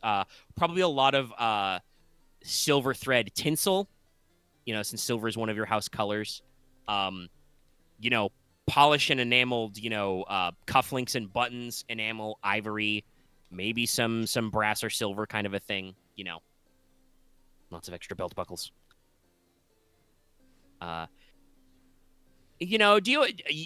you say you're trying to stick more towards current spring fashions, Inos? So you'd probably would you think you'd skip like the artistic fur trim, For now, yes. No, I don't. We do not need to be boiling in our our clothes. It would be quite warm, but it would also be very Norlon. But yeah, if you wanna stick. If we can put some fur trim in some places that probably wouldn't, we would maybe your hats and like cloaks. Yes, because you'll remove those indoors anyway. Yes, hats and cloaks. We'll put it on there. Is it possible to have clothing styled more towards androgynous, or? Yes, actually. Aika does not need Enos' fashion expertise. She has a very demanding set of needs. It is possible for because we do not have not discussed like clearly defined social roles for the sexes per se. We have several heads of great houses which are women. I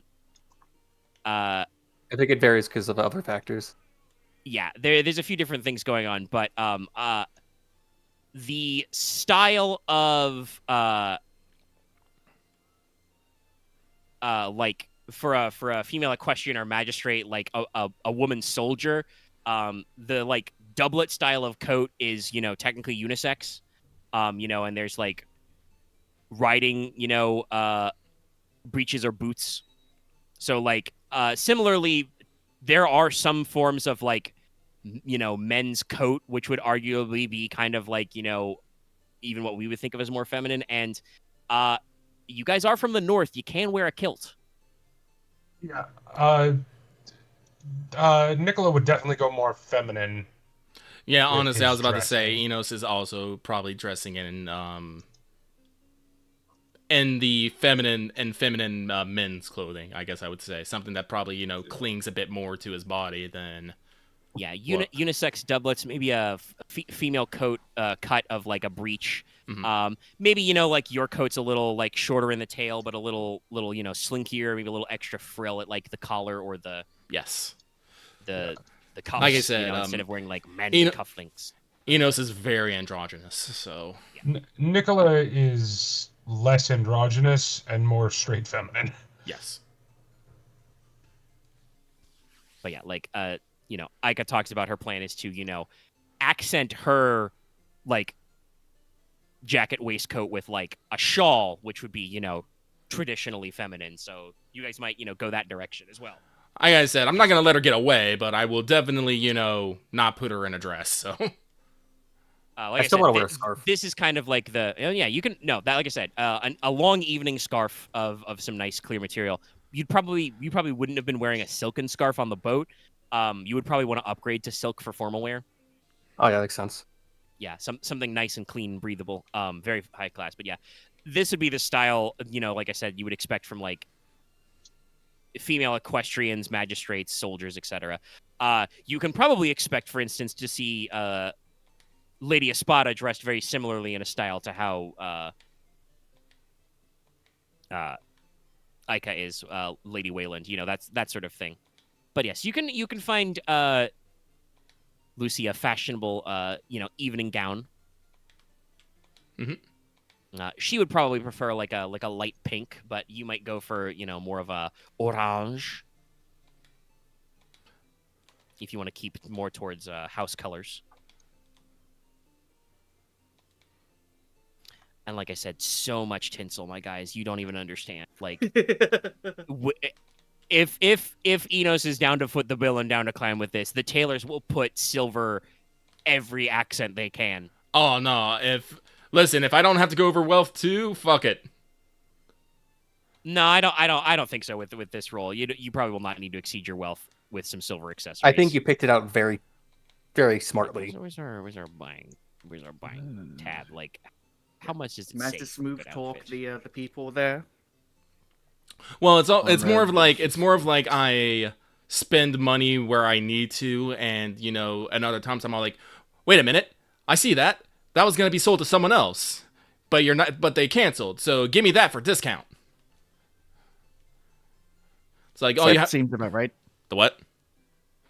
I said, yep, seems about right. So Also, he's basically spreading money around, deal hunting, and trying to find the best fit he can for Like probably the only thing you guys are lacking on would be like outright jewelry. Yeah. For instance, a simple diamond necklace is rated like wealth 3. So like similarly for like colored stones, you guys are probably we have to our make own. with unburnished. If you're buying accessories, unburnished silver, like I said, lots of enamel and ivory. But I know, but I already have mine. Yeah. You already have your specific That's jewelry not styles. technically formal wear. You can probably picture it as formal wear, but yes. Well, it's like religious. Like religious wear is always an exception in nobility.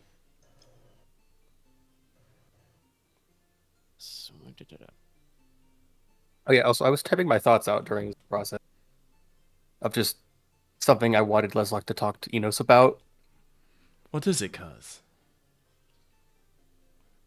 I feel like I couldn't have done better back at the bar. Hold still for a second. Now, what was this about the bar? The Ferrettis.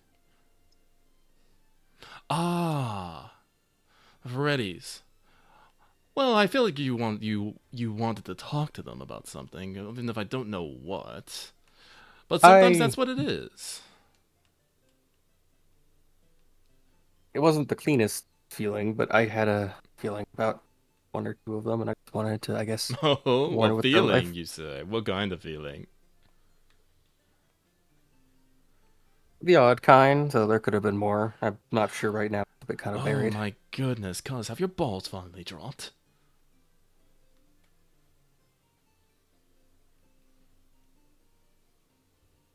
I think Leslok's trying to say something, but he can't. It's like, do I need to use the scientific term? Do I need to use testes? No. That's all like, did you look upon one of the women or men over there and feel a stirring in your loins? Yes, but there was more. Who? Who, dear cuz? Tell me, who caught your eye? Well, Lena. So, Don't get too excited, Enos. He sensed her magical ability. Oh. They're Enos is talking. immediately crestfallen. it was Konrad more tries than to that. sneak out while you guys are talking. Not gonna lie, Here, Logesh brother. just laugh out loud, seeing Enos' face. fall to Conrad his will knees. attempt to if he attempts to slip out, it'll probably be Everhelm Farad who is like, "Now, young Lord Conrad, don't be going off on your own. Hold on, wait a minute." So it was a bit more than that because I think I could have, I don't know, bonded a bit don't more worry from similar about experiences. it. Don't worry about it, cuz. Like I said, we have the Blossom Dance coming up. Actually, would I refer to Conrad's sister as cuz? I don't know. No, she's not that close. As the good lady said, it seems like there's going to be we're going to use the dance card. You do remember what those are, right, cuz? I do. So all you have to do is try again. You know, screw up that courage, stay confident, stay calm, and ask her to dance. And in the process of dancing, you can, I guess, ask about whatever magical talent. I got my hopes It up. honestly was, I was more seeing it as a way to, I guess, cross the boundary. I crossed the boundary again with this.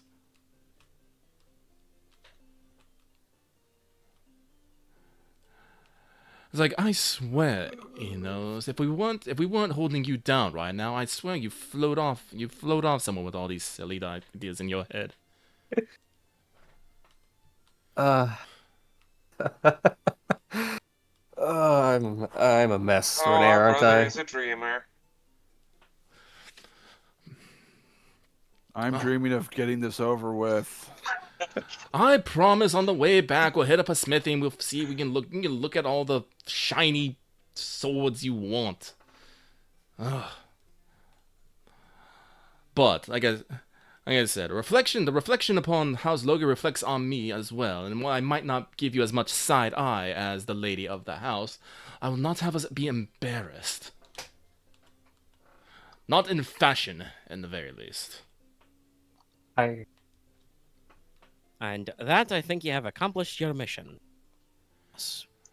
Yep. So, if Leslok has nothing else to say, we can probably move on. Yeah, he's just thinking, I wish I could be as charming as you. It just kind of just stays quiet after that. Well, Leslok, I wish I could be as smart as you, but that's pretty damn unlikely. Leverage your own strengths.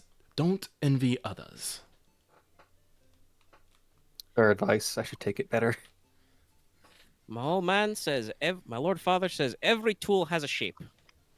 I'm not always sure what he means by that, but I think he's saying what Inos is saying. I would say probably not much of a scandal. Okay. Then I have to find some other way to be petty.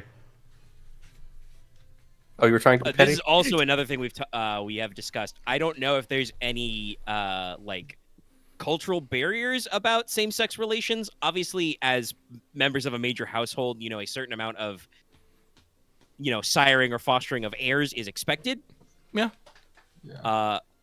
Probably it's almost probably a little more like Roman leaning. Probably what society cares about much more is not that the two people of the same gender dance together. It's like who's the leading partner or not. Okay. Enos, I was just gonna, because I'll be honest. In my head, I was considering if I could cause a small scandal by asking, what's the name, Ostermarin to dance. That might cause some buzz, but it would probably not be a scandal. People are wondering, like, hey, I mean, what people the are fuck? expecting people to dance at the Blossom. Well, And because a also if scandal is if you vanish mysteriously with that said person and did not No, return. my sister would kill me. Well, like I said, Also, his sister would kill you. I know, but like I said, that's A lot of what people I'm would saying. kill That's me. what makes scandals. Yeah. No, I don't Also- want to actually cause a scandal. Scandal is the wrong word. Like, How much of a disturbance? I might still do it if it would cause a buzz. It might cause a buzz. It would probably only be through just the sheer unexpectedness of it. As we've said, the information on the houses page is probably common knowledge if you're paying to keep an ear out. You guys would know if you did not realize literally just now in that tavern. You would know that there's some kind of unspoken tension between House Logi and House Marin. Father has always talked about his old rival. Yeah, the nature of what exactly that rivalry is not known, but things from parents are very often passed to children, and it would seem that the Marin twins at least are very interested in keeping up old appearances for now. So, that would definitely cause people to be wondering, like, "Hey, what? Huh?" I feel like Leslok needs to practice dancing at some point for tomorrow. A little practice on dancing would probably not be terrible, but Yeah. that's okay. If I've doomed all of you to not have coordination plus perform dance, well, I kind of want to move points into that, but I really shouldn't. welcome to the You really league. shouldn't. Probably not at this point now. Actually, I have a question. Leslok, you just have to think of it like sword fighting. Well, there are sword dancers. I have a question about, can I give temporary bonuses if I instruct them in dance prior? Sure, I would say that probably. You can take some time this afternoon and try and make sure these guys know some basic dance steps. They can get a little. Well, I don't know. Probably not this afternoon. Like I said, I took an excruciating long time with the That's fashion. true. It might be. It's probably late afternoon by now. Yeah, It's probably How about tomorrow afternoon. Or the Well, morning. you guys don't know what kind of itinerary. You know for sure there'll be the Blossom Dance and there'll be the Royal Breakfast. There will probably be some of the, festival exhibitions or contests in between. How I feel is estimate is that this was going to take 5 hours, but Inos said, well, it only took 4 hours. Yeah, well, probably something like that. Yeah, but trust me, Inos was willing to block out probably from I don't know, 1 to 6, we'll say hypothetically. It's probably not 6. 4. We gotta be home for supper. Maybe 1 to 5. It's probably 4 p.m. instead. Yeah, and like I said, clearly late afternoon, but not super. Dear brother, I have a feeling, based on some of the events, you and our dear brother Leslok are probably not going to be performing in many of the physical minded events, so there may be a little bit of coordination there. I can do a sword, and I have a crack shot. Has realized the secret sauce. If you guys don't want to be in the contest, you can take free time. Oh, Nicola's going to sign up for the wrestling contest. That's gonna be so funny. It's going to go so poorly. Your bones. All right, but okay. We have been going for over 4.5 hours. I think the best time to end would be as the night rolls over, and I'm pretty sure some of you probably want to have a. Well, some of you may want to talk with Leofric, so I want to be ready for that. Apart from fashioning, was there anything else you guys wanted to make sure to pick up while you're out and about on the high street? Do we want to stop by and get Konrad a carryable sword? Honestly, I think that'd be nice for him. He might make him feel better. I feel like Konrad has been slightly grumpy here. this entire time. He misses his trusty sword. I've been grumpy because I can't move properly in that white tie clothing. No, let me adjust, sir. The tailor will, try and get in there. Make sure you got a nice fit. Long side. It's like your chest is so broad, sir. Hold on. It's like we'll let it out in the seams a little bit. The young lord wishes how you say sword arm? Don't worry. We should give you the duelist sleeve. Picks a couple, lines out of the seam out, so you got a quicker draw hand. Oh, okay, that actually feels a bit better. Okay. As noted, Inos is in here, popping 2 points of wealth on this. We're ready to rock. We're not quite spared no expense, but you're definitely more generous than some of the customers they're getting. Well, like I said, this is a last minute rush job. Yeah. We literally got on the boat today when everyone other houses have been here for a few days at least. Well, no, like Yeah. they don't have to travel 3 weeks at sea to get here. Yes. Well, Egg was here Pretty before sure us, I though. did, but Yeah, you know that House Eich was here a week ago, but that's because her party arrived with the Countess Eich. She was not in Lampeclair yet. yeah, fair. Because Yeah, we had to her move job that. as the Lady Warden does not require her to be here as much. Yeah, for But accusing yeah, Iz, though. Konrad will pick up a side sword. Yes, you can get a rapier side sword. That would be, 2 points of wealth usually for an adequate combat weapon. Steel quality. Yeah, I got 3 wealth, so No problem. Yes. definitely try maybe go probably a little more saber-ish rather than a rapier, but Yeah, you can definitely get if you prefer that style, you can get more of a curved cavalry saber or cutlass type look. Cool. yeah, probably a cavalry saber. Honestly, with your position in Crown, while fencing foils and straight blades are very popular, you would see a decent amount of the saber style because that's usually the sword style of House Cheval, which is the Grass Sea is the territory like next over.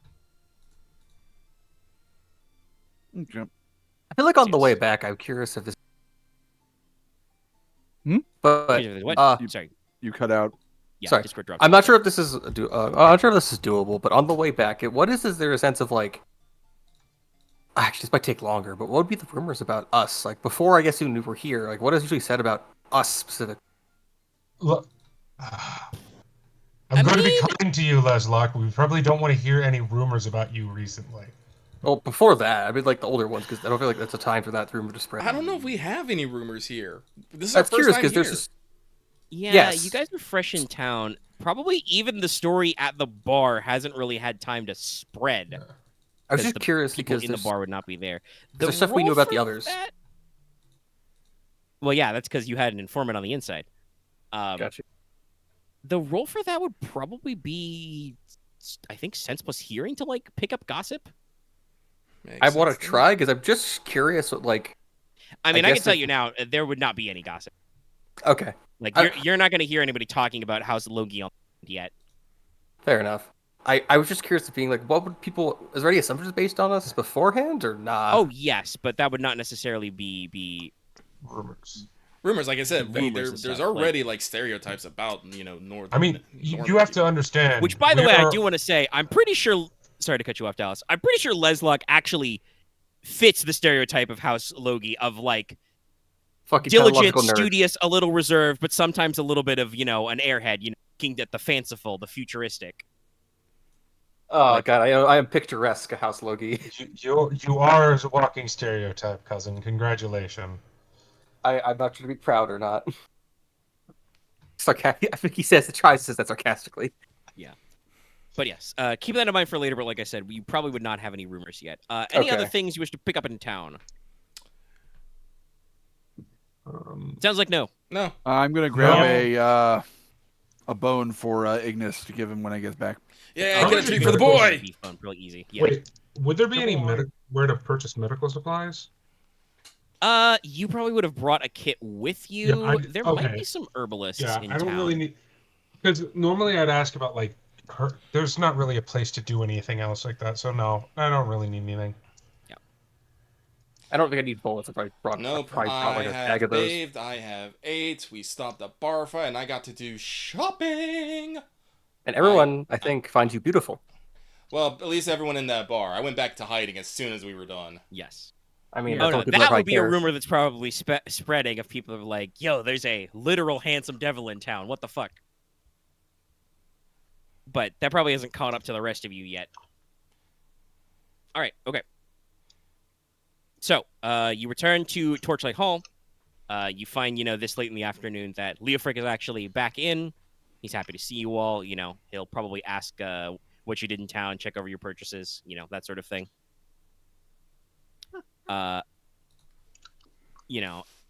He spends most of his time before supper up in his study working. Lots of signing and stamping documents, reviewing ledgers and the like. Though occasionally he takes the time to stare wistfully at a map or wistfully out his study window. No. Leslok understands that too well. I don't know why. That's another flag. Well, he wants his whole life. I do have him listed in my. Yeah, but I was saying, I don't know why you would have that. You have not been adventuring, half your life and pulled away. I do have him the life you dreamed. I do have him listed in my notes as Lord Deathflag. I mean, this was what's my fucking note in the start of the Big Dad I must, handed these Dad guys. Big Dad must die or disappear. Yeah, I was like, you will have a patriarch. He's going to die. Don't get too attached. The problem is my character's about is that he's attached. That's the point. Yeah, I know. But like I said, it's like I was literally like, this guy's doomed. Don't think otherwise. So like, yeah, no, he is death flagging hard. At best, he's just gonna disappear for years. But while he's here, he's also super pleasant. So like I said, if any of you have anything to run by him, I actually would. Okay, yeah, go ahead. Mostly I would just inform him someone was trying to start trouble in the Skinny Goat. In the inn. Tavern, yeah. Someone was trying to get someone punched to start a fight. Rough up their kill. And it was coincidentally when most of the council lords were called to another meeting. Take it that whatever he wants. The skinny goat, you say? We did get a couple of complaints now, but I'll write that down. Did you catch what the leader of that band of ruffians was called? Carver. Carver. Oh, right, Carver. Yeah. Hey, I remembered. Good on you. Yeah, he'll flip open one of his journals and scribble that down with an ink pen real quick and close it and be like, I'll be sure to let the other constables know. That's not good. But things are resolved without violence. Yes. Dear brother is always so good at that. I need to come up with unique ways to say all of you, because I can't just call 3 of you dear brother. I mean, you could just say brother Konrad or something like that. Yeah, you could say the given names after the honor. Yeah, brother Inos probably sounds whatever. Yeah, brother Inos and brother Konrad were very quick to solve that issue. Leofric kind of chuckles to himself. I suspect that Konrad probably resolved things more with the threat of the fight than the fight itself, but I mean, good on him. He does strike an imposing. Konrad is just out. Konrad sneezes somewhere. Playing with the bone out in the yard with your dog, and just like achoo. Yeah. All right. I just thought he'd want to know because, he is the constable, so yeah. No, he's in charge of the crown constables. He is. He's literally the police. Yeah. But there were too many guys with too obvious a purpose for that to be a coincidence. Yeah, no, that's why I had you roll. Yeah, you guys just succeeded. 12 rough and tumble bozos from the bad side of town in the high street in the the artisanal pub. No. During the festival. Yeah, causing trouble in your neighborhood. No. And like I said, absolutely. In about you guys were 5 minutes tops from a fight breaking out. Alias is not a fresh prince, crown prince. Yeah, no.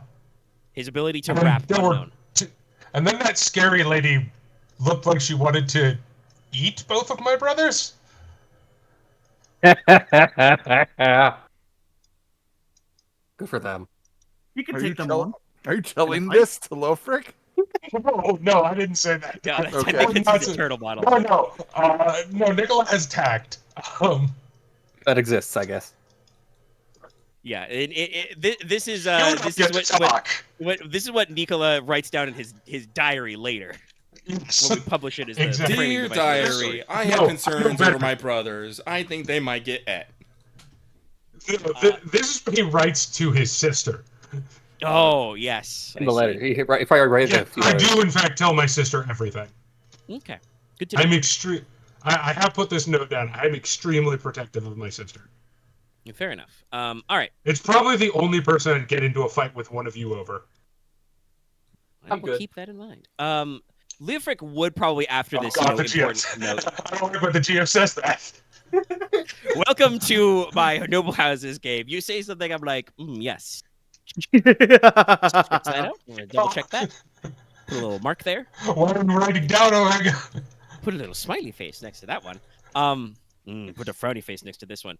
But no, Leofric would also, you probably like excuse yourself after this report. Leofric would actually like have you stay for a couple of minutes and like, ask you how the boat trip was. He would very politely ask, with your arm, have you been comfortable on the trip? Do you need, obviously there are expectations of the family, but I wouldn't want you to feel put out. So I hope you are prepared for the dancing and other celebrations later. Oh, I'm looking forward to it. In fact, and he will basically, because I think he has probably a pretty good relationship with Leofric. Yeah. He's probably a bit more formal than Leofric is always comfortable with, but it's probably gotten a lot better by now.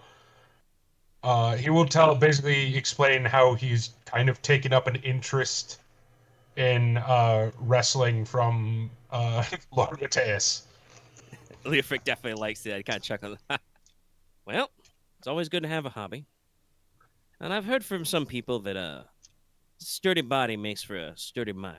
Yes, I'm hopeful to not become a burden to my brothers.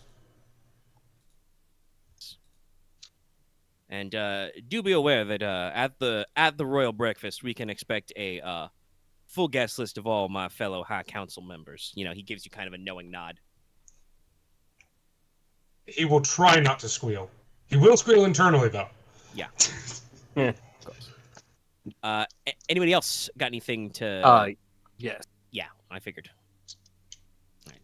So I don't, for the sake of time, I won't make it slow, but I will say at least the bits I want to say is that Leslok brings up that he's happy to see him again, and of course, in private he probably gives you the full hug.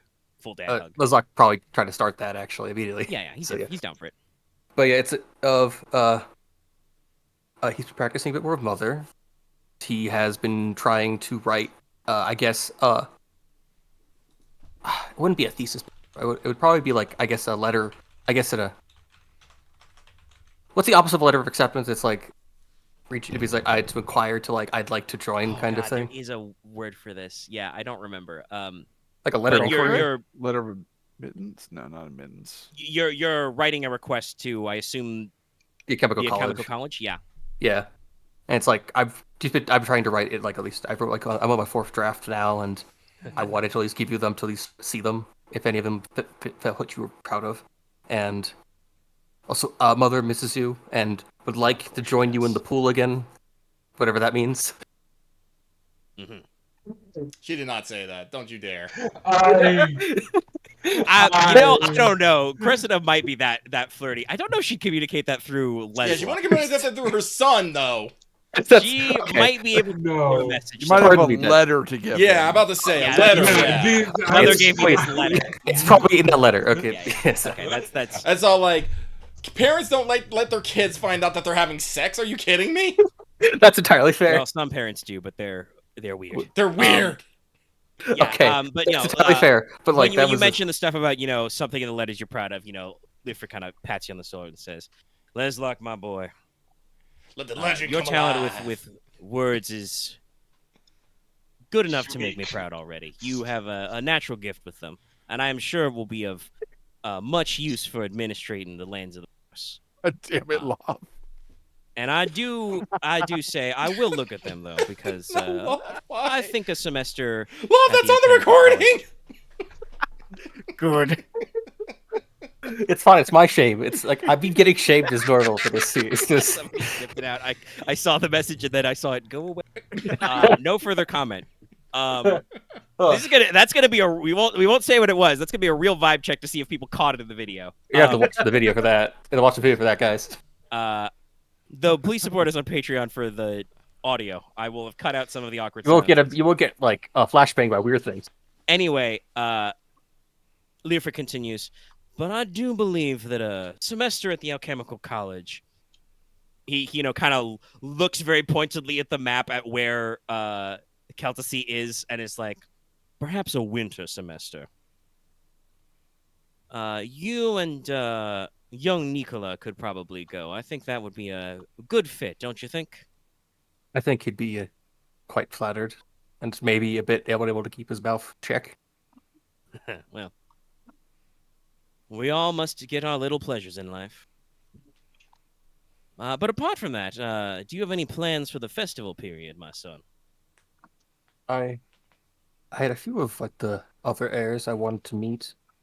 Wanted to at least learn what their lives were like. Well, there should be plenty of time for socializing on the morrow.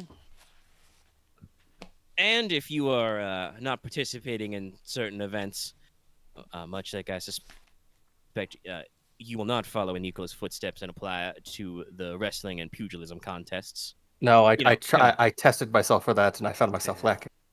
Yes.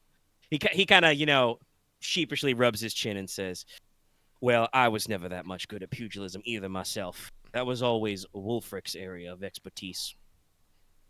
Though I believe your Aunt Yebel has a mean side for it.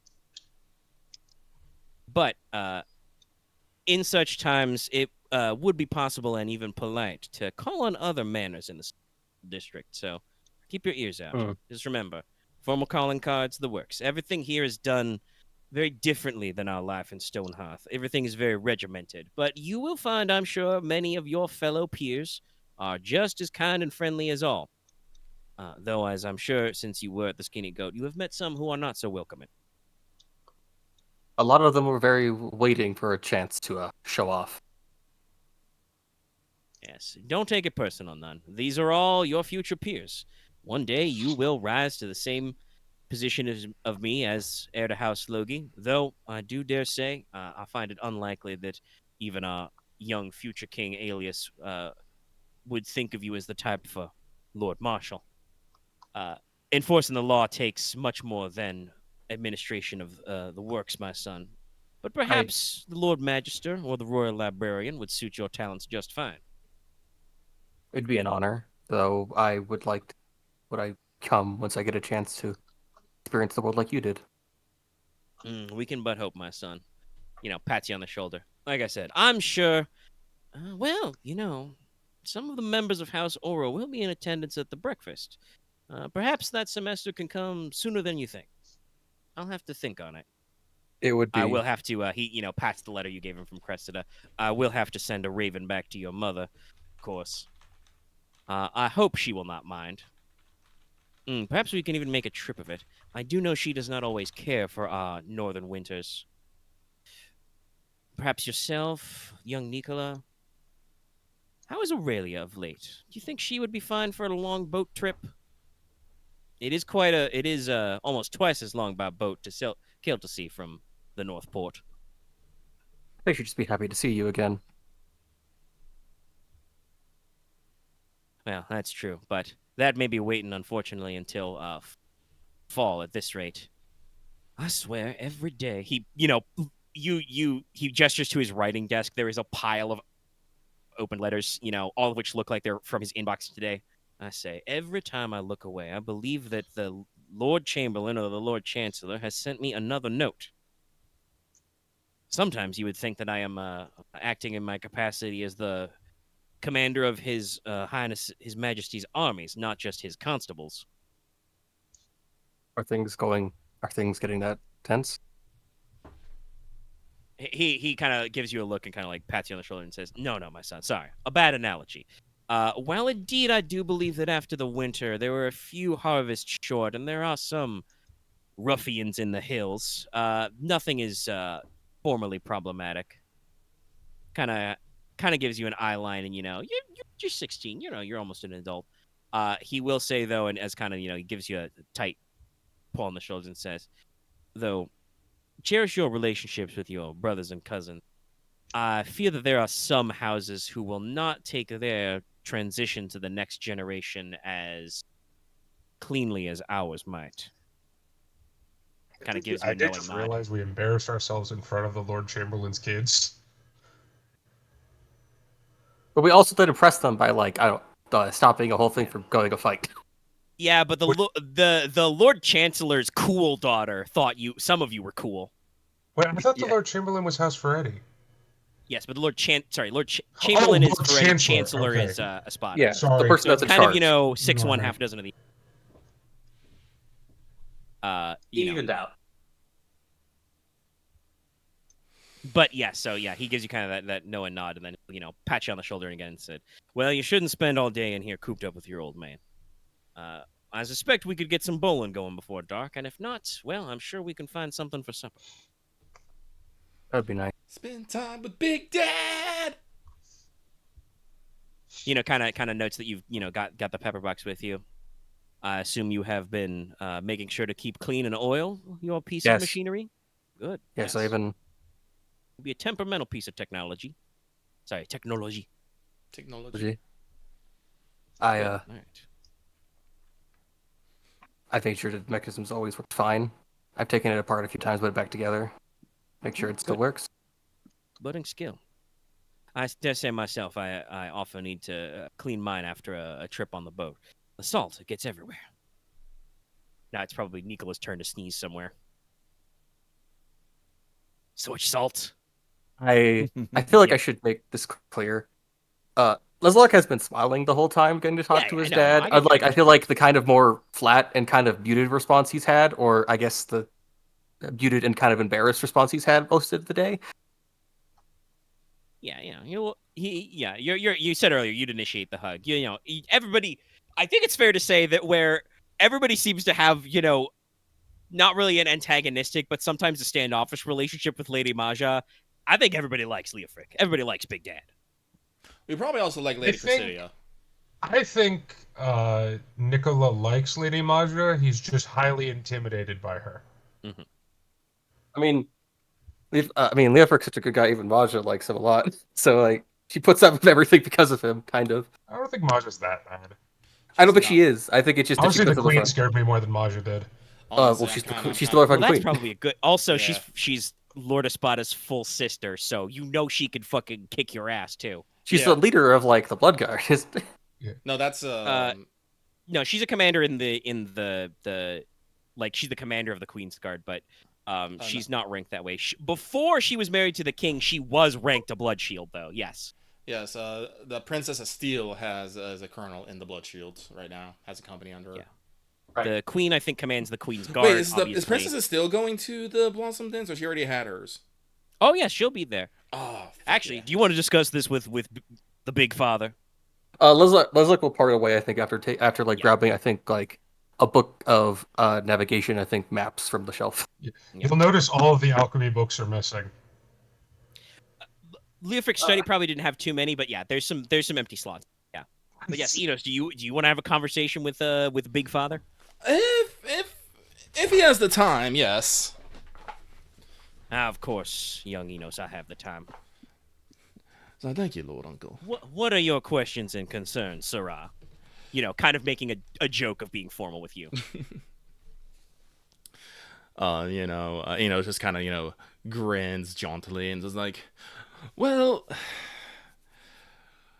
when we arrived, it was kind of a strange thing. We had Her Majesty the Queen roll up, and, I got to meet the acquaintance of her and it's Her Highness, correct?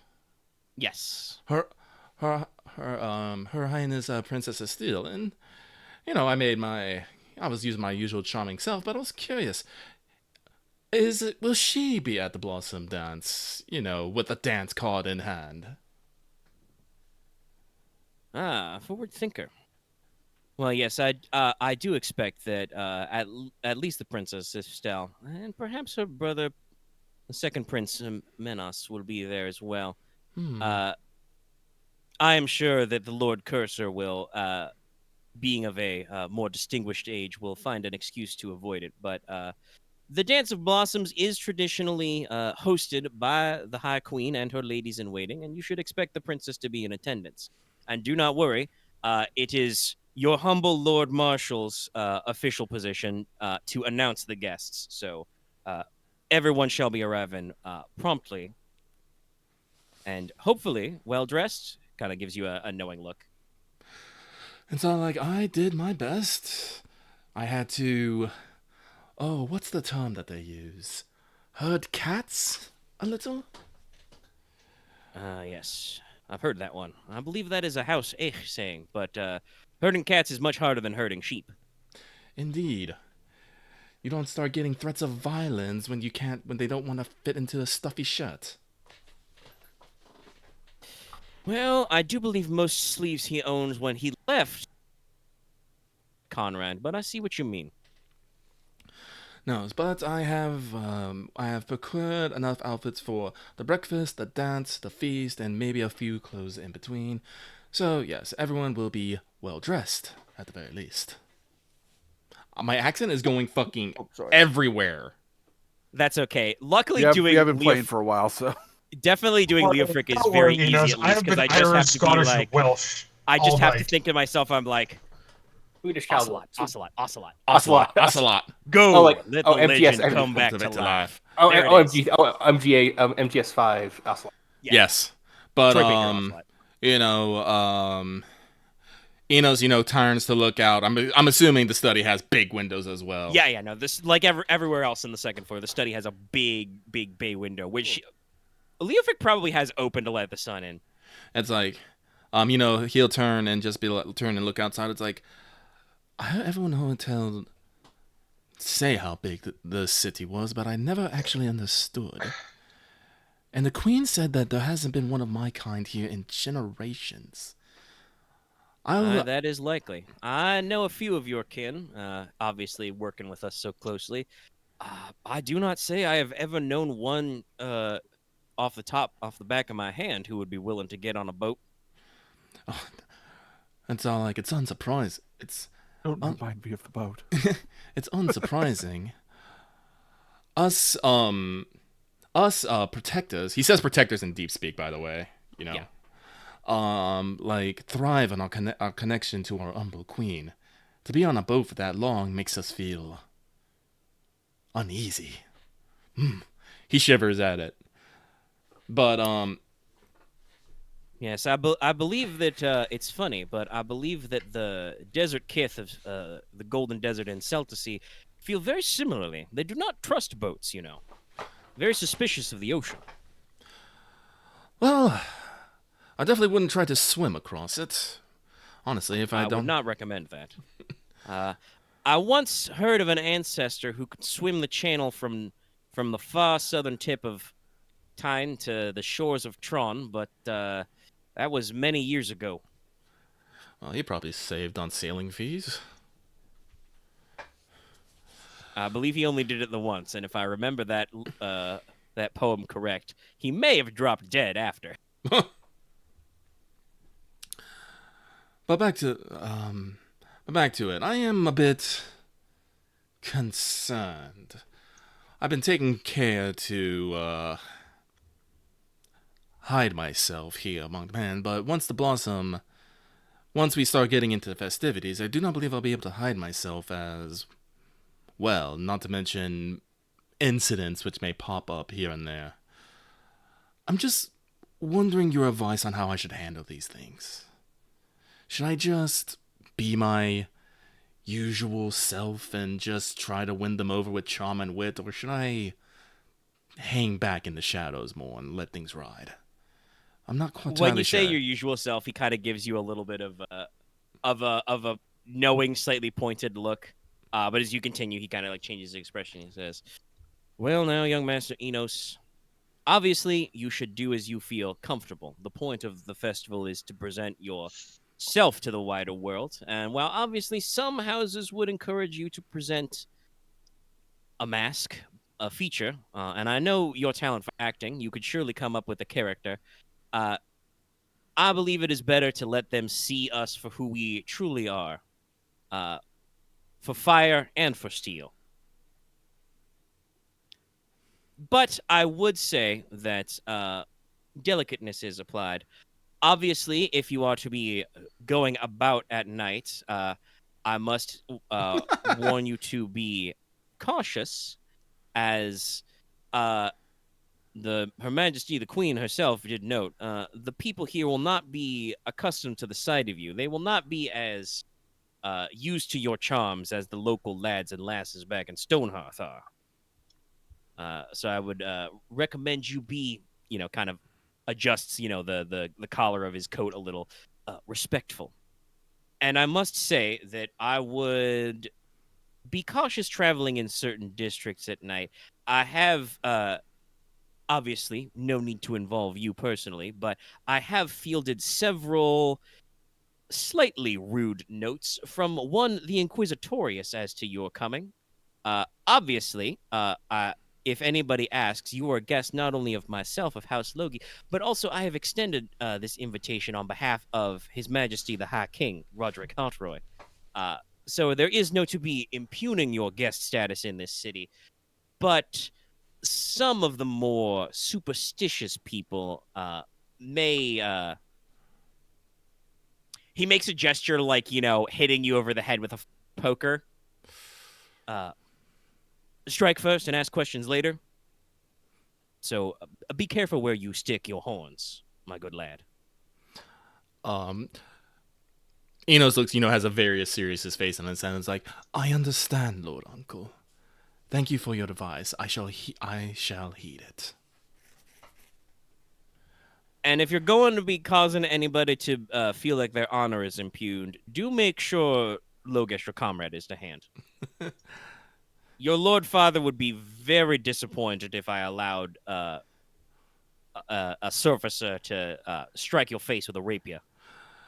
Yes, I'm. It's like, yes, it'd be a blow to beauty, the worldwide. Oh, I am sure the royal artists would find it a terrible crime. He also has a thought, and it says, also, Inos, be careful about being invited to work as a figure model.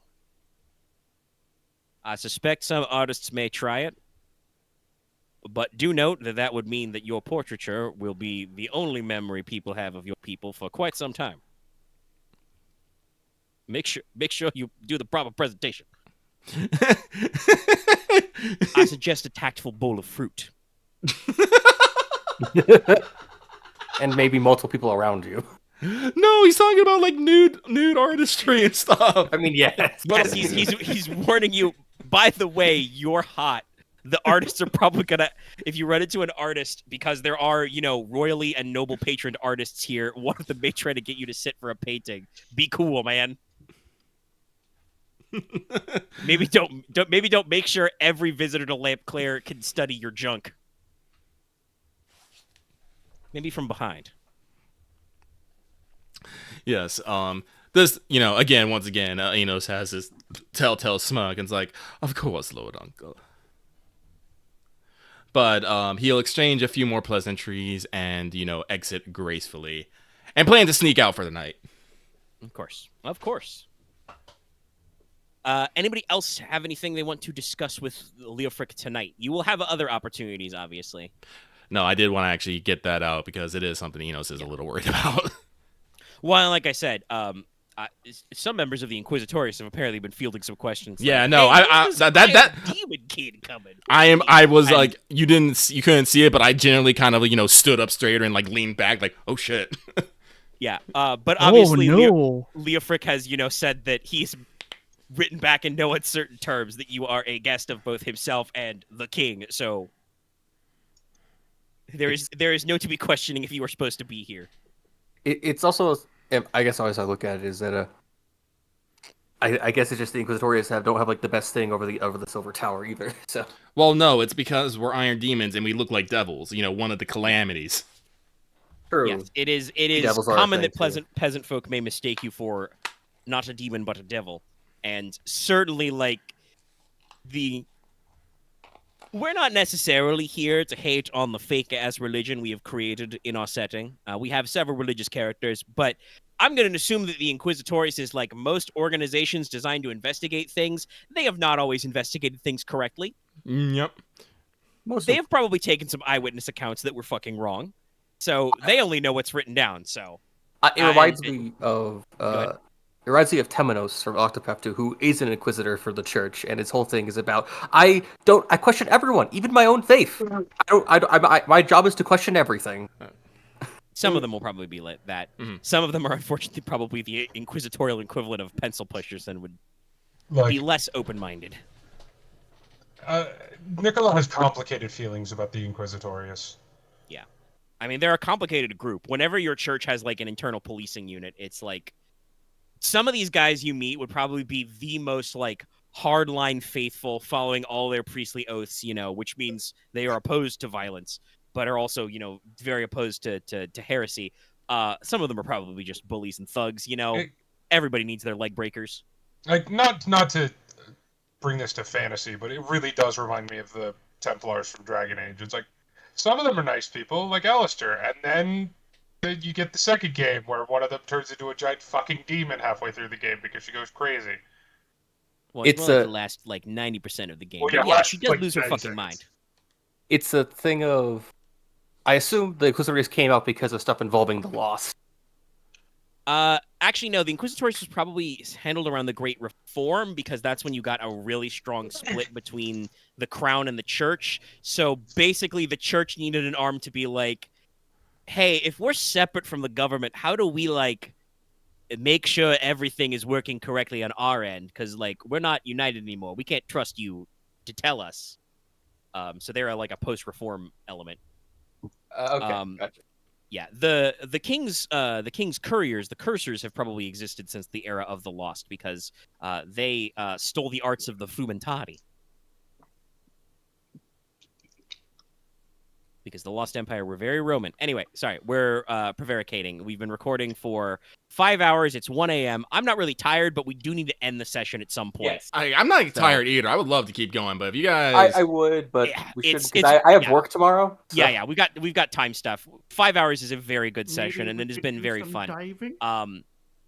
If anybody has nothing they want to pressingly have a conversation with Leofric about...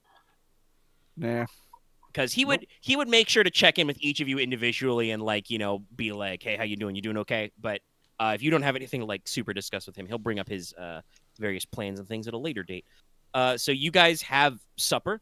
It's a pretty good one. You're looking at mixed salad, fresh greens and sliced ham, Nice. fresh loaf of bread, roast duck in sherry lacquer sauce, and Nice. fresh fruits as dessert. Fresh spring fruits. Sounds wonderful. Yeah. So yeah, you guys are vibing, and again, probably drinking lemon water or very, very, very light, very sweet ale. And then we'll probably call it an end to the session 1 of our prologue, with Inos attempting to slip out of the house at night. Yeah. Inos, are you inviting anybody else to your shenaniganery, or are you trying to fly solo? Solo this night. Alrighty, okay, we'll keep that in mind. So, next time when we come back, it'll be to Enos making a stealth check. Oh boy. Luckily, I did say, Enos, you are on the 2nd floor, so... Yeah. Alright, well, that's the gonna be the end of the session. Don't forget to like, comment, and subscribe. It's been a while since I've offered it, but, you guys had a fun time. Questions, comments, concerns? No, I think things are going pretty swimmingly. Like I said, the most thing I regret is my absolute completely slipping of my accent. I have a voice for Inos, I just can never keep it. Yeah, I feel that too. when I, luckily you've mostly talked to Norlon people, so them all sounding vaguely bouncing between Scotland and Ireland is okay, but I haven't A little bit of perfected speed it. there. Yeah, getting a little bit of my stratum. But like I'm trying to do this down here kind of going on, and I can never keep it. I'm just like, son of a bitch. That I think Loth, it's because you just get too relaxed. You get too in character. You're chilling. Loth, that meme hits me too hard. Oh, what I posted in general? Yeah. Yeah, that hits me too hard. I do that too. I have electric. Sorry, it's just so funny. Especially It's like, all right, okay. If we have nothing else to bring up, we'll be back for our first overnight, and then you'll be starting the first day of the Festival of the Rising Dragon. So I'll talk a little bit more about how that'll work. I'm excited. Yeah. All right. Yay. Yay. Night, everybody. Good night. Bye. Good night.